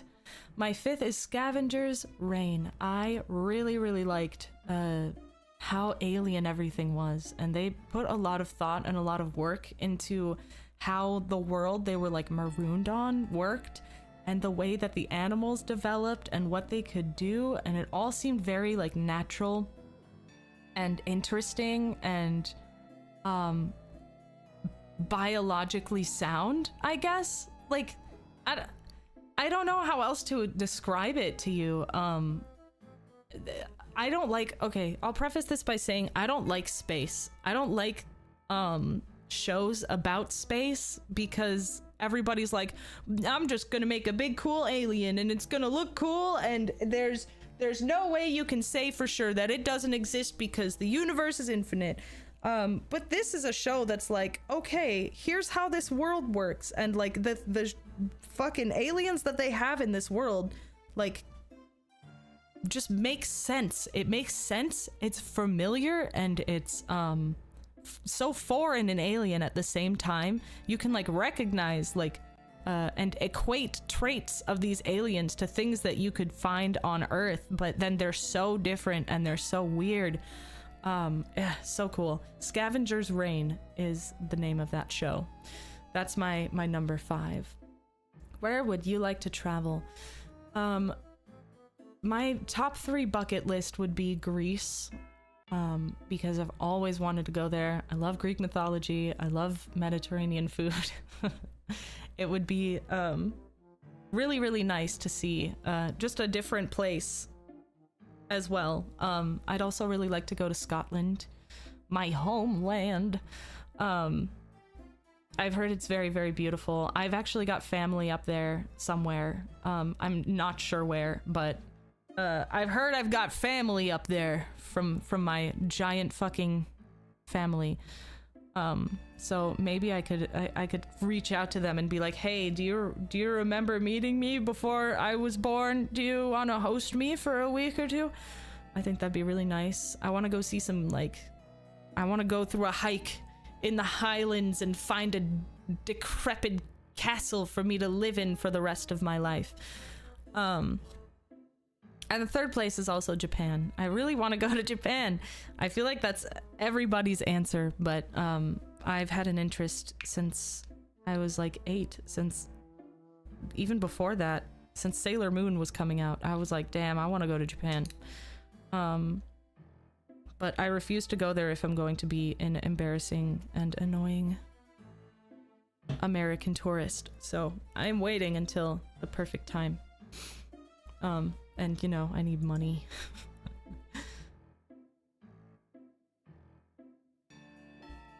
Top 5 favorite games of all time. VTuber moment. Truly, yeah. I feel, do all VTubers just want to go to Japan? What is this? What is this?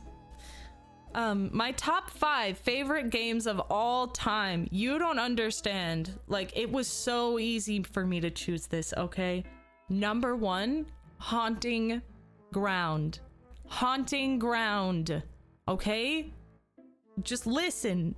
It's still good. It's still a good game. It's so weird, but it's so good. I can't. We played it already, so I'm not playing it again. But ooh, if you haven't seen the VOD of me playing this stream, you absolutely should. It's so cool. It's so weird, and it's got like everything that I like about it all wrapped up into one. It's like odd jiggle physics, girl protag, dog side companion, exploration, haunted, like castle, weird creatures, magic, alchemy. Like, it just keeps going, but it all makes sense. It just makes sense. It's like a lot of different things jumbled up, but they like make it make sense. And I really appreciate that about it. It's a good fucking game, okay? Haunting Ground is a good game. It's weird, but it was so good for what it was, especially for 2005. 2005? And they had that kind of ahead of its time. Ahead of its time. My second one would be Legend of Zelda Twilight Princess.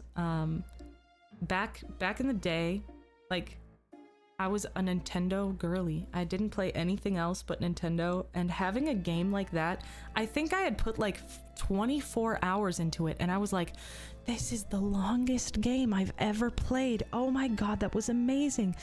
Now I've put like 100 hours into like God of War Ragnarok and shit, but Legend of like Twilight Princess, just like, it hit different. It was dark. It was weird. The soundtrack was amazing. You could turn into a wolf. Midna was my girl. Everything about it was just really cool. And actually the way that you turn into a wolf and then people become like little balls of flame and you see their souls, that's what you guys are inspired by. Like, that is what your look is inspired by. That is what a lost soul is, man. Can I ask questions after this? Absolutely. Absolutely. After this Q&A is done, we may yap. I don't think I can get to the other game. We'll see where this lands, but I can't do another 11-hour stream. My little voice can't take it.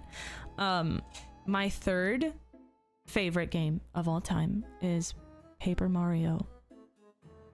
I actually can't choose between Paper Mario 64 and the 1000-Year Door because both of them are just so precious to me. The reason I love Paper Mario 64 is because of the ghost character, okay? The ghost character? What's her fucking name? I've never heard it said out loud, but it's spelled B-O-W, so it could be Bo, but it also could be Bow. I've always read it as Bow, because she make bitches bow down. That's all I'm saying. She smacked people with a fan, dude. That was me. That was everything that I ever wanted to be.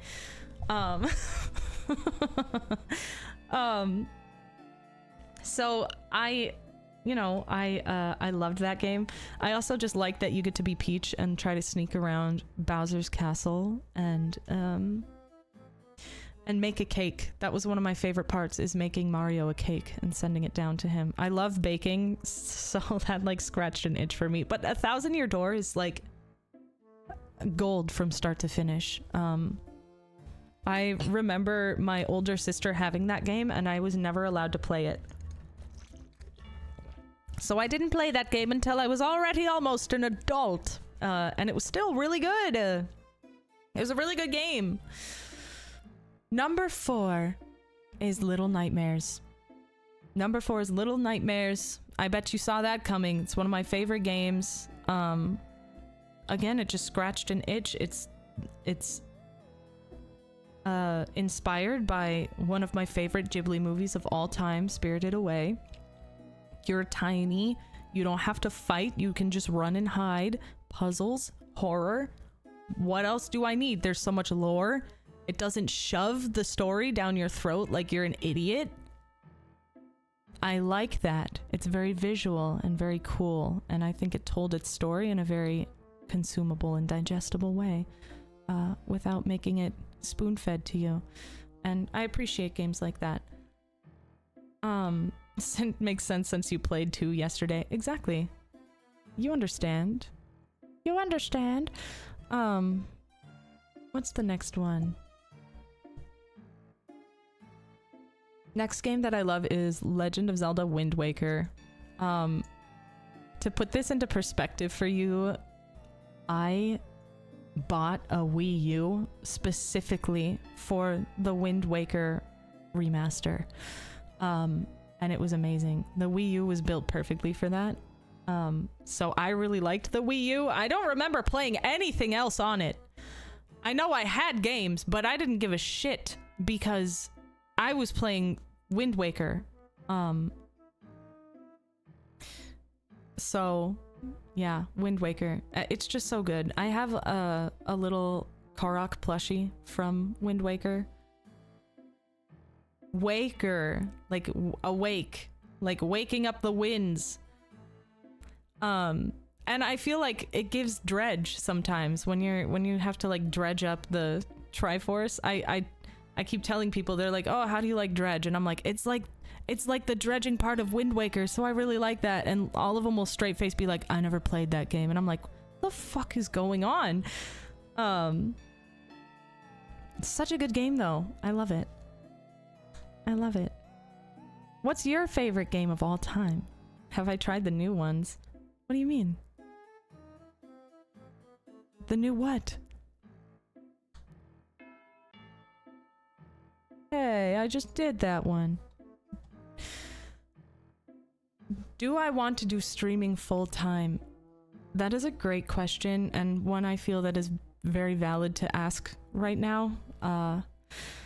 It would be a dream come true if I could sustain my, my financial life off of streaming. That's what I'll say about it. If things keep looking up the way they are, I will continue to put my time and energy into it. And that's really all I can say. Do I want to go streaming full time? Yes. Do I know if I can and will? Not yet. I wish I could say with more certainty, but I hope to do a lot more in the future. At this time, I have no plans of stopping at this time. That's what I'll say. Final Fantasy IX, hands down. Okami, Breath of the Wild. Those are all really good games. Favorite is a toss-up between Dark Souls 3 and Silent Hill 2 Remake. The remake, I haven't played it yet. That's a really interesting answer though. Baby steps. Yes, baby steps. Baby steps. I thought we'd be baby stepping for a lot more time, but yeah, it is very nerve-wracking to see the growth that I have, and feel that it is I'm too inexperienced to like deserve that. Y'all are gonna deal with a lot of scuff. Y'all, I don't. I was not a part of this world. Yeah, Majora's Mask is a good one too. That's a good game. Anime going to watch list. That's a good way to put it. So this is actually a really short list for me, okay? This is a really, really short fucking list. My number one is ReZero. I'm seeing a lot about it. I really like it. I'm gonna watch it. I don't really know. Yeah, I hit the ground running, but I don't run. Cardio is not my thing, so I'm not enjoying that. Yeah. ReZero, again, one that I'd love to watch. I think it's really popular right now, so it's piqued my interest, and my husband just talks about it a lot, so I think it must be good, but I've never watched it. The second one is Dr. Stone. My husband said that I would really like that one as well. And I finally like saw some clips about it where I believed him, where I was like, oh, okay, this was put into a way that I feel like I can like process now as why I would like that. So yeah. There were more on that, like Solo Leveling and like Shangri-La Frontier, but we are watching those currently, so I had to take those off the list. We just started them. But I am in love with Solo Leveling. I love it a lot. I think it's really funny. And like as soon as like, I don't know, season 2 came in, Lilith question, are you into Ren fairs? Thank you for the super, Greg D. Yes, I love going to the Renaissance Festival. I go so often. Every chance I can get, I'm there. I am there. Shangri-La Frontier is fun too, though. I'm currently catching up on that one. Your husband has good taste. Oh, I agree. We don't agree on everything, anime-wise, but when he says, hey, you'll probably really like this one, I'm like, all right, I trust you. He showed me Mashal, and that just fucking killed me. What got me into singing? Oh, that's a great question. Thank you for whoever answered that. I'm gonna take a sip of water before I answer. Okay, so I've been singing as a hobby for like as long as I can remember. Literally, like, I don't remember a time, like a point where I decided I was gonna sing. It has been what I've been doing since I could make noises. I was always in singing on the way to school. I was always in talent shows, like trying to sing. I was doing choir, karaoke.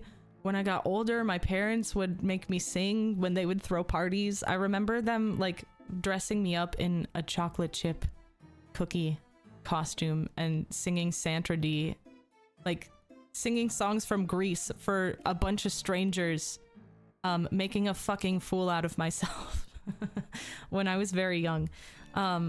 So I think I've just always liked it. I think I've always liked performing vocally.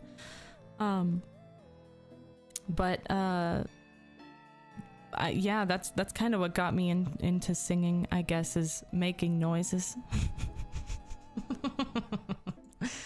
Let's see. Did I ever sing professionally? Yes. And I guess that last question could also just be considered what got me into singing professionally, because I started singing professionally in late 2019. After I had started designing costumes and like artistic fashion pieces for artists in the city that I lived in. and I'd kind of been like, you know, around the scene, but not really in it. And I didn't really like know how to like break into that scene. So I just kind of like sang in my own free time. But one of the artists, the first artist that I worked with, she was really, really cool. And while I was making my piece for her, we just kind of clicked and we became like good friends outside of, you know, our professional relationship. And when she figured out that I could sing and wanted to like be within that space, she was very generous. She gave me a bunch of resources. She like took me networking. She gave me Ableton Live, which is huge. She just put me in touch with a bunch of people who could do things for me and do things cheaply, but still with an air of quality. It was very much a hey, can you build this beat for me and we can collab, and I'll collab on a song for you as well. And it was kind of like a trade-off instead of like payment during that time, which was really helpful because there was like a whole network of artists in the area that just wanted people making music and wanted people to break out into this scene and wanted to support growing artists. And I was so lucky to find somebody that was willing to like take me into that space. So she helped me make my first song, which now that I'm like talking about it, it was a good song for what it was. I was happy with it. I think I can do better now, but it was my first song, so it's still very near and dear to my heart. It was called Vice, and it featured this rapper with this incredibly deep voice. And that's just his like real regular voice. And the way that we like recorded that song was just incredible to me. Basically she like came up to me and she was like, oh, we're gonna go to this house party where I'm performing. And he was just also performing there. And when I heard his voice, I was like, oh my God, his voice is crazy. I kind of want to like, I want to approach him. And she was like, oh my God, he's my friend. Let's go. So we like went up to him and I was like, dude, I love your voice. And he was like, oh, thanks. You know, he had like just a really, really neat, deep voice. Does it still exist somewhere? Yeah, you can find it online. Just search Vice by Lilith and you'll find it. But it's so 2019. It's literally me, baby me. And he agreed to like hop on my first song with me, and it was a very magical experience. And I learned a lot. So that was really tight. Once I got a little bit like, you know, I got to perform that song with him like at a club on Halloween night, and I was like all demoned up, and that was really cool. And like I was on a poster for it, like they promoted me, and like I saw my name on the poster, and I was like, oh my God, this is incredible. Like this is so insane that like this was my dream to like be a performing artist, and I got to live it for a brief shining moment before the pandemic. But after that, you know, I would do like small shows, I guess. I did like a window show where with this same girl that had helped me out, she just kept fucking taking me places. She was like, hey, I'm gonna do this crazy show here and you're gonna perform your music there. And I'm like, okay. But she was like the powerhouse behind planning everything and getting everything. She was just kind of dragging me along for it because I didn't know what to do. But we did a few shows. I was also her backup dancer for a while. I helped her with a few music videos. I got to see what that industry is really like and how much work really goes into it and how expensive it is. Which is crazy. But after that, I was hired on to this restaurant that was like a high-end kind of tasting menu experience, and they had a speakeasy in the basement, and they, you know, once they hired me, they were like, you know, we're gonna be doing this jazz concept down here. And well, what ended up happening is, like, this was a very chill place, and I worked here up until just last year when I lost that job. This was that job.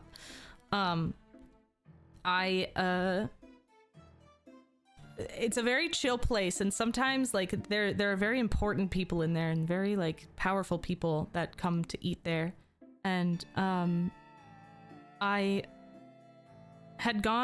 was like done for the day, so I went upstairs to just kind of like talk to the bartenders, and they were singing like show tunes up there with literally one couple that was like hanging out up there. Everybody else was either eating or they were like on their way home, and there was one couple up there.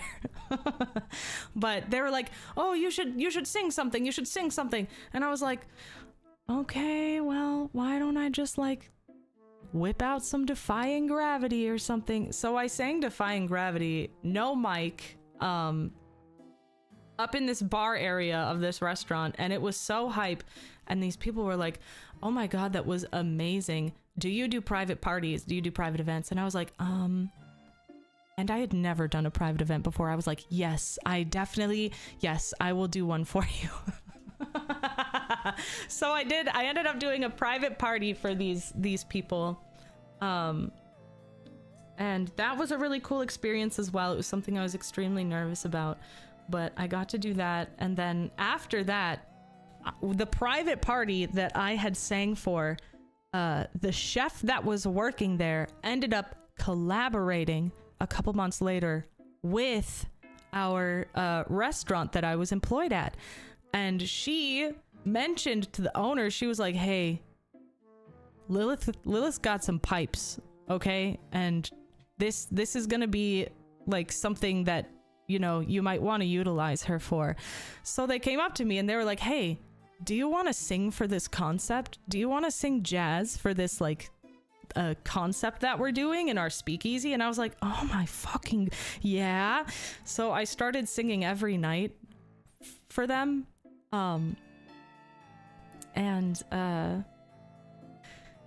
That just kind of became the norm, I guess, which was really cool. Really cool. I started singing every freaking night for a bunch of different people. I got over a lot of stage fright.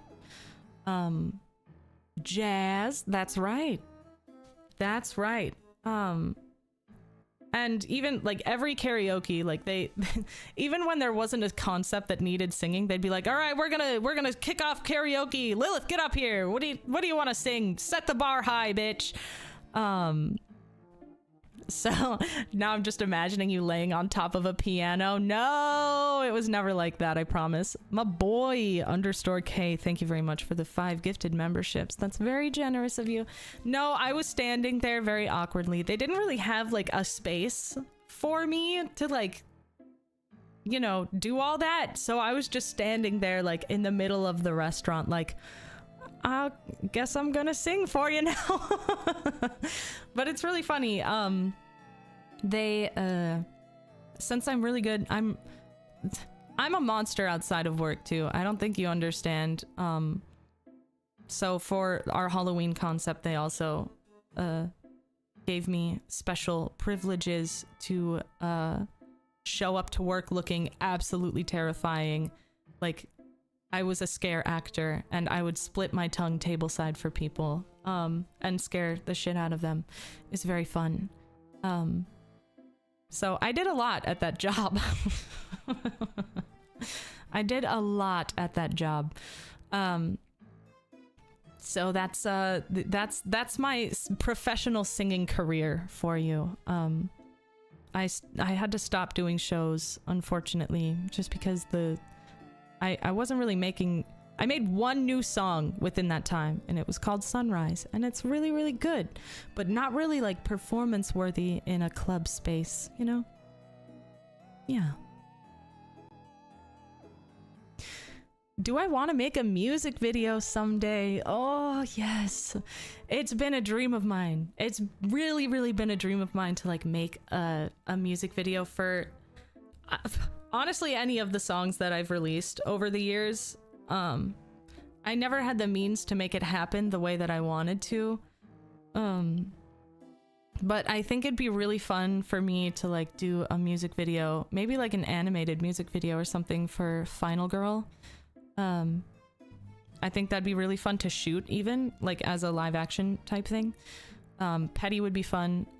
Those of you who have not heard my single Petty, that is about Maleficent being petty enough to curse a baby for not being invited to her birthday party. I thought that that was pretty slay, pretty stunty.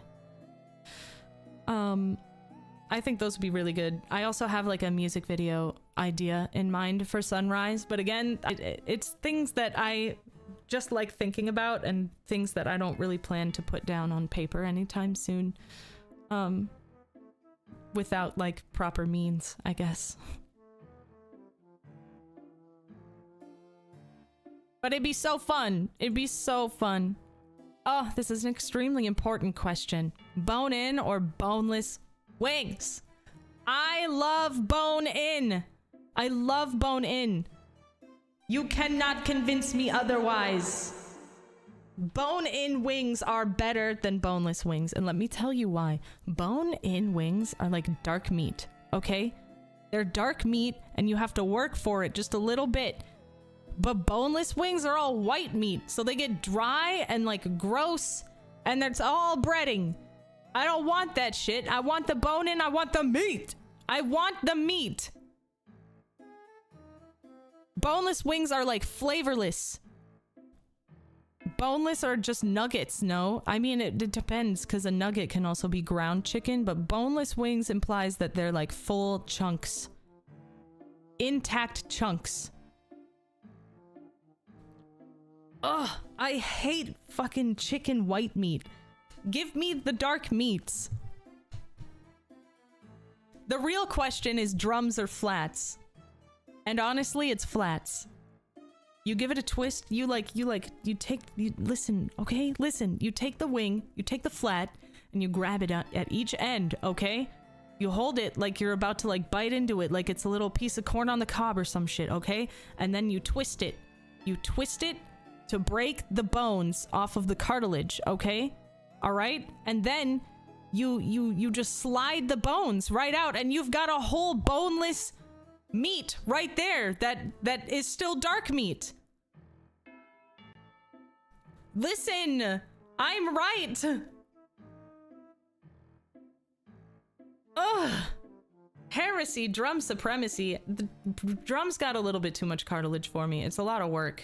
And then sometimes there's that like really big dark vein that you can see in it. You know what I'm talking about? And that kind of icks me out a little bit.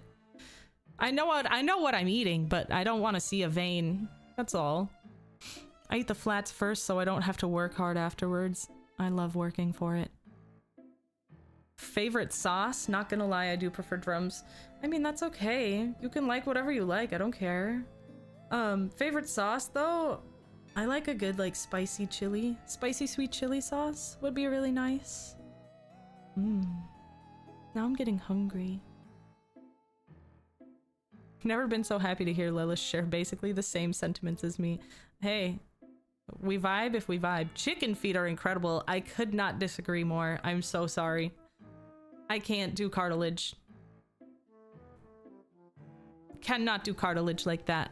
Flats with rice? Oh my god. I'm getting hungry. I'm getting hungry. We have to move on. What is my favorite meal to cook? This is fantastic. I'm so hungry though. Okay, so one of my favorite meals to cook after I like started cooking. I wasn't much of like a cook until 2020, and I'm sure a lot of people can sympathize and relate to that. But I started cooking a lot in 2020, and one of my favorite things to make was baked chicken thighs with gravy, because I can make a really, really good fucking gravy. And chicken thighs are amazing. Again, dark meat, okay? But another thing that I really like to make is beef stuffed onigiri. It's just good, okay? I chop that shit up real fine. Not like mince it, but like into little cubes. Make a little beef supreme sauce. Marinate it with a little bit of like ginger and like sake and brown sugar and shit. You know the marinade. You know the marinade. You stuff that into a rice ball. Yum. The last thing though is yellow Thai curry. I love making curry lately. That's like my new comfort meal, because I have 3 different kinds of Thai curry paste in my fridge right now, and it's green, red, and yellow. But I put that shit on everything. I love yellow Thai curry so much. You're drooling, boss. We can hear you. Good.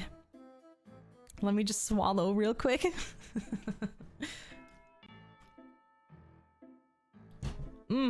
It's just a good way to get your veggies in too.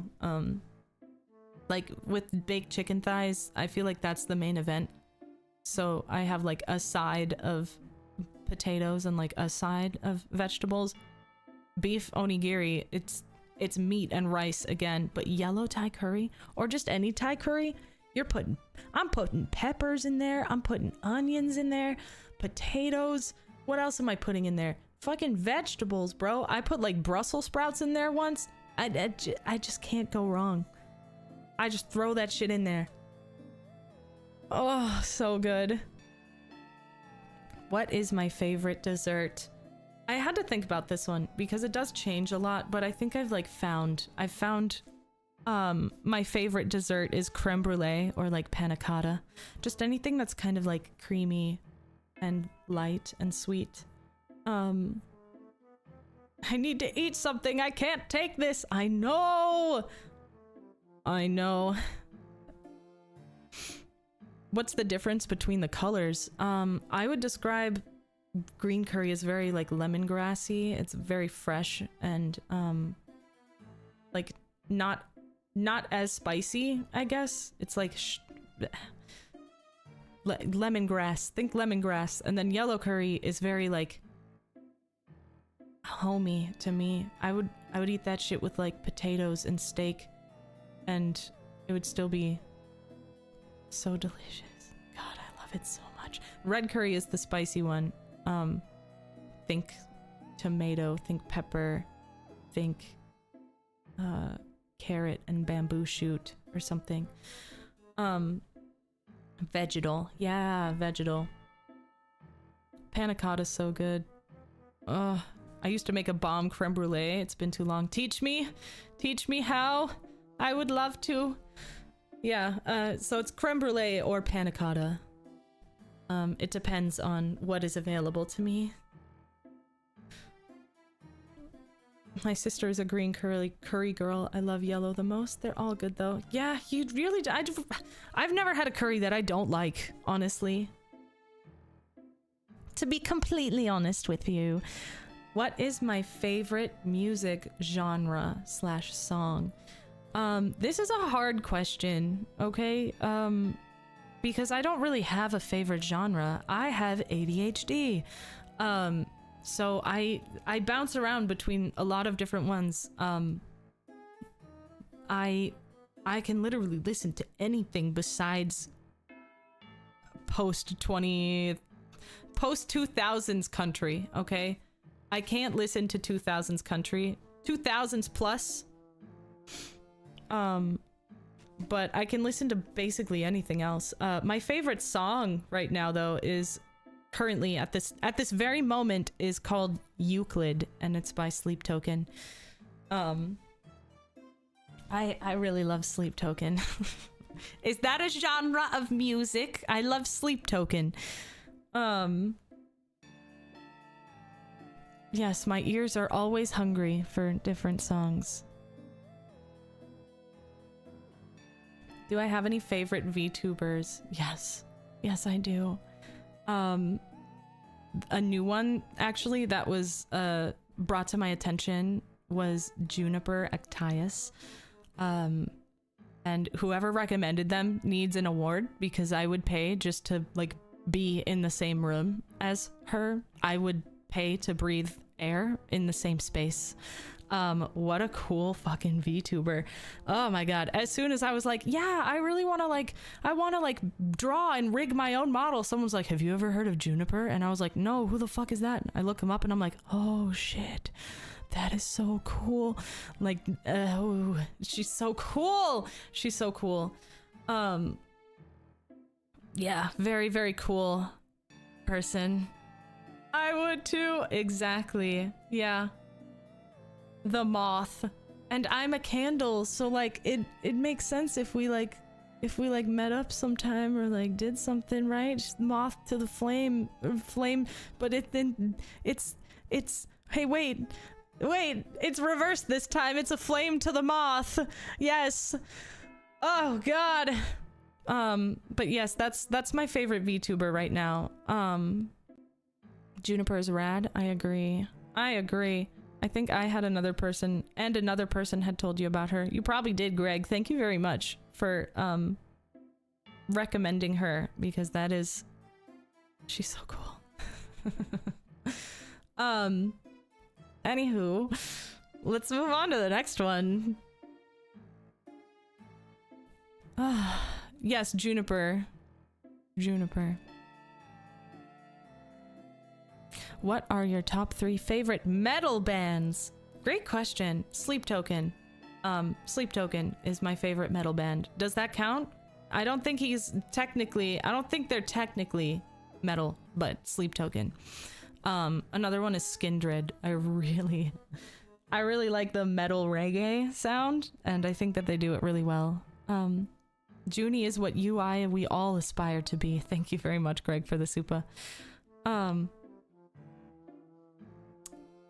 Yeah, Skindred is super cool if you haven't heard them. They're pretty tight. And Kim Dracula. I'm counting Kim Dracula as a metal band because he scratches my little ADHD brain. He's like metal for jingling keys for babies or something, because everything he does, he's like he like jumps around songs so much with like different sounds that there's no way that I could get bored with it. And I really appreciate things like that. It's very stimulating, that's all. Very stimulating. Skindred is great, though I don't remember any of their songs. Nobody is one of my favorites, or Gimme That Boom. That's a good one too. Metal enough for government work. Elitism is for nerds. I agree. Don't gatekeep metal. Like, don't tell me I'm not a metal fan. Just shut up. Just let me enjoy my work. Just let me enjoy my music. Have you heard of Kodamiko? No, I haven't. I only know Nobody by Skindred because of Need for Speed. Is that in the movie? That's crazy. Lilith, I have a hold on. I have a Gape who play metal song in it. A Gape. Rat Race is your favorite? Oh, a game that plays metal songs in it. Nice. Which one is it? Metal for the people. MCR goes hard. I don't consider MCR a metal band, but they are my favorite band. I saw them in concert. I met Gerard Way when I was not a young teen, but when I was an old teen. And it was so magical. He's so nice. He's so nice. He's such a precious being. Have you listened to Animals as leaders? I haven't. Have I listened to a band called The Sword? No, I haven't. She makes her own avatars as well, Kodamiko. You should check her out. Maybe I shall. Maybe I shall.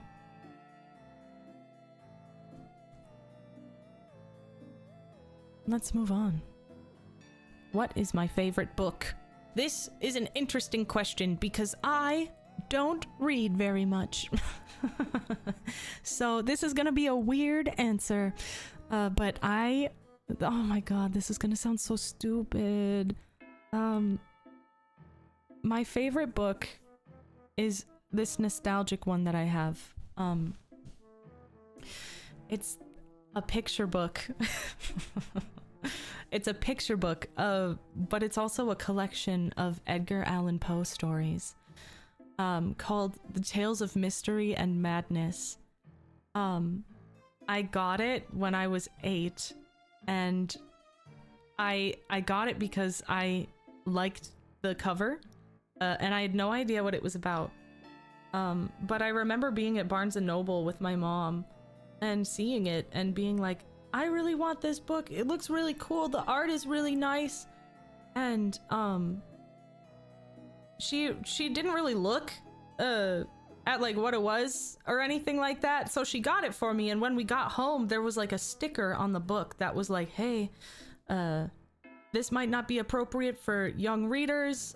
This has a reading level of around like 11th grade or something. And I was 8, so 11th grade, I was like 11 years away from that, okay? And I read it anyway, and I sat there and I kept reading it over and over again until I understood what was going on. And I would look at the pictures, and like, if there was a word I didn't understand, I would just read it and over again and look at the picture and read what was just said and look at the picture until I understood what was happening in the story. So it kind of like, in that way, it expanded my vocabulary. But it had stories like The Black Cat and The Fall of the House of Usher and The Red Death, and there was like a Hop Frog or something like that. There was one more as well, but I can't remember it off the top of my head. I thought it was gonna be Hungry Hungry Caterpillar. No.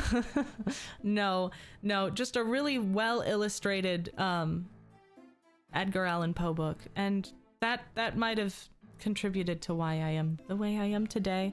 I still have the book too. I remember do you guys remember Scholastic book fairs?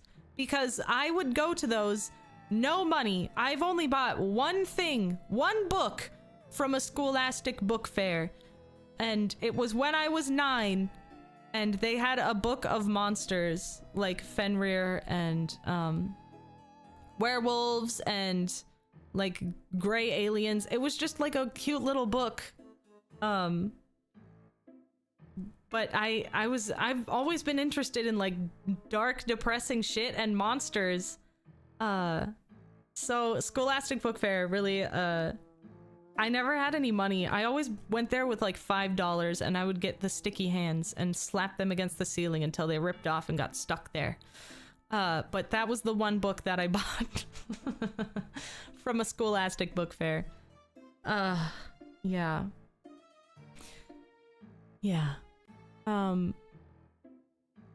Tales of Mystery and Madness was my favorite book, and is my favorite book.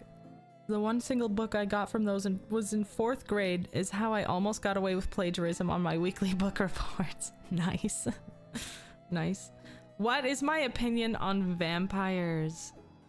Honestly, I'm happy to see them being represented as monsters again. Like sexy. Okay, listen. Queen of the Damned. Listen.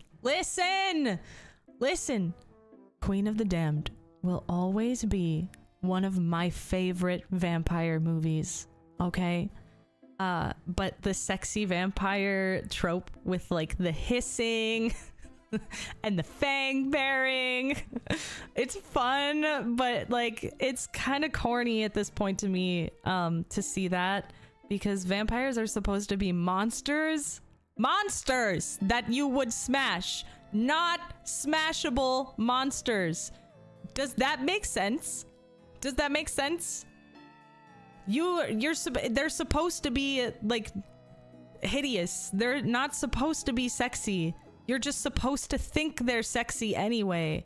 I don't know, man. That's just how I feel, man. That's just how I feel.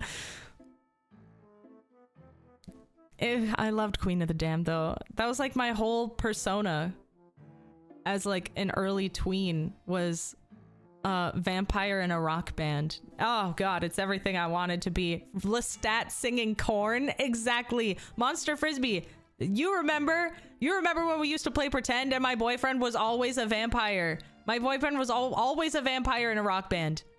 I'm so fucking serious. I'm so fucking serious. And I honestly, that movie like ruined me because I thought that Korn singing was Lestat. Like I thought that the actor that was doing that was the guy from Korn. So when I found out what Korn actually looked like, I was taken back. I was taken back. Yeah. So, now you know more about me against your will. Yeah. Who is Killith? Oh, someone asked me this, and it's so good. We played rock band concerts in my basement. Exactly. That was like most of what we did, honestly. We would play pretend until we got to the concert, and then it would just be reenacting music that we liked. Yeah. Oh god, it's so funny. It's so funny. Okay, so we gotta move on. We must. So who is Killith? And I'm glad you asked. Killith is my cryptid form, okay? Killith, and let me pull up a picture. This is Killith. This is Killith. And Killith is me. That is my cryptid form. Killith is the form that humans perceive, okay? What you perceive in front of you here, me right now talking to you, is my form in the Fae/spirit realm, okay? Killith, however, the one right over here, is how you would perceive me in my form in the human realm. This is how I look to humans in the human realm. That Killith, that's how I look in the human realm. Me here talking to you with the necklaces and the cute face, that's me in the spirit realm, okay? I am broadcasting to you live, straight from the spirit realm. And there's a little front side action for you as well. Neato burrito, nice. And this is an example of the monster that you would smash. Exactly. Thank you. Killith is sexier than Lilith, to be honest. You are a certified monster smasher. Yeah. Jeez. I do want to end up making a Killith model at some point. I think it'd be really fun. I think it'd be really, really fun. And this is why I'm called Lamp as well, because I'm like... There's no human for scale, but you'd come up to around my waist or something. Maybe a little lower. Killith with hammers? Nar. Monster mashers rising up. Oh my god, monster mashers! Jesus! That's, oh, what a way. What a way to say that. Husband is really brave. It's true. It's true. I love Lamp.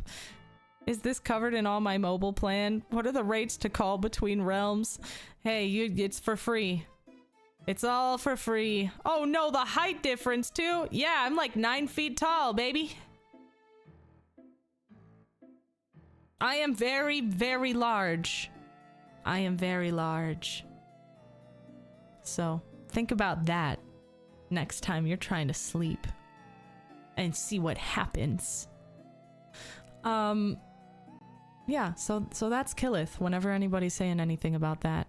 What a deal! Yeah. Something is rising and it's definitely not the shield hero. Jesus Christ. Oh, jeez. That's great. Large and in charge. Wood. Nice. So you get stuff from high places for husband. Exactly. Yes. Okay. Okay. Leave me, guys. I hold her back. Just leave. I'll take it from here. I can handle this. Okay. People thirst. Truly. They do. Okay, moving on. We're moving on. You simp no longer for me. So, my favorite top 5 game franchises are Legend of Zelda. I bet you saw that one coming. Honestly, it's been hit after hit for me. I really like the game series. Ocarina of Time, Majora's Mask, then going right into like Twilight Princess, and then Wind Waker, and then Breath of the Wild, Tears of the Kingdom. It's just good. I don't know what else I can really say about it. I just like it. I like it. I like that they keep innovating it and making it different and making it interesting. Did I play Hyrule Warriors? Yes, I did. Hyrule Warriors. Why was that so hard for me to say? Can't simp. Not enough insults thrown my way. Not yet. Let me gang up on you first. Jeez. Majora's Mask and Ocarina of Time are top 5 games for me. Honestly, yeah. Tears of the Kingdom are not following far behind.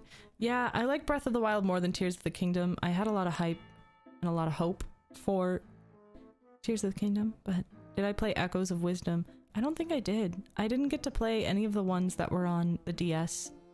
I tried to play Spirit Tracks, but I stopped for some reason. I don't remember why. There was something malfunctioning. But yeah, that was fun. Age of Calamity, also fun. Okay, can't lie. Anyway, you should play Tears of the Kingdom. Do it. It's still good. It's still good.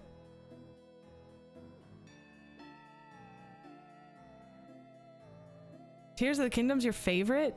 I don't know, man. It just didn't hit me as hard as Breath of the Wild did. Like, I 100%ed that game except for the Koroks, and I was like, this is all I get? This is it?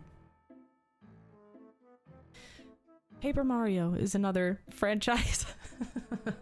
Truckin', moving right along. Paper Mario, I love it. Again, I've loved all of them except for the like newest one, the Origami Kingdom or whatever that is, which was just kind of a miss for me. But Paper fucking Mario, man. I thought it improved on Breath of the Wild in every way. I think it added to the lore quite nicely, and it was a very nice sequel. But honestly, I didn't like. I don't know. I didn't. I felt like they didn't like for hyping up 3 different maps. The other 2 maps that they added like weren't enough for the hype that they were like. I don't know, that they were.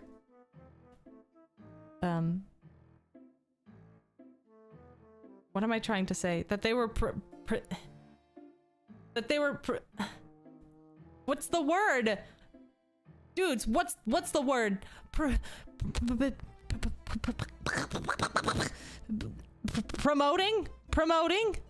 Promoting? That's the word. That's the word. They did remaster Thousand Year Door. I'm gonna fucking play that. I'm gonna play that so hard. I love that game. Another top 5 of my favorite franchise, of course, besides Paper Mario and Legend of Zelda, is Little Nightmares. Little Nightmares. Okay? Little Nightmares. I bet you didn't see that one coming. Came in out of nowhere. Came in out of left field. Really out of pocket for Lilith to like Little Nightmares. Nah, I already honestly like told you why I think it's good, so I don't really even have to dwell on it that much. But it's really good. The next one is Resident Evil. I think that franchise is great. 5 was kind of a miss. 6 was kind of a miss. But 1 through 4, 0, 6, or 7 and 8, that you're allowed to have a few bad games, but Resident Evil 4 was one of my first horror experiences, so it'll always have a place in my heart. In my heart. And they keep re-innovating it as well, which keeps it fresh and keeps it interesting. I actually really liked Resident Evil Village. I thought it was beautiful. RE4 and RE7 are kind of godlike. I agree. And I think RE8 was really a love letter to RE4. Was 5 a miss? But the boulder punching. I remember my husband pre-ordered that game and never went to pick it up. He pre-ordered it and never went to pick it up because of the reviews being so bad. Maybe that was 6. I don't remember. But that's how I feel. I don't even remember 5 now that I think about it. So it must not have left an impression on me. So that's what I'll say about that.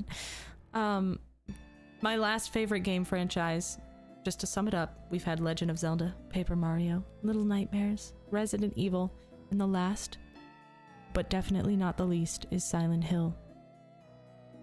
The first 4 games were masterpieces. Okay? They were masterpieces. The lore was so good, and it was just beautifully done, and it was odd and weird and occult-like and psychologically disturbing, and it moved not just children but also adults. It scared them, it scarred them even. Zero and Code Veronica always get forgotten. No, all right. You want to know one of my favorite Resident Evil games? Dark Side Chronicles. There you go. That was good. It was a little point and shoot for the Wii, and I liked it. And I liked it a lot. So there. But Silent Hill 3 is one of my favorite games as well. That game is truly one that scared me. I was only able to play through it once, and I'm very proud that I got through it. But the Silent Hill 2 is an iconic game, and you know, that's how I feel. That's how I feel. That's my top 5, okay? Sue me. Sue me. What games do you wish to play on stream? This is an interesting one too. I know I give off like the horror only vibe, and I get that. I've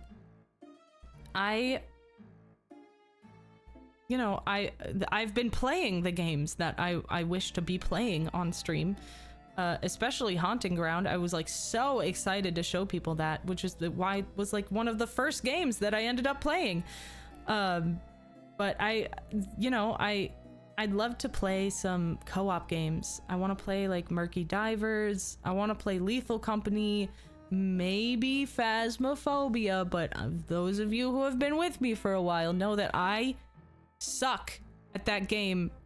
I've only been able to play it one time because it scares me. Something about it just scares me. It like invokes a fear within me that I cannot recognize. And I can't put into words, I guess. I don't know why. It's just too real for me for some reason. But I have this friend that I was able to play the game. The one time that I played the game, it was with him because he was too fucking funny for me to take the game seriously. He was so fucking funny. I'm trying to like reach out to him to see if maybe he'll play it with me on stream, so that we can play it. But I don't know how that's gonna go. So, but that is one that I would like to play on stream. But I'm trying to branch out into more co-op games, but I don't have friends like that. Will you play more than just horror games?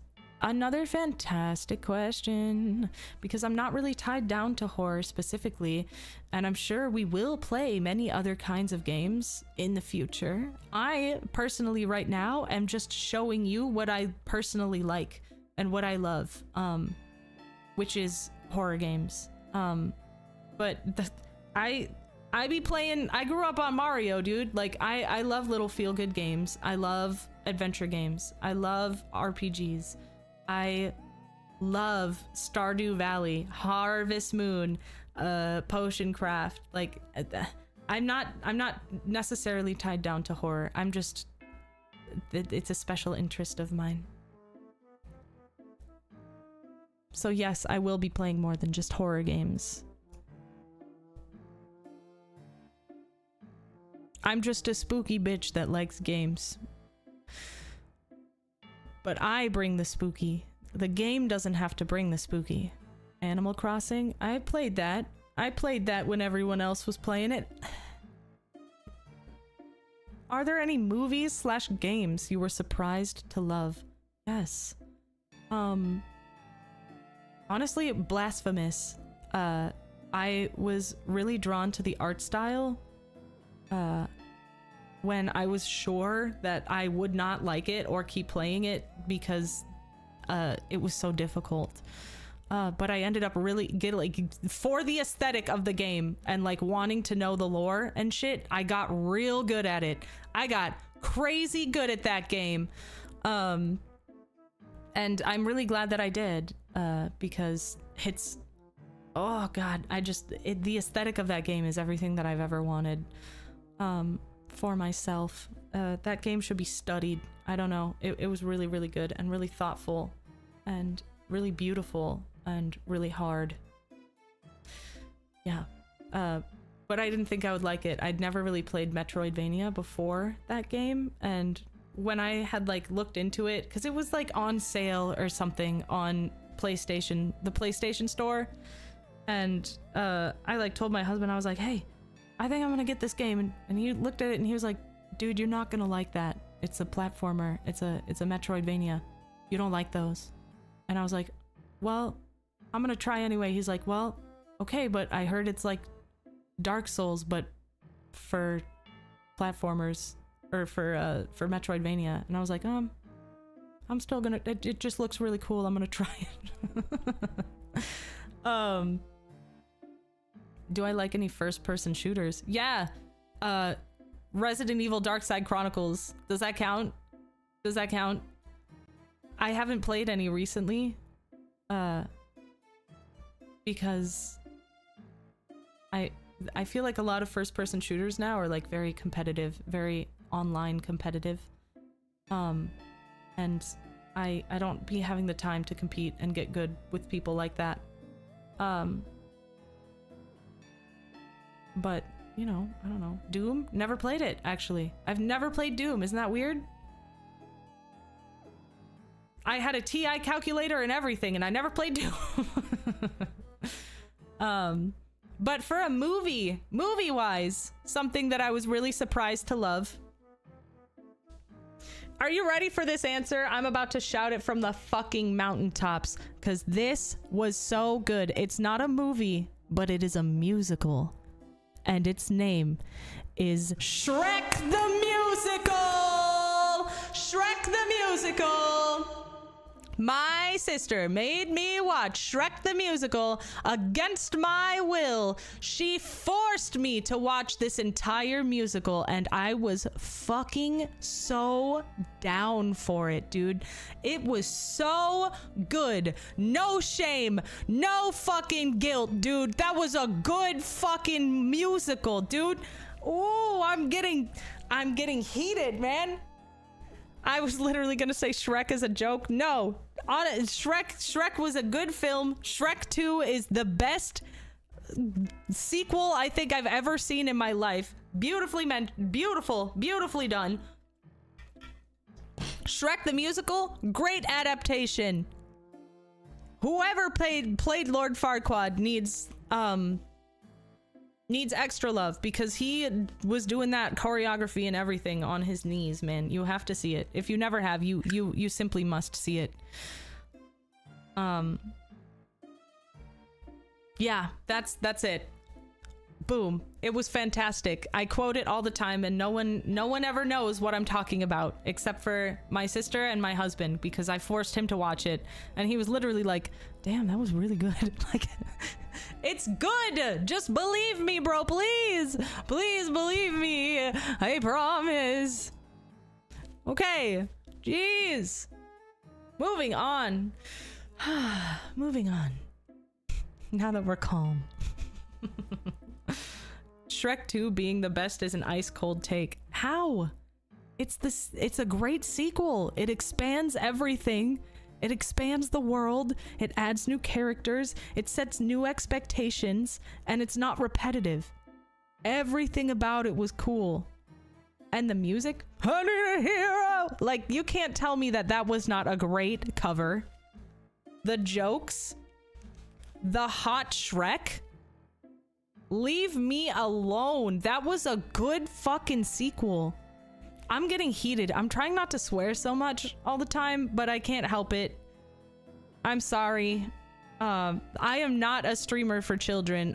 Children should not be watching me, and teenagers probably shouldn't be either, but I can't control that. But just know that I'm not here for it. So, to sum it up, Shrek 2 is great, and so is the musical. Hot Shrek is redundant? Okay, go off, king or queen. What, Shrek wasn't already hot? I'm just saying, human Shrek. The cop segment kills me every time. That's not mine. Get the pepper spray. They've just got a fucking pepper grinder. You can't tell me that's not hilarious as hell, dude. Ingarisu, thank you very much for the gifted memberships. That's extremely generous of you. I very much appreciate it. So, let's move on to this next question that's been on screen for like 20 minutes now that we're done talking about Shrek. Hello from Japan. May you play Japan? May you play Japanese video game EDF/Earth Defense Force. It's very good. Maybe in the future. I have no qualms with not playing it. I have no qualms with playing it. That'd be really fun. It sounds really fun. Hello from the US. I'm happy you're here.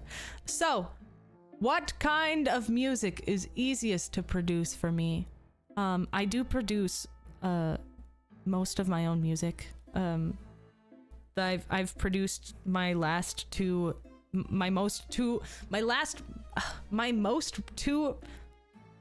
how do I say that? My two most, okay, hold on. Am I having a stronk? I don't think I am. My two, okay. Holy shit. My two most recent songs. Jeez, got it out. My two most recent songs. The first one being Petty, which is from like 2022 or something. Two most recent, yeah. I don't know why I couldn't get that out, dude. My first being Petty, a single called Petty about Maleficent, and my most recent one called Sunrise, which dropped I think in 2024 or maybe like early 2024 or late 2023.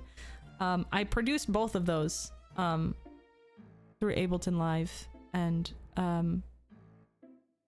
it was really interesting to like do, but I like producing my own stuff. It gives me creative control, and then I get to be really proud.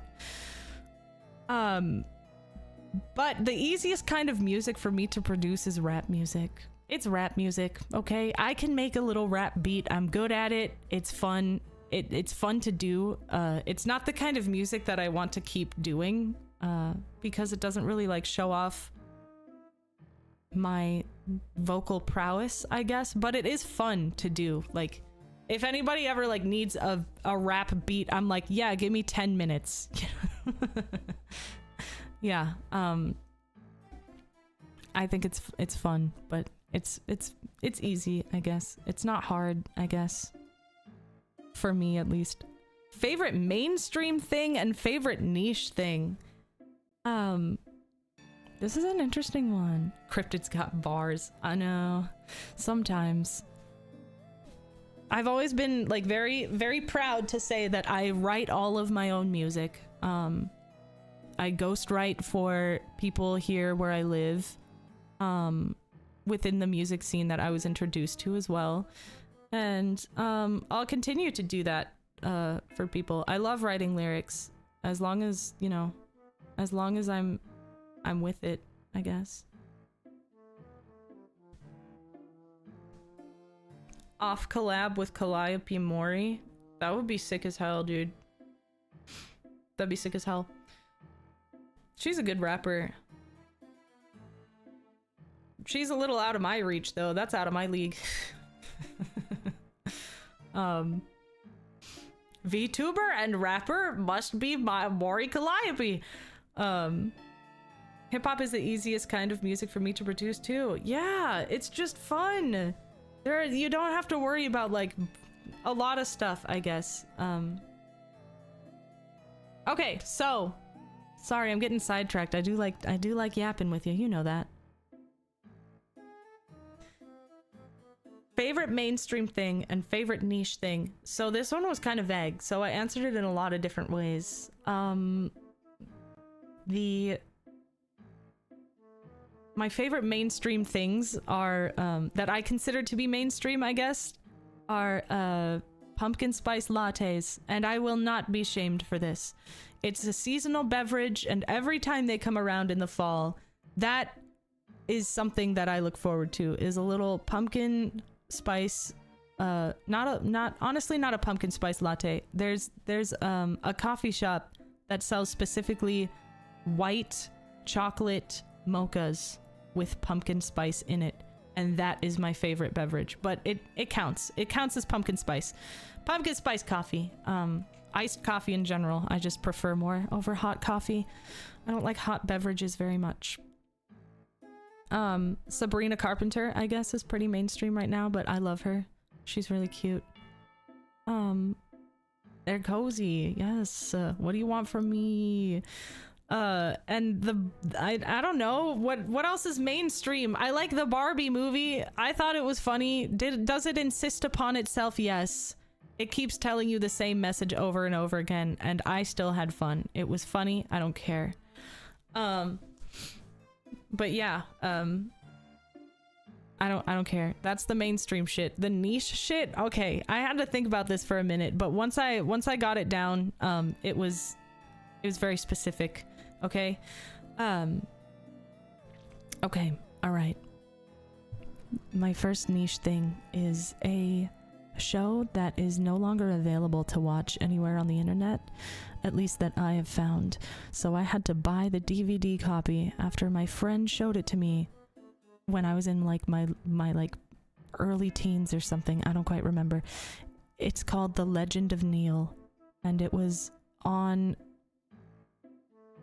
Comedy Central, but it was like a web series that Comedy Central sponsored. And it was going on the same time as like Crodman Dune, if anyone remembers that show. On fucking Comedy Central, okay? The Legend of Neil. It was a parody of The Legend of Zelda. And it's very apparent that it is like a product of its time. It would never fly today, okay? And I get that. But it's just a niche interest that I have. It's really funny, and something that not a lot of people that I talk to know about. So that's the first thing, okay? Another niche thing that I like that I don't feel like I get to really talk or gush about to anybody is just the visual aesthetic of Catholic architecture.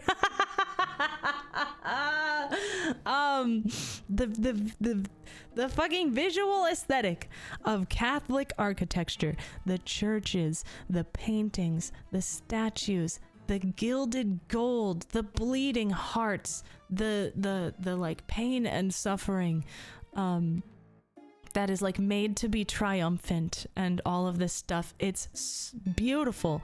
You know, like you go to a Catholic church and you're like, God damn, this is this shit is crazy. Gothic design, yes. Gilded Gothic design. It's just beautiful. I don't know what else to say about it, okay? Ugh. That's another niche thing. I feel like I've told people that before, like being like, hey, what aesthetic do you really like? And I'm like, Catholic church architecture. And they're like, okay. Stained glass, high towers, bells on everything. Yes. Oh God, I love stained glass. My grandmas actually do stained glass. They offered to teach me, and I kept saying, yes, let's learn. And then I squandered that opportunity, and I will forever hate myself for that. I could have learned how to make stained glass. I hope they watch this VOD and they know that I regret not learning while I lived near them. They really were spitting back then, dude. Oh my God. If I had the money, my entire house would just be stained glass. It's beautiful. I had a friend who lived in a house that used to be like the house right next to the church for like the priests. And he had stained glass in his house, except he was a little ragamuffin or something. He had like 6 people living with him and none of them knew how to clean up after themselves. So they just trashed this beautiful fucking house. And God, it's so disappointing to see.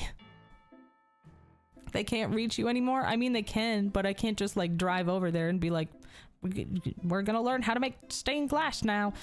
I can see why you liked Blasphemous. Exactly.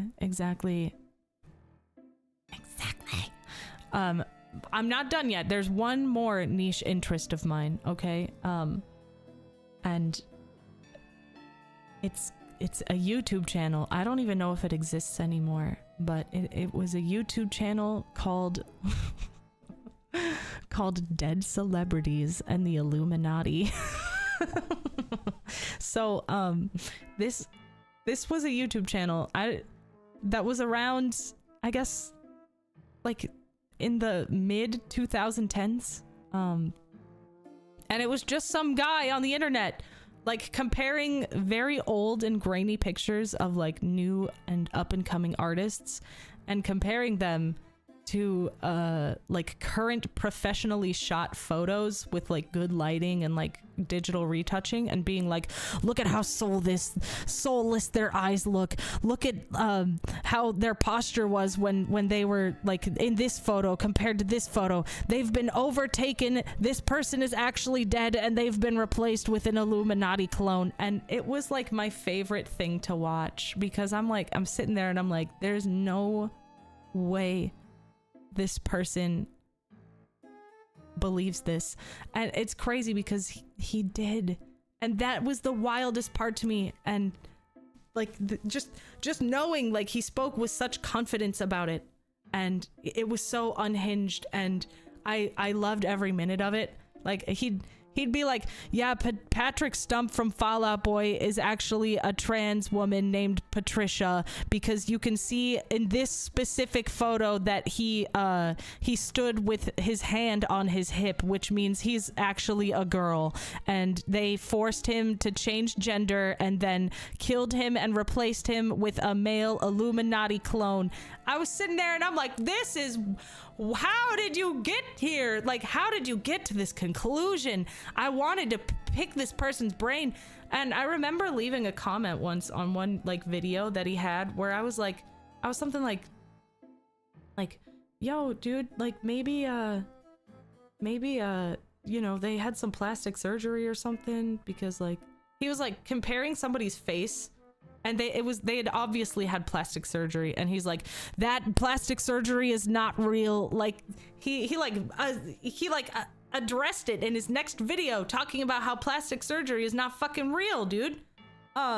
It was crazy. I don't think it exists anymore. If it does, I should really look it up. I should just take a little nostalgic trip or something. But those are my niche interests, okay? To sum it up, The Legend of Neil web series, the visual aesthetic of Catholic architecture, and the YouTube channel Dead Celebrities and the Illuminati. Okay? There you go. There you go. You wanted to know. You asked. You asked and I answered, okay? You asked, I provided. I can provide for you.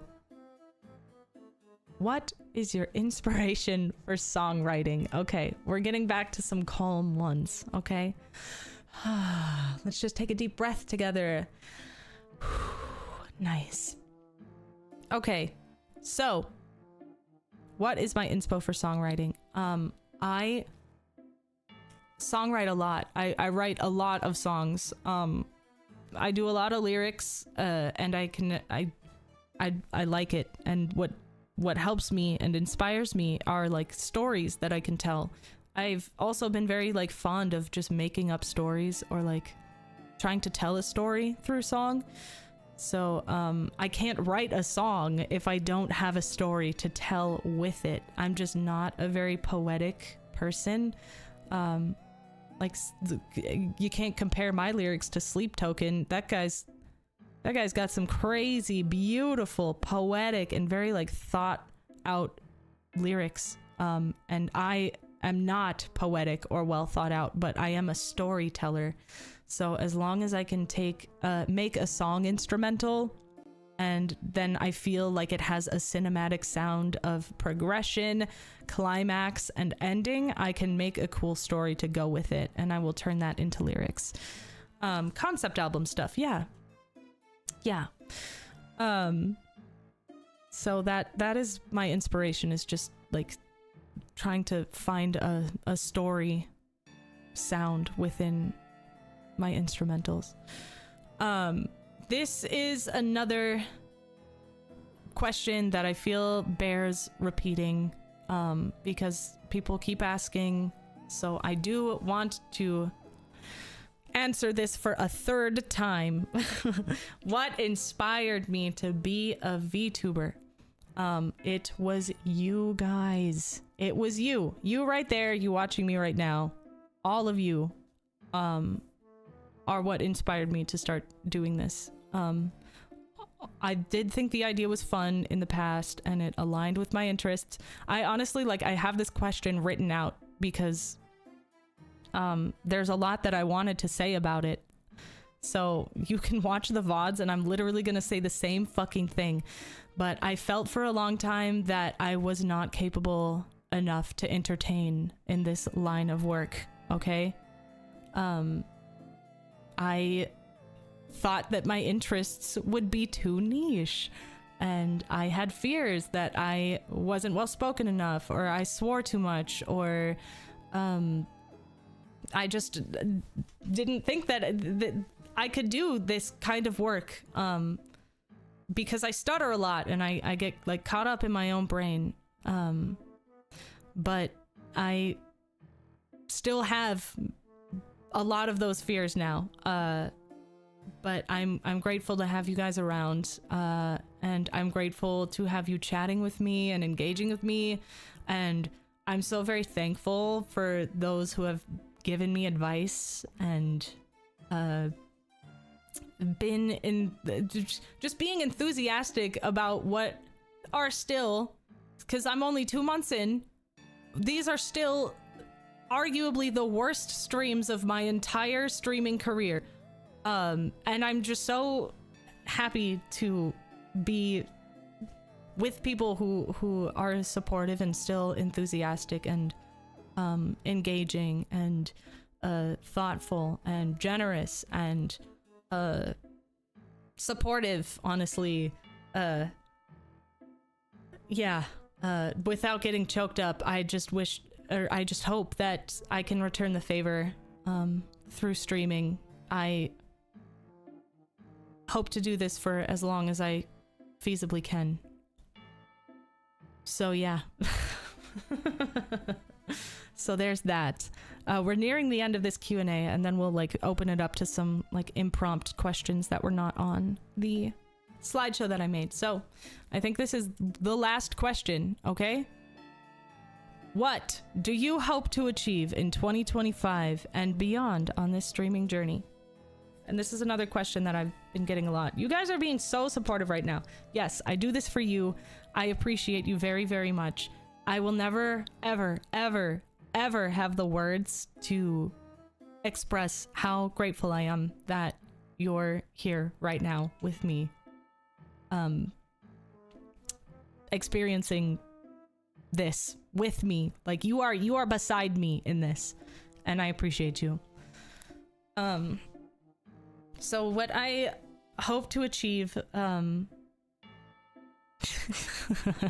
there's a what I hoped to achieve. Let's just put it into perspective. The first time that I answered this question, what I hoped to achieve in 2025 was to get 10,000 followers by the end of the year. That was my goal. I think we've moved the goalpost just a little bit. I think we're gonna go 50 to 100K. I think can be our new subscriber goal. 100K by the end of the year is what I'm aiming for. That's what I'm shooting for. Hopefully that's okay. 100K subs is the first step, then 1 mil subs, and finally world domination. Exactly. 32,000, just a bit over 10K. Yes. So that is one goal down, honestly, which honestly, that's why it scares me, is because we're 2 months in and I passed that goal, and I never in my wildest dreams would have thought that would have happened this year. It's just insane. I have to like reconfigure everything that I thought this could be for me. Which is terrifying and exciting and amazing. But to actually answer the question, my short-term goals for like just this year were to make at least 3 song covers. I wanted to do a lot of karaoke, and I still do. I want to play some horror games that really stress me out, which we have been doing. I want to play other games that really branch out of my comfort zone and away from horror as well. I want to solve a fictional crime with you. I really, really do. I would love to do a murder mystery, like whodunit ass thing with you. I really have to like try to figure out how we can do something like that together, but it would be really super fucking fun. It's just cool. It'd be really cool to do. I want to tell you lots of ghost stories. I've already shared a lot of my own experiences because I do believe in ghosts, and I've had a lot of experiences. If you haven't seen the VOD, it is available to you. I don't remember what it's called, but it's there for you. The thumbnail says, "Do not watch after dark," and you can watch that if you're really wondering what my personal ghost experiences were. Clue would be fun. Yeah, that would be fun. So my first time answering this question, I said that I wanted to collaborate with at least one other person with karaoke or gaming or something. That seems a little more possible for me right now. Would you do Poe readings for a stream? Yeah, I would. So I would like to collaborate with people. I think it'd be fun. It's terrifying, honestly, to think about, because I don't know. I want to. I really want to. I feel like I'm not experienced enough to like deserve being like collaborated with at this time. Like nobody's gonna gain shit from me being on their stream, and it's hard to like reach out to people because I don't want to look like I'm just clout chasing or something. I just want to pick people that I'm like actually interested in working with. But I feel like I have to do more research before I really like start that. So I'm gonna collaborate honestly with some of my friends that don't VTube or anything. They're just my fucking friends, and that's what you get to see first. That's what you get to see. But know that I'm trying. I'm trying to get there. But But another goal that I have for myself, especially for this year, is trying to figure out how to include my split tongue on my next model. I do have a split tongue. IRL, it's mine. I paid somebody to do it and now I have it. It's a part of me and I want it to be a part of my model. And I could not really do that with this model because V-Roy did not have the option. So I've been, trying my best with making my own model. Honestly, this model is really janky, but the next one's gonna be even jankier. So you better get ready because it's using my art and I'm rigging it for the first time ever with no fucking clue what I'm doing. It's gonna be great. It's gonna be really, really fun. I'm having a lot of fun with that as well. But I want to play D&D. I want to learn Japanese because I thought it was really like a lot easier for me to learn Chinese than it was to learn a Romanic alphabetic language. And I took 3 years of Chinese in high school, and I know that Japanese and Chinese are not the same, don't get me wrong, but I think that character languages for me are just going to be easier to wrap my own head around. Golden Retriever and a lab coat energy. Exactly. You subbed just to watch that? Is it as bad as I think? Oh, fuck. I think it'd just be nice to have my own model and like have the knowledge of how to rig because I'm interested in fashion and interested in monster fashion, and I want to be able to dress my model up in the things that I like think might be cool fashion designs, and I can't really do that if I don't know how to rig. So that's why I'm learning.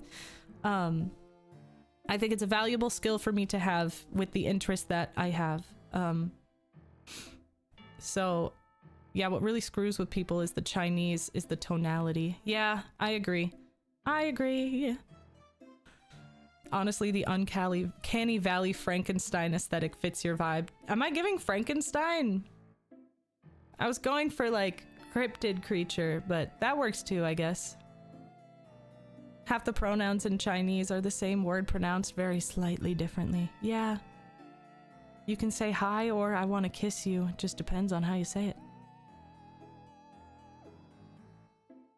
Welcome. Thank you for becoming a new member, SuTube. I appreciate it. Anyway, I think these are some long-term goals right now that I've been telling you about, is to like make a full-length original album. It'd be super fun to do. I don't know how I'm gonna do it long-term yet, but I think it can be done. I have a lot of stories to tell, so I'm hoping that I can get some fun in there. Sorry, it's really dark in here and my webcam is like not trying to pick up my model anymore. I want to do a cover of an entire musical, and if I can find some like streamers that also sing, it'd be so cool to like collaborate with them and like friends to complete it.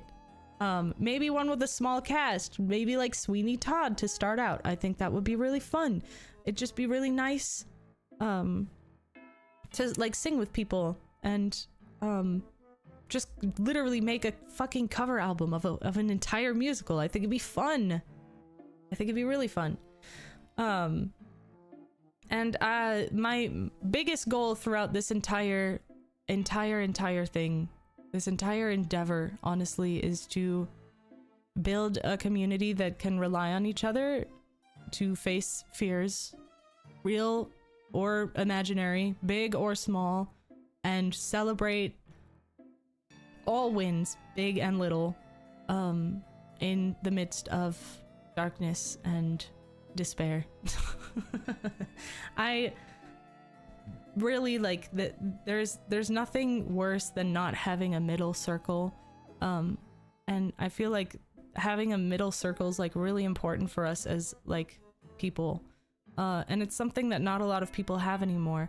And you might even be wondering like, hey, what is a middle circle? you have your inner circle, which is like your close friends, your family, and you have your like outer circle, which is like the people you see at the grocery store sometimes, or like, you know, just people that you like see randomly in your town that you recognize, acquaintances and things like that. But then you have a middle circle, which is what we used to have before, like, as a species. This is what humans used to have before, like, the internet, which was the market square, which was going to church. It's like these people who you don't see more than, you know, like, they're not your friends and they're not your family, but they're there to like disperse your support on sometimes. It's not like you shouldn't be like venting to these people all the time. They're not your therapist or anything, but they're just community support. And I think that's an important thing to have, and it's important to have a healthy one. People have more than one circle. Yes, you're supposed to. You're supposed to. Community is everything. We were never, ever, ever as a species meant to be so lonely and so isolated as we are right now. And while it's like easy to deal with and you can deal with it, it's not healthy for you. It's just not healthy. So I'm hoping that I can, you know, build up that community that we can rely on each other for. Like in the public transport. Yeah. Yeah, sometimes you just need that support. And they come through. We are a social species. That's right. That's right. And that's the end of the Q&A. That's the end of the Q&A. And now we can get to yapping. Let's do some yapping. I unfortunately do not have time for any other games.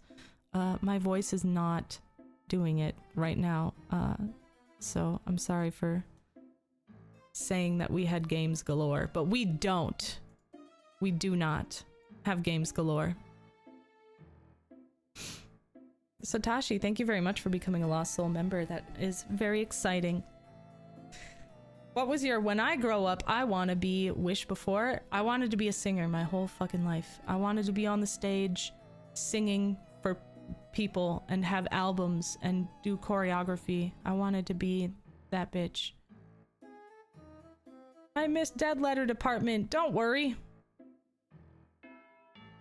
There will be plenty of time for other games. Truly.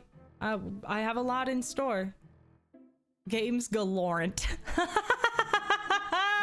Yeah, Markle. I'm taking that. I'm changing my thumbnail to that as soon as this is done. Oh my god. Oh, fuck.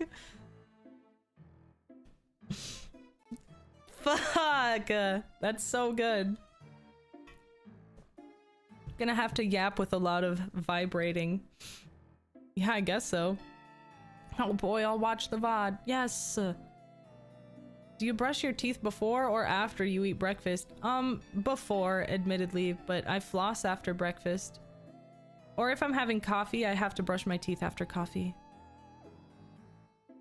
I want to express myself through music, and I became an audio engineer. That's awesome as hell, though. That's a good job. I know someone who makes a lot of money. He like tours around doing that shit. Remember the game who played metal in it? Hi-Fi Rush. What? Oh, yeah. Hi-Fi Rush, the game that played metal. I remember what you're saying. Thank you, Frenchitino, for the supa. I imagine that was a laugh you let out from the cryptid Balatro meme earlier. Exactly, yes. Absolutely. Absolutely. You always brush after breakfast? Why? I mean, you're supposed to brush after you eat, but the serious questions, truly. You should be brushing after you eat.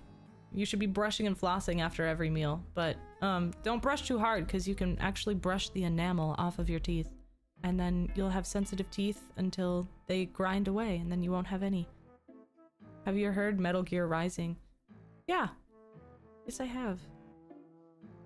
The chat is now open for questions, by the way. This is just an impromptu questionnaire and yap sesh. If you have any questions for me, now's the time to ask them. And if I deem it appropriate, I will. Would I consider open world games? Yeah. Doesn't have to be Minecraft, but that's what I find myself playing these games. Without a streamlined story, I'm not sure. Minecraft is one that never really caught my attention. It is fun for like creating, but I don't know like what the game is about. Like I need to kind of like know what I'm in for in a way. Like I need to know like a little bit of what to expect so I'm not just running around.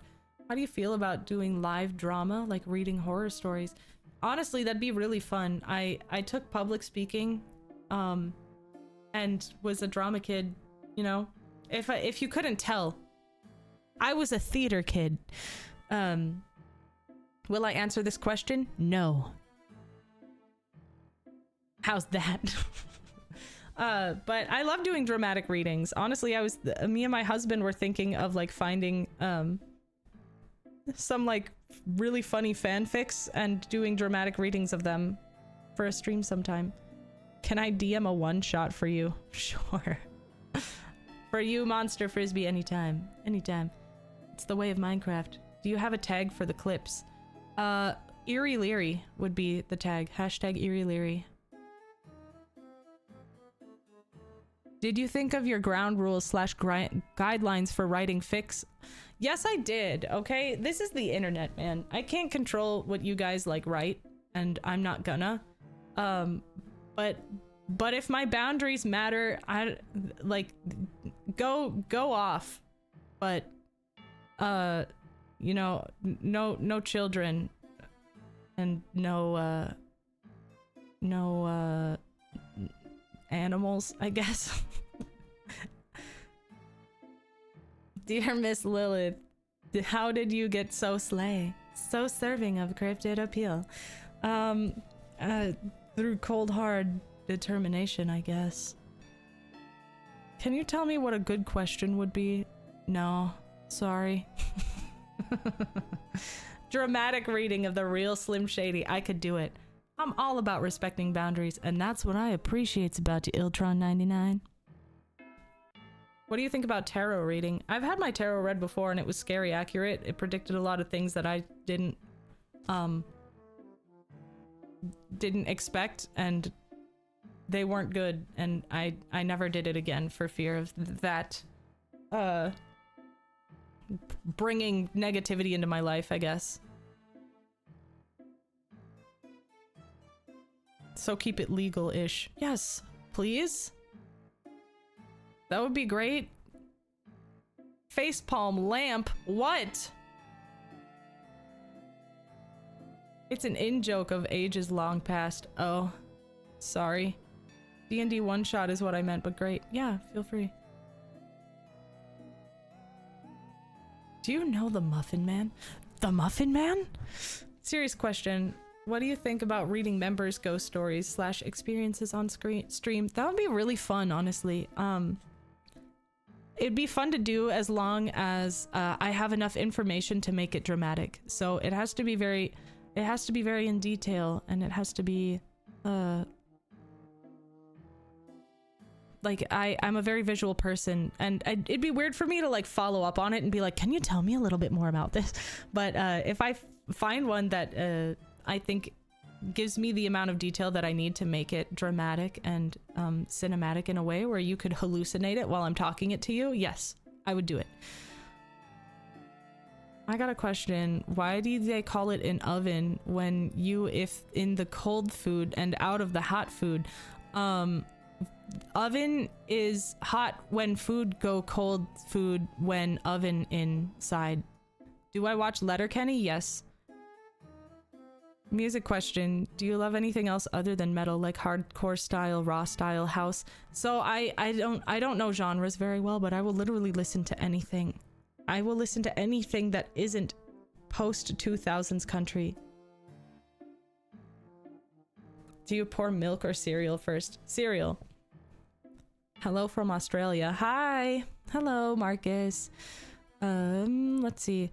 What about you and husband doing like a reading of Macbeth or something? That would be so fun, actually. Maybe we could. I'm really bad at Shakespeare, though. There's a channel in the Discord for submitting your spooky stories, by the way. Yes, there is. It's called Paranormal Shit. If you're a member, you have access to the Discord. It's in the tier list. All you need is your YouTube connected to your Discord. Pineapple on pizza or no? Yes. Rate/judge our rooms. No, I'm not gonna look at your rooms. Don't send me pictures of you or your rooms. Is there something about the house buying process? Whoops. You wish you knew before starting? Probably, yeah. I'm sure there are a couple things. I had a really good realtor that was really looking out for me because he'd been doing it a long time. He wasn't like in it for the money or anything. He was just like a dude that was good at it and old and ready to retire. But I would find someone like that. I would find somebody that's like been doing it a really, really long time. Unfortunately,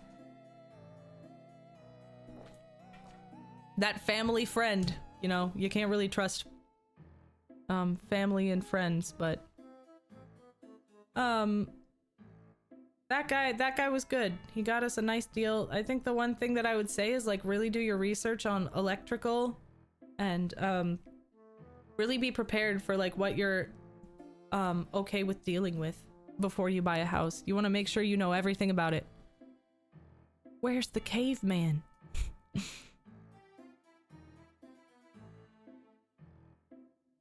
Italians are seething right now. Continue. Cope. Letterkenny mentioned you summoned us Canadians to chat. That's awesome. I fucking loved Letterkenny. It ended weird to me, but it was still fun. If you put bread in the toaster and toast comes out, where did the bread go? It got toasted. Come on now. Dang, no Goon Cave review. Nah, dude. What's your go-to dance? Probably like a very vigorous dab. You could sing Ghost of the Opera. That'd be cool. What exercises / exorcism / spells do I get to get into this peak form that Lilith has? 100 sit-ups, 100 push-ups, 10k kilometer run. Yeah, you start there. You start there. Would husband be interested in reading us the Iliad? Probably. You're doing great so far. Planning merch drop. Thank you very much for the Supa TV table tray. I'd love to do a merch drop. I didn't think that I was gonna have to think about that for a good long while. And I am very inexperienced on what the hell I'm even supposed to do to make that happen. I have been thinking about like ideas for merch. I have not looked into how to disperse or create that merch yet. But if you have any ideas, feel free to let me know, because what the hell is that? What do I do? I don't know. What inspired you most when creating your model? My own visage, I guess. I don't really know. How are you not bald? Good genes. Do you have any plans? Do you have any plans to ever do any games with members? I'm thinking if there's like a time to do it, it would be while the community's still more tight-knit. Yes, I don't know how to do it though. I thought we would have more time. I thought I would have more time to figure that out. I really like, this is the part that really stresses me out about growing so fast, is that I don't fucking know anything. I don't know what's going on. I don't know how to do any of that shit. And I set it up and I was like, well, I can always learn. And now I'm here and this is happening and I feel very rushed to like know these kinds of things. And I'm so sorry that I don't. I feel very inadequate. But I'll really try to figure it out. I would like to find some games that we could play together. I would like to get into some like collaborative things, so it'd be really fun if I could learn how to do that. We gotta unsubscribe to give her more time. The scuff is truly real. I thought I'd be better before I got a following like this, and now it's happened, and I'm still baby. I'm sorry. Take your time. Thank you. Sorry. We shall grow alongside with you. Yes, you are going to watch me grow painfully. The growing pains are about to be so immense. Maybe some advice from someone more experienced. Yeah, I'm reaching out, man. I'm spreading my little tendrils out and seeing who really like could give me advice. Honestly, Lilith, when I found your channel, I saw it coming. I just didn't want to believe it. Ugh, it's so scary to think about. We will wait for you. Thank you. Don't rush and get overwhelmed with the popular demand. Yeah, that's what I'm trying to do. That's really what I'm trying to do. Babies are surprisingly fast learners. Will you remember us, the first ones? Yeah, absolutely. I already do. I remember like the first followers that I had and the people who were even following me before that.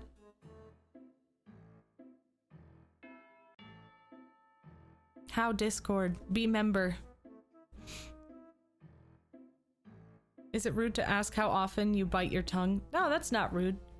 I don't honestly bite it that much anymore. I think I've bitten it like twice since I've got it split, which was almost 2 years ago.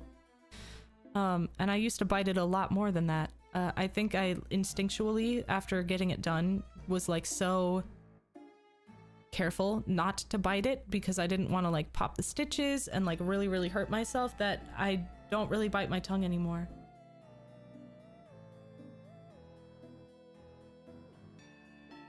Cherry pie or apple pie? Cherry pie, but I don't really like fruit pies very much. Warm fruit to me is not a dessert.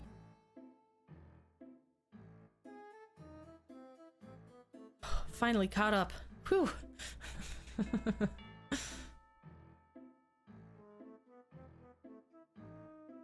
Growing into a cryptid butterfly. Exactly. I'm out here in my little cocoon, fighting for my life.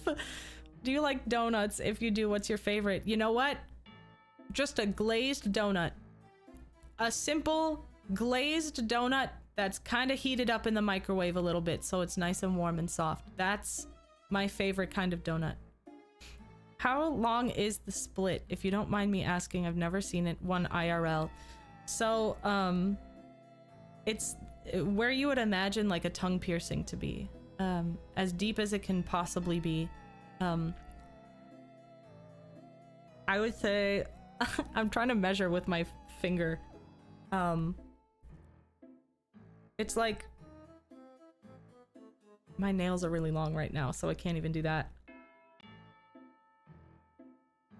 Like, almost, I don't know, like 2 inches or something, maybe 3. Cody of, thank you very much for the super. You're doing great already, Lilith. Don't let yourself get psyched out by trying to super plan your ascendancy. Yeah, thank you. I really need to hear shit like that right now, to be completely honest. Fresh pastries are always good. Yeah. Oh no, girl, inches. I know, sorry. Whoops. American brain. No metric system here. No metric system here. What else can I use to measure? I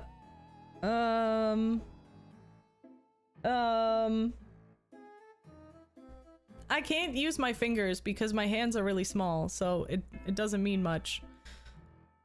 What's my favorite cookie? Store-bought or homemade? I don't like cookies unless I make them, and if I make them, it's a chocolate mint cookie with Andy's mint bits in it. Or just a regular schmegular old chocolate chip. What the hell is a millimeter? I don't even know what that is. Kilometer? What do you mean kilogram? I don't know what that is. I want the one that measures the king's foot. Thank you very much. Bananas are the best form of measurement. You gotta keep one on hand for that. I guess so. Yeah, I don't really eat bananas. But I guess I'll grab one. Chocolate mint. You don't like chocolate mint? You don't like Thin Mints or something? What's your problem? You're one of those, huh? I wish I knew why Canadians use feet and inches. And kilometers and centimeters. Lilith is 5 bananas tall. Killing grams of what? Have I heard of Nimi Nightmare? I have. Yes, I have. We debuted around the same time, actually. And we both use like wisps and ghost aesthetic. So I am very, very aware of Nimi Nightmare.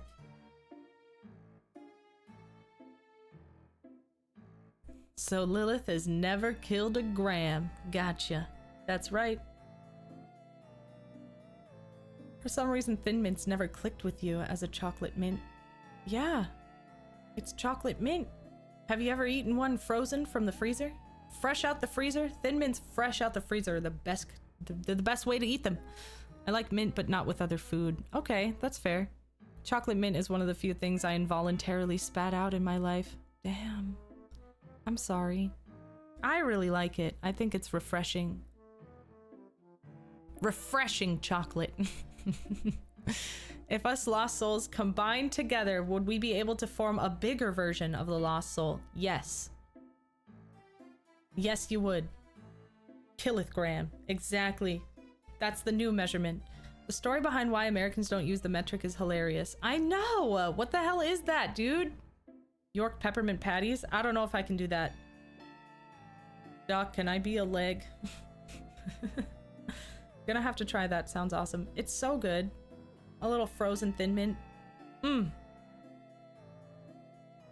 Thin Mints aren't a thing around here, but they seem like something I need in my life. Yeah. I agree.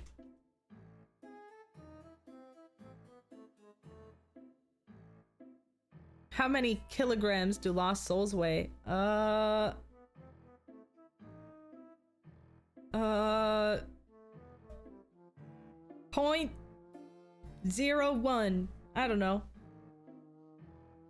Membership goal Soultron. That's actually pretty good. Lost soul lore drop. That would be fun. I'm working on something for you guys. Just let me just say that out there. I've got something in the wings. It's waiting. I just need to figure out how to put credits on it. I can't figure it out. It's been sitting there for like almost a month, and I'm sorry. Can we get jetpacks? You don't even need them. You got roller skates, and you can fly. I'd love to see Lilith practicing Japanese with Leerie practicing English on stream. Could even sing as well. That would be fun. Who's that? Leerie. Need to draw Soultron. Let her cook. I know, yeah. Why have jetpacks when we can just sit on her horns? Yeah, you can even put little marshmallows on my horns. If you're not comfortable just sitting on the wick, you can engulf a marshmallow instead. You can smell me coming because I smell like marshmallows. But can we bounce on our dumpies? Yes. We are literally incorporeal. We don't need jetpacks. Exactly. Wait, souls have weight? Just a little. The internet has a weight too. It weighs as much as a strawberry right now. Did you know? We're lost souls, my boy. That's right. Sniffa. No. Japanese indie VTuber. She's been singing, yapping, and playing games for 4 years. God, that's awesome. But she's got a portfolio, a repertoire, a resume.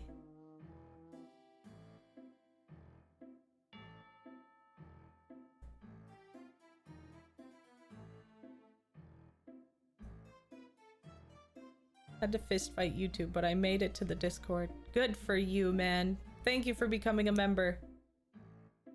I am the supporter. Nice to see you.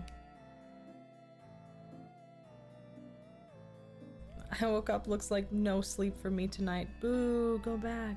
Go back to sleep. It's gonna be okay. I have to leave soon anyway. We are nearing the end of the stream.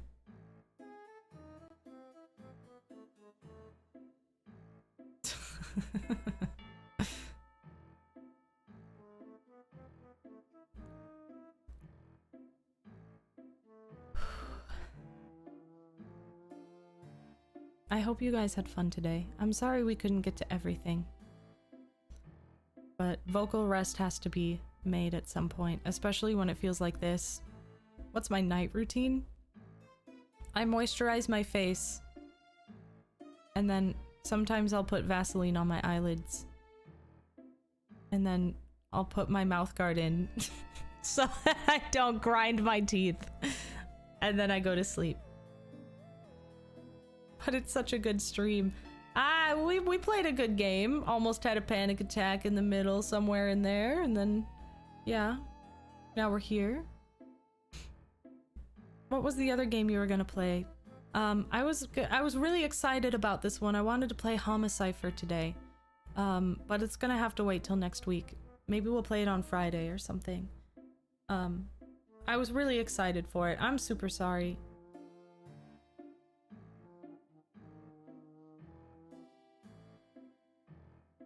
Always have fun with your streams. Thank you very much. I slug sometimes, but I don't like overdoing it because putting petroleum products on your face is not as good for you as not doing that. You should always be washing your face after putting petroleum products on you, so sometimes I just don't. The mouth guard, exactly, yes. And this, I was actually prescribed a mouth guard to help with my muscle tension dysphonia, which is crazy to me. But when I started going to physical therapy for my voice, my doctor was immediately like, okay, do you grind your teeth at night? And I was like, yeah, how did you know? And she's like, well, that contributes to this kind of thing. And since you're already, like, your shoulders are rock hard, your neck is obviously going to cramp up, your jaw is cramped up, so that entire area is, like, holding a lot of tension, so you need a mouth guard. So now I use a mouth guard, and it does help. It does help. You don't even use lotion. You should be moisturizing yourself. Keep your skin nice and moist, and you will find that you age much slower than somebody who doesn't. I move too much in my sleep to slug. Ends up on my pillow and blanket. Towel. Easy. Makes sense. Don't want those fangs grinding away. Exactly. I know it does have benefits, but to put my brain putting hydrocarbon juice on your face sounds pretty bad. That's true. I mean, I hear you, but, you know, there's specific lotions for your face that you can use and special creams and stuff, but I'm poor, so I use Vaseline. I used to grind my teeth without noticing and would get headaches throughout the day because of it. Mouth guard. I used to grind my teeth really bad as well, but then I had to have a root canal because I got nerve damage, and I didn't know that I had nerve damage. Let me tell you this fucking story real quick. I feel like the dentist that I was going to at the time, it was a very cheap dentist, and I think that was my first problem, because I had a bunch of cavities. I had like 8 cavities. I don't even know how. I wasn't flossing like I should have been. I do take care, like, very good care of my teeth now, but I had 8 cavities when I went to the dentist, so I went to this cheap dentist so that I could get all of them filled, and they filled like 2 or 3 every like fucking what's the word? Every appointment. And there was one where they just drilled too deep, and they filled it, and they didn't think twice about it. And then I all of a sudden started having like tooth pain, and it was my very back tooth.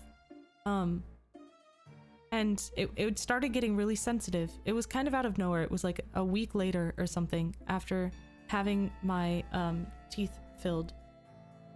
I know.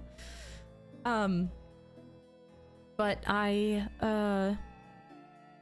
went back to them, And I was like, hey, I think something's wrong. My teeth are just really sensitive. Every time I drink like water that is not room temperature or like hot food that is not close, like lukewarm, my tooth hurts really, really bad. And they were like, okay, let's take an x-ray. They did an x-ray and they didn't see any nerve damage. So they made me pay for an x-ray, and I went back there 3 times because they're like, we don't know what's wrong. We're just going to keep doing tests. And the one and only fucking test. So after 3 different appointments of me going to this cheap ass dentist and getting x-rays done that didn't show anything, or getting tests done that didn't show anything, they were like, we're just going to recommend you to this like better dentist. It wasn't a better dentist. It was somebody that like specialized in nerve damage. And I paid like $500 for this dude to grab a tweezers. Okay, listen to me very closely. I paid $500 for a man to grab a tweezers, wrap a cotton ball around it, and like spray some like liquid nitrogen or something very cold on the cotton and then press it against my tooth. And he went, did that hurt? And I said, yes. And he said, you have nerve damage. And I said, wow. And he's like, the other dentist couldn't figure that out for you? And I was like, no, he didn't. They didn't try that. And I kept telling them that it was temperature sensitive. And he's like, whoever you went to was a fucking idiot. And I went to 3 different dentists at this one fucking place. Oh my God, I was so pissed. And then I had to go back and spend another $1,500 to get a root canal. Oh my God, that was the most infuriating experience. But the reason that I don't grind my teeth when I'm awake anymore is because I used to do that. But me going to appointment and appointment after appointment, and even going to like the doctor, and like being prescribed gabapentin and like a bunch of shit, it took them 3 fucking months to figure out that I had nerve damage that needed a root canal. You don't understand. I had nerve damage for 3 months. I could not survive without popping like 3 to 4 ibuprofen and Tylenol every 3 hours. I could not exist for 3 months without being heavily medicated for pain. It really fucked up my kidneys too, to be completely honest with you. That's one of the reasons that I don't drink much anymore, because that shit, being on like painkillers for 3 months straight messed up my kidneys. I am so disappointed in healthcare. It's crazy. Gabapentin seems too much root damage. Yeah, I mean, my doctor was like, you obviously have nerve damage, but I'm not a dentist, so I can't recommend anybody, but I will prescribe you nerve damage meds. And they didn't even work. So it was fucking awful. It was awful. But now I know, like when I got my tongue split and they were like, everyone's like, did it hurt? Did it hurt? And I'm like, nothing will ever be worse than trying to deal with nerve damage for 3 months in my tooth. Tooth pain is one of the worst things I think I've ever fucking felt in my whole life. Think of how much concrete mixers you have eaten with that money. I know! I could have spent that on good shit. That's like halfway to a VTuber model right there. You had a filling fall out and got a tooth bruise. Ow. I'm so sorry. Once my cousin, instead of paying $2,000 for a tooth problem, decided to travel to South America and got it cheaper for a better doctor. Honestly, a lot of people do that here. A lot of people do that here. How did they slit your tongue? Oh, this is an interesting story. So I can't really show you because, you know, my model can't stick her tongue out, but there's something called a frenulum, which is the little string that connects your tongue on the underside to your jaw. So you have one if you don't have your tongue split. I don't have one. And the reason because of that is because the first thing that they did when they brought me into the office, the body modification artists, lifted my tongue up and they cut my frenulum so that they could pull my tongue out further than it could go for a deeper split.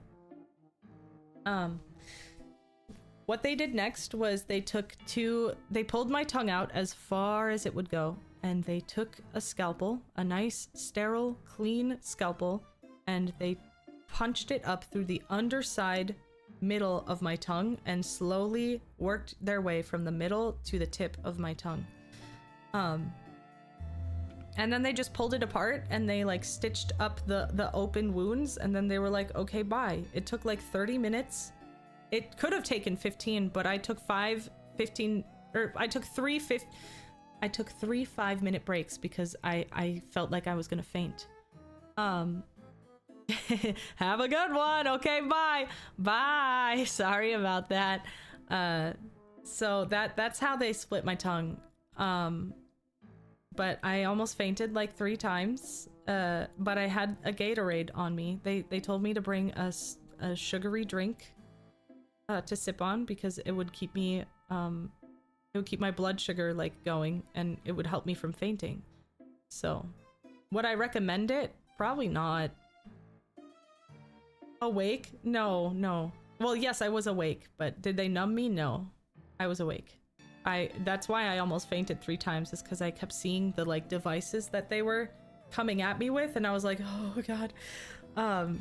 It's like weird as hell when you can like see everything that they're doing right in front of your face. I'm going to have nightmares tonight. You're welcome. You could make a short about this. Someone will probably clip it, probably. Did they give you like gas or numbing cream? No. No. But what I did get afterwards was arnica cream for like the bruising and swelling, or arnica cream. No, it was arnica drops. It was like edible ones that were very special, edible ones. Not like that kind of edible, but just like, usually arnica is not something that you can ingest. So I had to get very special drops that I could use on my tongue. How's eating rice with that? Does food get stuck? Yeah, it does. I'm pretty careful about like cleaning it though. Knock me out for something like that. Yeah, I don't think you'll find anybody that can do that like that. But yeah, it was honestly, the procedure was not as bad as the rest of the healing process. After like my adrenaline wore off, that's when it got really bad. And at that point we were like already back in our hotel and the procedure was over and the stitches were just starting to, it hurt very much. I've never had stitches before, so I didn't realize like they were going to be pinching the way that they were, and you don't really understand how much you use your tongue until you can't. Did it affect my taste? Yeah. Not in a bad way though. I mean, it's different. I got irritated to start out because once I could start eating again, you know, when you put food in your mouth, you're usually aiming for the middle of your tongue, but now the middle of my tongue is like an opening that doesn't really have any taste buds on it. So I would just put food like right in the bottom of my mouth, and then when I would like switch it over to one side, I'm like, now only one of my tongues is tasting food. I hate this. Did I have difficulty speaking afterwards? Yes, I did. I had a lisp for a month and a half. I couldn't say my R's or my S's or my D's or my T's. I had a lot of trouble saying 45. It would be like 45. Because R and T was very hard, but D was also hard. I couldn't do a hard T for a while. And it was really hard to do like a soft D. How did my parents react? My dad is not fazed by anything that I do at this point. My mom, I'm sure she was disappointed, but she tries to act like she's not, and I appreciate that. breakdown of the procedure and healing.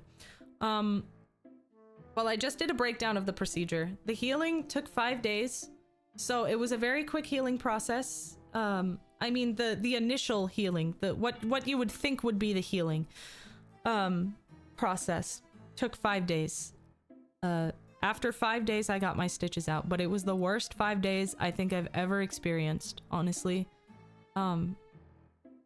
Because not only did it hurt, but I couldn't eat anything other than like cold chicken broth or something.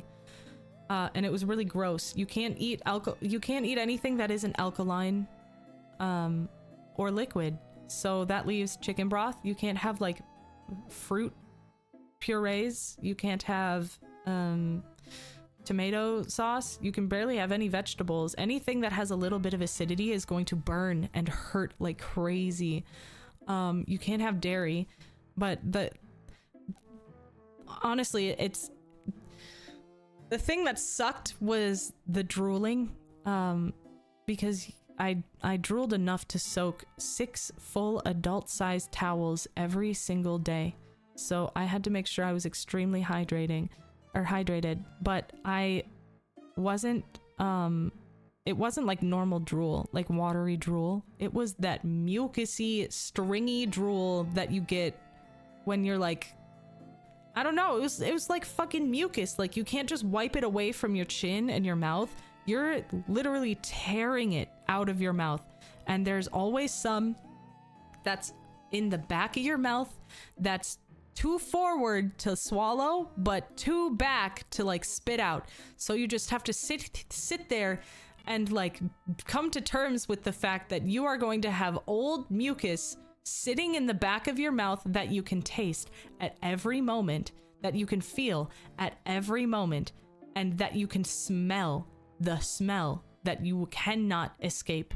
My tongue was so swollen for the first 4 days that my mouth could not open far enough to make room for my tongue. It was jutting out of my mouth.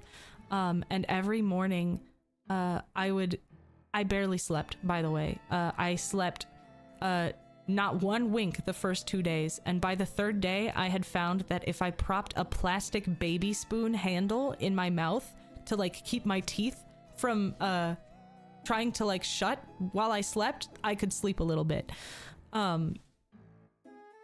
So sorry. I want to, because the people I did my own research. I watched so many people talk about their tongue splitting experience, and none of them talked about this kind of shit.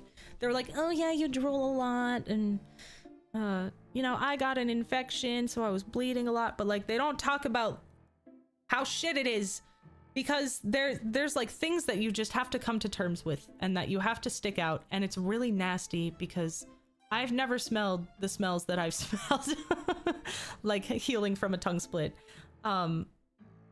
You cannot brush your teeth, you cannot brush your tongue, you cannot clean your mouth.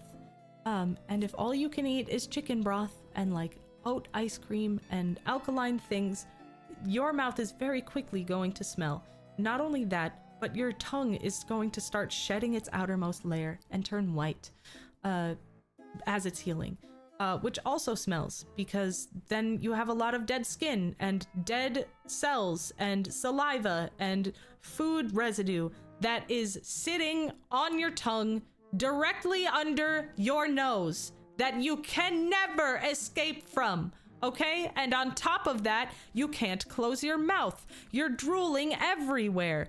You are, your chin and your bottom lip is completely chapped because you cannot escape the drool. It's just going to keep coming and you just have to deal with it. Did they have you do a salt rinse? Good luck getting your tongue inside your mouth to do a rinse and swish around. It's not happening. You cannot even close your mouth. You can't put your tongue back inside your mouth. That is how swollen your tongue is.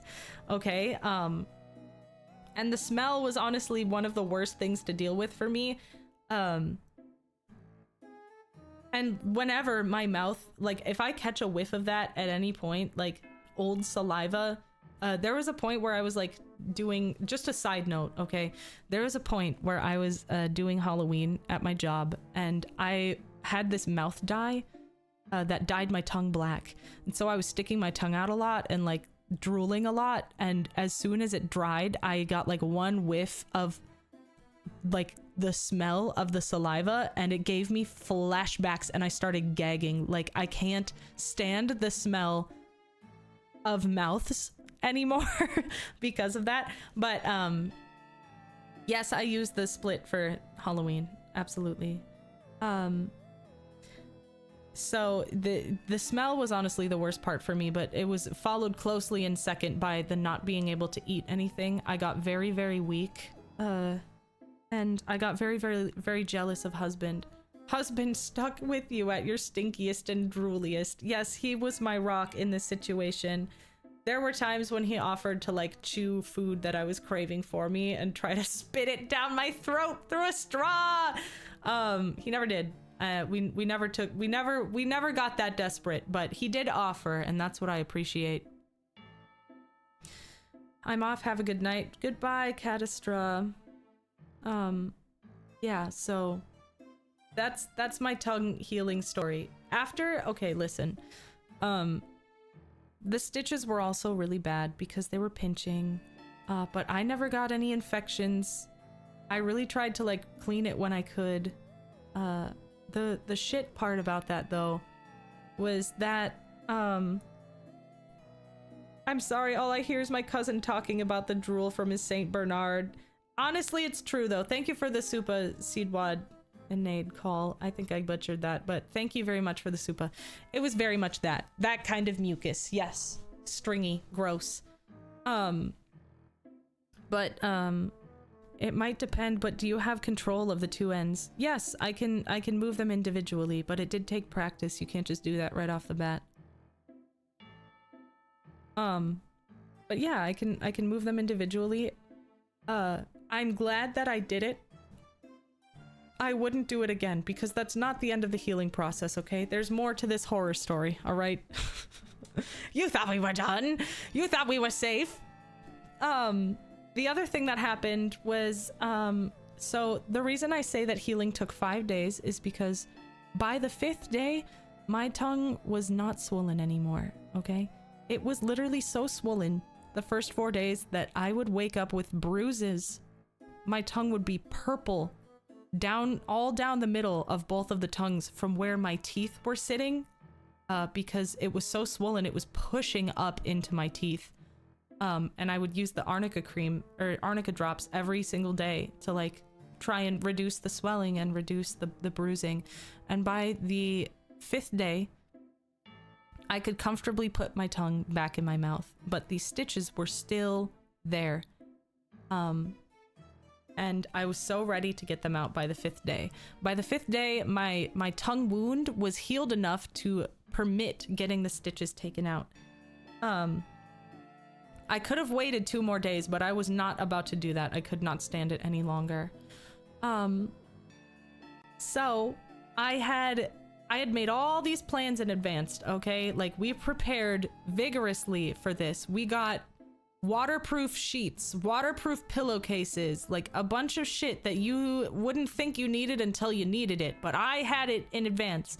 And what I did was I set an appointment at a clinic specializing in stitches and stitch removal to take these stitches out because they were non-dissolving stitches. I had to get them cut out of my mouth. They did not have the access for absorbable stitches. Body modification artists do not have that kind of access to those kinds of medical equipment. I went to the stitch place that I had like gotten an appointment for. I set the appointment and I go in there and I'm wearing a mask because that's still like proper etiquette at that time. Since, yeah, I got this done 2 years ago, so you have to wear a mask in a clinic. And I go and I sit down in the chair and she's like, so we're removing some stitches from you today. And I was like, yep, I'm really excited about it. And she like looked at me and she's like, do you have a cold or something? And I was like, no. And I pulled my mask down and I sticked my tongue out and I pointed it I pointed at it, and she was immediately like, oh, we can't take those out. I can't take any stitches out that are like in your mouth that I did not know about. This doesn't seem like a professional procedure. I can't touch those. And I was like, are you kidding? You guys specialize in removing mouth stitches. What do you mean you can't take this out? So she, like, the lady, like, I'm sure it was like just protocol, but she refused me service. Even though I had said like, hey, I need to get these stitches taken out. I'm getting my tongue split. Like, I literally said that, but they didn't want to do it. So I was like, what am I supposed to do? And she's like, I don't know. You can like call the hospital, or you can like call your local dentist. I called my dentist. They were like, yeah, we can take those stitches out. We have an appointment in 2 weeks. And I was like, fuck no. And I'm like, there's no way in hell I'm going to pay the hospital $2,000 to take 18 stitches out of my mouth. I'm not doing it. So do not. Okay, I have to preface this by saying this. Please don't fucking do this. Don't do what I did. Don't take any advice. This is not advice. This is a horror story about everything that went wrong. Please do not follow in my footsteps. Please just don't do that. Be safe. But I did go to Target and I got a pair of cuticle cutters and some tweezers, and I boiled them and sterilized them, and I cut it out. I cut them out myself. Don't do that. Do not do that. It wasn't fun. It hurt, and it took 3 hours. Please go to a professional. Please go to a professional. That's all I'm saying. But I did it myself, and it took a really long time, and you have to be really careful, especially when taking stitches out, because if one fiber gets stuck inside the wound, it'll close, and then you'll have like blistering. That never happened to me, fortunately, but I had to do it myself, which really sucked. I ended up like crying about it on like my Snapchat. I was like, I can't believe this is happening, because I documented the entire process, my entire healing process on Snapchat, and one of my like friends who was following had been watching all of it, and they hit me up like 10 minutes later. They're like, dude, I can be to your house in 20 minutes. Do you need support? And I was like, yes. So they ended up they ended up standing behind me and holding my tongue spread apart with like 2 paper towels while I like leaned into the mirror and was like cutting my own stitches out. It was insane. It was terrible. It was awful. I cannot recommend. I do not recommend. But that's not even the end of the horror story. That's not the end. You thought it was over. You thought we were done. No, there's more. How could there be more? You might be wondering. Let me fucking tell you what happens next. So there's a second part of the healing process that starts from the moment you get your stitches out and for the next 4 months, okay?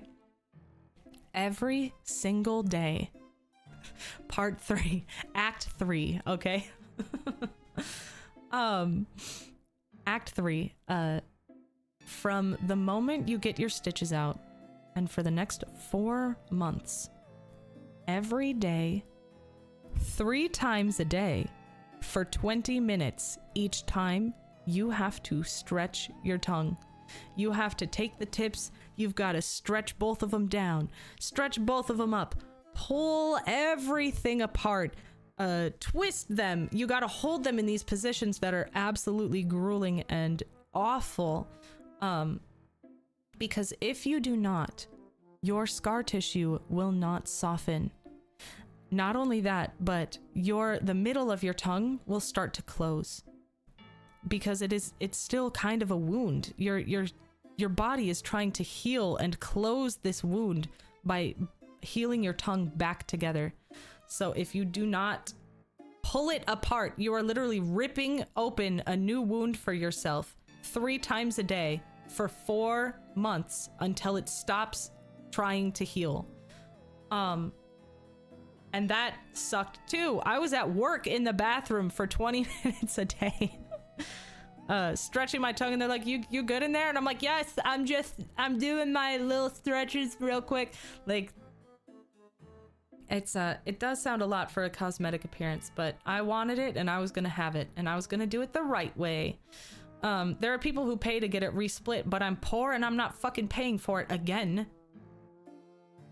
I'm not doing that again. I'm doing it once and I'm doing it right. That's the deal that I made with myself, is if I'm gonna do it, I'll do it once and I'm doing it right. So I had to stretch my tongue and rip apart my tongue every day for an hour, basically. A collective hour every day for 4 months. And now I have what I have, and I wouldn't trade it for a one tongue any day. I'm very glad that I did it. But if I knew the work that would have gone into it, I probably wouldn't have done it in the first place.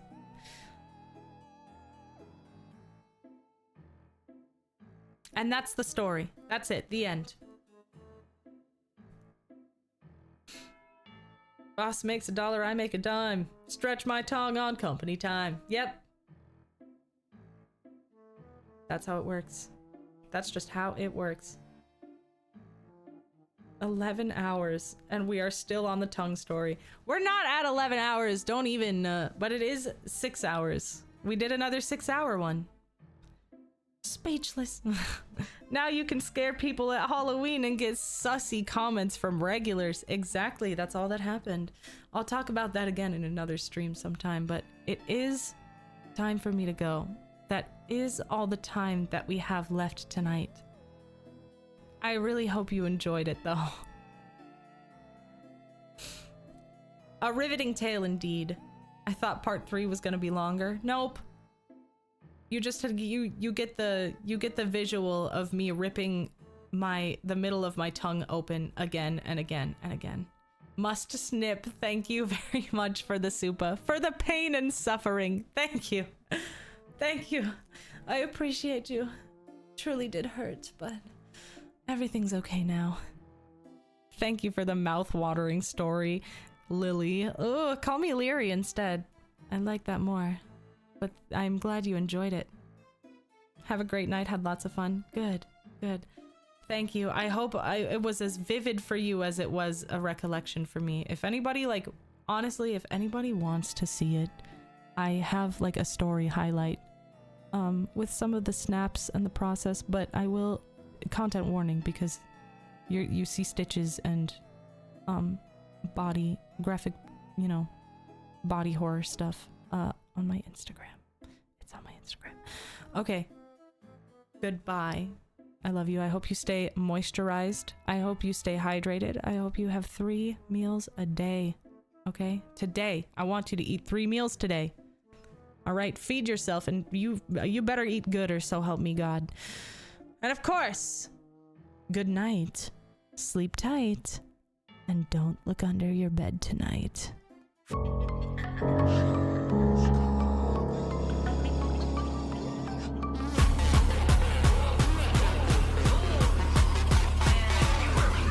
to come for me,